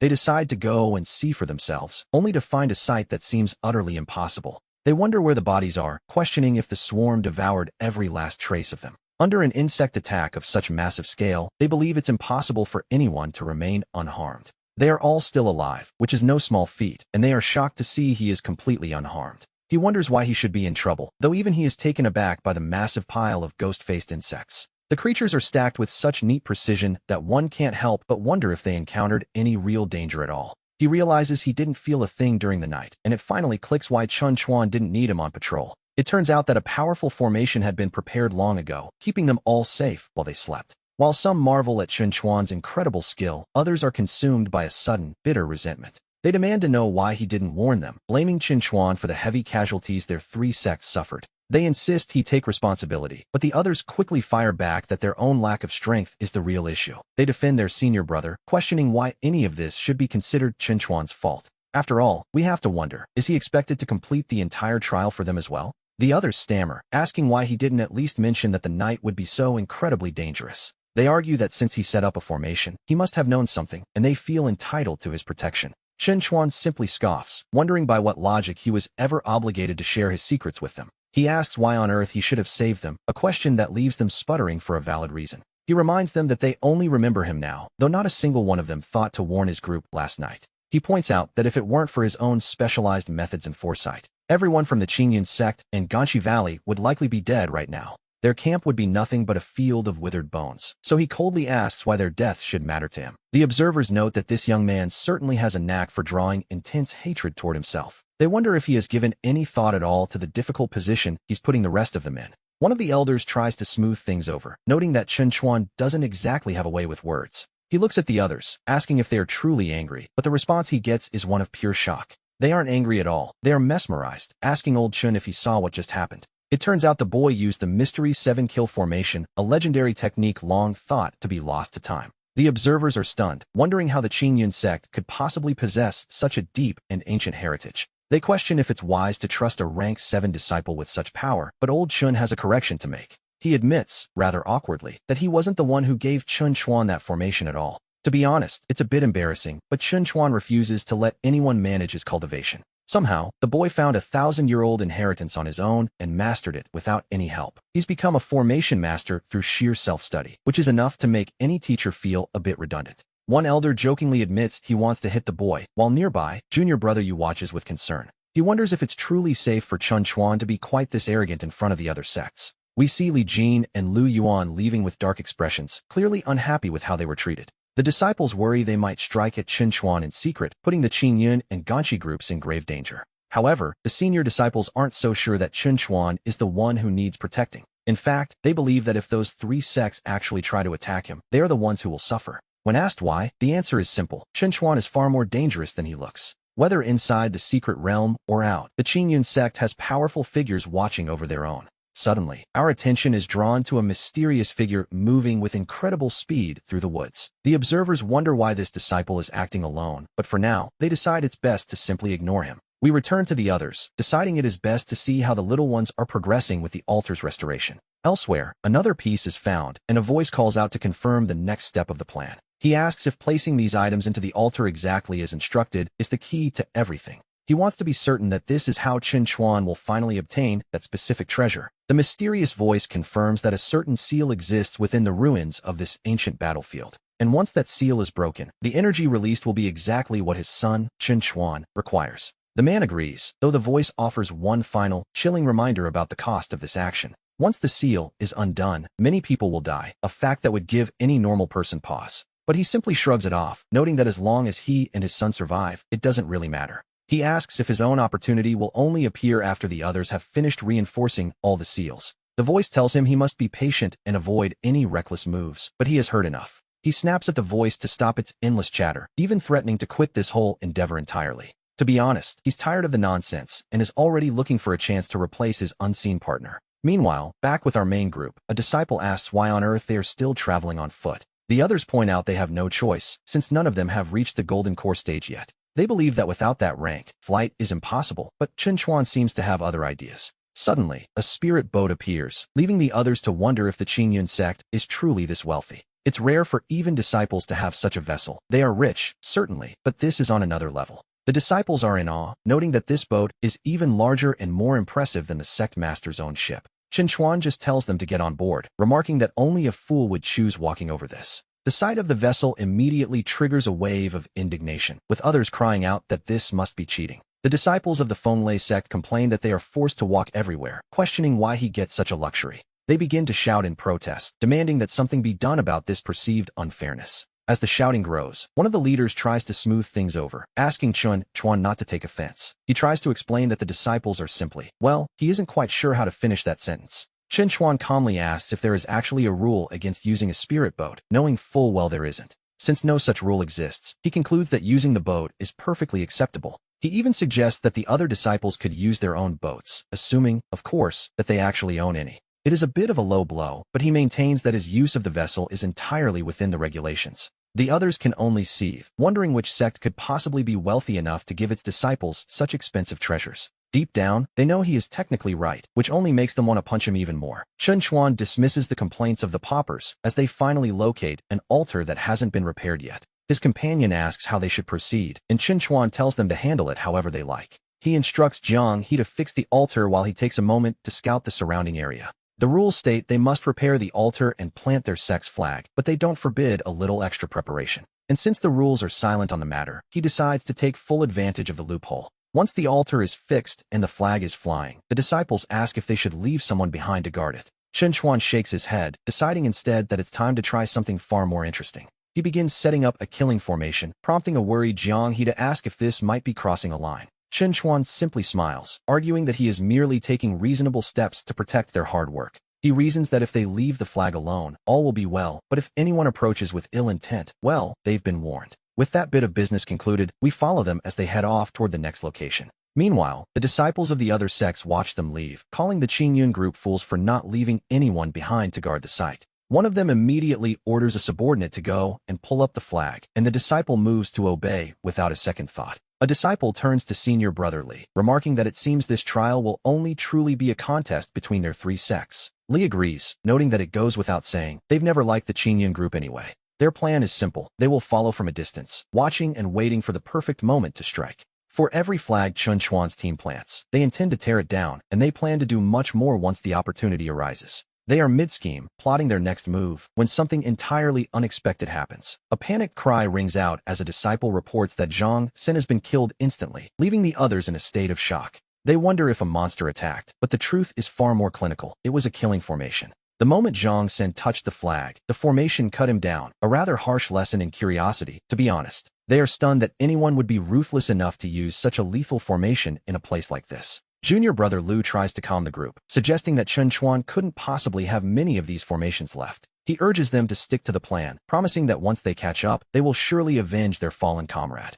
Senior brother Li shoots him a look of pure disbelief, asking if he actually possesses a spirit boat to catch them with. Since they don't have one, chasing them is a fantasy. He decides they should focus on finding their own altars to repair instead. Back at the sect, the elders observe that Chen Chuan might have been a bit heavy-handed, though he is technically one of their own. They admit that the other disciples acted with malice first, so Chen Chuan can hardly be blamed for protecting his interests. In the end, they decide to let it be, hoping this painful lesson will keep the others from bothering Chen Chuan again. The elders of the Fenglai sect sigh with relief, feeling that their lineage isn't entirely lost thanks to Danqi's disciples. They had the foresight to follow Chen Chuan from the very beginning, which turned out to be a wise move. Because of that choice, they haven't fallen into the same miserable state as the others, a small mercy, really. Jiang He tells his leader not to say another word, as he is well aware they've avoided a truly pathetic fate. He notes that once this particular altar is repaired, their trial will be nearly complete. At that point, they can finally head toward the center of the secret realm to wait for the immortal fate to appear.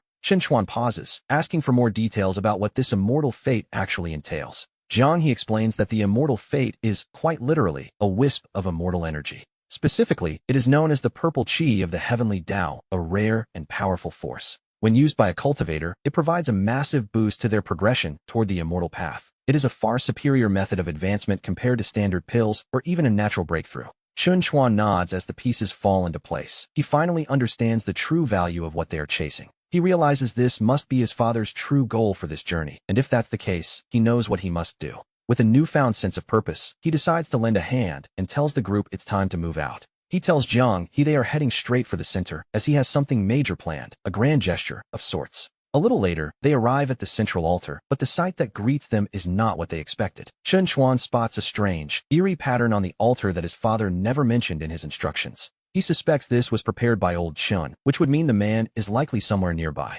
He asks Jiang He if every single sect will eventually converge on this specific location. Jiang He confirms that they will, though most claim they are only here for the sect rewards. In reality, they are all here for this immortal fate, which means that very soon we will see another fierce struggle break out, an inevitable clash, to be honest. Chen Chuan realizes that whatever his father is planning, he cannot allow anyone to interfere. He also knows they must remain undetected, so he turns to Jiang He with a sudden question. He asks Jiang He directly if he actually wants this immortal fate for himself. Jiang He simply brushes the idea aside, explaining that the items he needs for his own breakthrough have already been prepared by old Chen, and they are just as valuable as any immortal fate. He admits he only came here to accompany his friend. Then Chen Chuan turns to ask junior sister Gu and the others. They agree they don't need it either, as the sect only sent them here for the sake of experience. Chen Chuan nods and tells them that since they have no claim to it, they should take the group and return to the place where they first entered the realm, a request that shocks Jiang He. He protests, realizing Chen Chuan intends to face the three major sects alone, which seems like madness. The others chime in, noting that 3 people from those sects have already reached the foundation establishment stage. They ask if he is simply trying to protect them from getting hurt, insisting that they aren't afraid. But Chen Chuan cuts them off, telling them there is no need for further discussion. He senses that what is about to happen here won't just be a simple battle between cultivators. Deep down, he suspects a massive, unpredictable change is looming over the secret realm. He admits he isn't sure he can keep everyone safe when that happens, and looks sternly at Jiang He. He tells Jiang He that if he still considers him a brother, he must lead the group away immediately. Jiang He tries to argue, but Chen Chuan silences him, telling him to have faith and just go. He reminds them that he is, after all, a grandmaster of formations. We see the onlookers watching in disbelief as the group retreats, leaving Chen Chuan entirely alone. One of them mutters that this is absolute madness, wondering what Brother Chen could possibly be thinking. They question if Chen Chuan is being far too conceited, considering he is facing 3 foundation establishment experts. For a mere 7th-level Qi refiner to face them alone seems, to be honest, a bit overconfident. Even his allies are surprised, hoping that perhaps he has a hidden trump card up his sleeve. A voice notes that, despite any good intentions, there is still a massive gap in their cultivation realms. Facing 3 masters at once is a tall order. They believe no trump card could bridge that distance. They wonder if he intends to rely on his formations, yet such lethal arrays are notoriously difficult to manage. At the 7th level of Qi refining, they calculate just how many he could realistically deploy. Perhaps 1, or maybe 2, if he is truly skilled. It isn't as if he could suddenly deploy 10 lethal formations all at once, right? But then a question hangs in the air. What if he could deploy 100? The idea seems absurd. Wait, we see the onlookers freeze as they look toward the center of the clearing. It appears that Chen Chuan actually has the power to set up 100 formations after all. The crowd is stunned by the sheer scale of it, and Chen Sheng can hardly believe his eyes. He asks if this is truly something a 7th-level cultivator can achieve as the mystery 7-kill array appears. Then comes the blazing fire array, followed immediately by the ghost water underworld array. Even the purple lightning 5 thunder array joins the mix. The variety is simply staggering. Chen Sheng realizes that this was why he had been trying to usher them away just moments ago. One of the masters demands to know if Chen Chuan truly intends to wipe out all 3 of their great sects at once. Chen Chuan simply smiles, asking how they could possibly suggest such a thing. He reminds them that, in this southern wilderness, the Qingyun sect has always been the one in charge. He reveals that he knows their three sects have already formed a secret alliance to take them down. Since they plan to seize Qingyun during this secret realm, he sees no issue with making a few preparations of his own. The masters are shaken, stammering that it should have been impossible for him to know their hidden plans. They point out that he never even left the sect grounds, making their secrecy seem absolute, but he merely offers a polite apology. He explains that he recently made a new sworn brother who happens to be incredibly reliable. There are many matters, it seems, that don't require him to show his face personally. And now, he invites them to watch closely as the scene unfolds. He tells them they are about to witness exactly how the so-called geniuses of their sects will fall. The enemies mock him for arriving so late, wondering why he is alone and where his spirit ship has gone. They demand to know the whereabouts of Chun Xianghe and the other Qingyun disciples, but Chun Chuan remains unfazed. He calmly states that they aren't necessary, as he is more than enough to handle this situation alone. They call him arrogant, reminding him that they currently have 3 Foundation establishment experts on their side. To them, crushing a mere chi refiner like him would be as easy as stepping on an ant. Chun Chuan simply dares them to try, which, to be honest, is a bold move given the odds. However, the masters aren't entirely foolish. They hesitate, sensing a trap. They suspect he has already laid out a lethal array, prompting Senior Brother Li to take caution. Senior Brother Zhao joins in, immediately issuing orders to all the disciples to prepare for battle. The enemies decide to join forces, confident that they can break through his lethal array together. Senior Brother Zhao sneers, convinced he has seen through Chun Chuan's plan and predicting his imminent downfall. He declares that once Chun Chuan is dead, they will hunt down every last one of his companions. Their goal is clear, to find the rest of the Qingyun disciples and finish what they started. They intend to wipe the Qingyun sect off the map of the southern wilderness forever. The leaders rally their disciples, shouting that Chun Chuan's only defense is gone and it is time to strike. A chorus of voices rises, chanting for the destruction of Qingyun and the death of Chun Chuan. As they clamor for the sect's treasures, Chun Chuan sighs, wondering why they insist on forcing his hand. They dismiss his words as a bluff, certain that his primary defense has been neutralized. They mock him, asking what a mere chi refiner can possibly do without his precious array. Chun Chuan simply looks at them, asking why they ever assumed he only had one array prepared. Before they can react, he commands a second, even more powerful lethal array to rise. The enemies are stunned, unable to comprehend how he could have set up so many traps in secret. They begin to curse him, calling his tactics despicable and cowardly. Chun Chuan finds this quite amusing, pointing out the irony of a massive crowd calling a lone man shameless. Senior Brother Lu lunges forward in a rage, but his allies quickly pull him back, urging him to stay calm. They realize they cannot charge through the array, but they assume he is trapped inside it as well. Their new plan is simple. They will wait outside the perimeter until he is forced to come out. Chun Chuan watches them with pity, noting that their ignorance is truly their greatest weakness. He asks them if they really believed he was standing here all by himself, before calling out for his father. Senior Brother Lu is left reeling, unable to believe that Chun Chuan actually has backup waiting in the wings. Chun Chuan asks if he really thought everyone was as foolish as him, noting that he is now the only one left. The senior brother scoffs, reminding him that anyone entering this secret realm is capped at the Foundation establishment stage. He claims that since they are at the same level, Chun Chuan cannot kill him any more than he can escape. Chun Chuan simply smiles and asks what would happen if he possessed the power of the 9. His father chimes in, trying to remember the term, the 9-turn innate spiritual root, to be precise. Chun Chuan nods, confirming that the power of the 9 is exactly what he is referring to. Then he pauses, wondering why he is bothering to explain anything to a dead man before telling him to perish. The senior brother's bravado vanishes instantly as he begs for his life, but it is far too late for that. Later, Chun Chuan tells his father that according to Jianghe, the immortal garden is right here and it is time to advance. His father agrees, ready to begin the breakthrough process at last. Suddenly, a guardian beast appears in the garden, and Chun Chuan urges his father to focus while he protects him. His father tells him to hold on just a little longer, promising that the process will be over soon. Chun Chuan prepares himself, grateful that he had the foresight to set up his arrays in advance. A new voice mocks him, calling him Chun Sheng and pointing out the 2 companions he relies on so heavily. The enemy laughs, noting that despite all his schemes, Chun Chuan failed to predict the arrival of the beast nest. He warns that once the nest spreads, the entire realm will be overrun and his son will be torn apart by monsters. The others grow impatient, arguing that there is no point in wasting words on a man who is already doomed. The 3 Golden Core Masters decide to join forces, intent on wiping Chun Sheng out once and for all. They believe their grand plan is finally nearing completion, and to be honest, they seem quite pleased with themselves. The response is simple and decisive. Good. It seems Chun Chuan was right all along. In this world, one really does need to use their head to survive. The enemy scoffs at the remark, calling it pure ignorance, though he is the one about to be surprised. Chun Chuan asks them quite calmly why they ever assumed he was standing here all alone. He repeats the question, letting the weight of their miscalculations sink in as the atmosphere shifts. Suddenly, a voice calls out, "Mother, wait," signaling the arrival of someone unexpected. The realization hits them like a physical blow. Could this be the powerhouse Zhang Chunlan, the great elder of Qingyun? They stammer that it's impossible because she is supposed to be dead, but she simply asks who told them that. She stands before them, very much alive, mocking the idea that she had ever passed away. The great elder immediately issues her command. The Qingyun disciples are to take down the Fenglei and Xianyang sects. She adds that those from the Minghuang sect who lay down their arms shall be spared, and her followers answer in unison. The disciples shout their loyalty, promising to strictly follow the orders of the great elder. With the tides turned, she looks at her enemies and asks if they have anything else they'd like to say. One of them sneers at Chen Sheng, telling him not to be so smug because, in the end, no one has truly won. He points out that Chen Jianghe is Chen Sheng's only son, looking between him and Zhang Chunlan with a cruel grin. He mocks the tragedy of a parent outliving a child, telling them to watch closely because the end is coming fast. Very soon, he claims, they will have to witness the horror with their own eyes.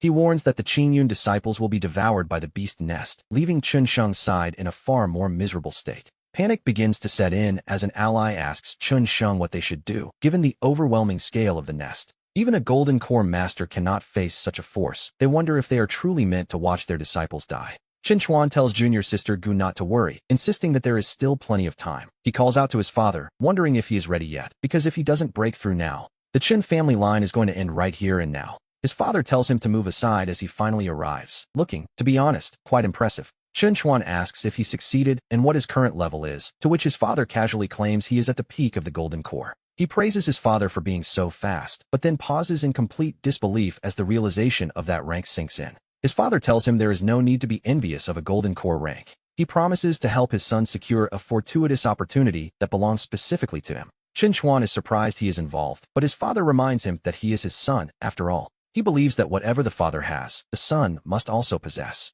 He commands the space to open, though the timing seems a bit unfortunate. Qin Chuan panics, asking what he is doing as a hand begins to reach out from the crack, but his father tells him not to fear. He tells his son to step back, even as Qin Chuan screams about an outer demon and begs him to run. His father calmly explains it is merely the corpse of an outer demon and tells his son to watch closely. He stops the entity from escaping, successfully capturing something and handing it over to his son. Qin Chuan looks at the gift, realizing it is the essence of the Taiji. When asked how he feels, Qin Chuan admits that the world suddenly feels much more real to him. Furthermore, his control over the power of the laws seems to have become far more effortless. His father is satisfied, noting that the system calls this the primordial qi of the beginning. It is the very foundation of his law powers, ensuring that from now on, nothing will stand in his way. His father encourages him to give it a try and start his cultivation right then and there. To his absolute shock, Qin Chuan finds he can cultivate normally again, and in an instant, he reaches the peak of the qi refining stage, though his father warns him not to rush into a breakthrough just yet. We learn that his father has been busy gathering information about the southern wilderness where they live. It turns out this is merely the lowest tier cultivation region on the entire continent. He insists that when they eventually move to higher regions, they must have the power to walk with their heads held high. Therefore, he demands that his son's foundation be nothing less than top tier, which is a tall order, to be honest. Qin Chuan realizes his father hasn't been idle during his time away, noting how much he's learned. His father scoffs, joking that all those snacks he shared weren't for nothing, which makes sense in its own way. However, Qin Chuan looks around at the ruined secret realm and wonders how they will ever find an exit. His father simply smiles, assuring him that leaving is actually quite a simple matter. Suddenly, voices call out in relief as they find that Brother Chun and the village chief are both safe and sound. Qin Chuan beams with pride, telling the others that with his father around, there are never any accidents. The others ask Zhang Wo how he is faring, and he proudly announces that he has successfully reached the Golden Core stage. This is wonderful news for the Qingyun sect, as they have officially gained another powerful Golden Core expert. It seems a total breakthrough for the sect is finally within reach, though the speed of his progress is almost terrifying. Reaching the Golden Core in less than a year is enough to make any ordinary cultivator feel a bit inadequate. One of them admits he feels quite discouraged by the comparison, which, to be fair, is a perfectly natural reaction. Turning to the matters at hand, they ask how things were resolved outside, noting it was all thanks to this father and son duo. The sect leader admits that without them, Qingyun would have been doomed, and offers his deepest thanks to them both. "Thank you, Uncle Zhangwo. Thank you, Senior Brother Qin Chuan," the disciples cry out, though Zhangwo insists it was just a small matter. He claims he was merely running errands, and that the actual plan was all Qin Chuan's doing, which is quite modest of him, to be honest. He beams, noting how lucky he is to have such a son, before turning to Jianghe and telling him to look at his older brother. He tells the boy to learn from his brother's example in the future, and Donghua quietly agrees, likely feeling the pressure. The sect leader's daughter tells her father that given Zhang Wo's current power, the sect can't really offer him much more help. She asks Chun Chuan what he might need, but his mother chimes in, saying she has already handled her son's reward. She assures them that everything is prepared and there is no need for anyone else to worry about it. The sect leader is surprised by her decisiveness, but he quickly turns to the crowd and commands all disciples to listen. With a booming voice, he makes a grand announcement that will change the hierarchy of the sect from this day forward. He declares Chun Chuan the vice-sect leader of the Qingyun sect, granting him authority over all matters, large and small. As for Zhang Wo, he is promoted to the rank of Special Elder, a position of immense prestige. His status is now equal to the sect leader himself, but before the cheers can start, the duo interrupts with a "wait a moment." The sect leader is confused when they seem to decline, but Zhang Wo admits that they have something else in mind. We see that the father and son have already reached a decision about their future together. They intend to leave the sect behind and truly explore the vast, mysterious world of cultivation. And so, they prepare to say their farewells, leaving the sect leader in a state of absolute shock. He asks if they are truly leaving, and when they confirm it, he warns them to think very carefully about this choice. He explains that the world outside is dangerous, where nascent souls are common and golden cores are everywhere, a terrifying thought. He fears their current strength might not be enough, but Chun Chuan simply smiles, telling his uncle there is nothing to fear. He has complete faith in his father, believing that Zhang Wo possesses a talent that rivals the very earth itself.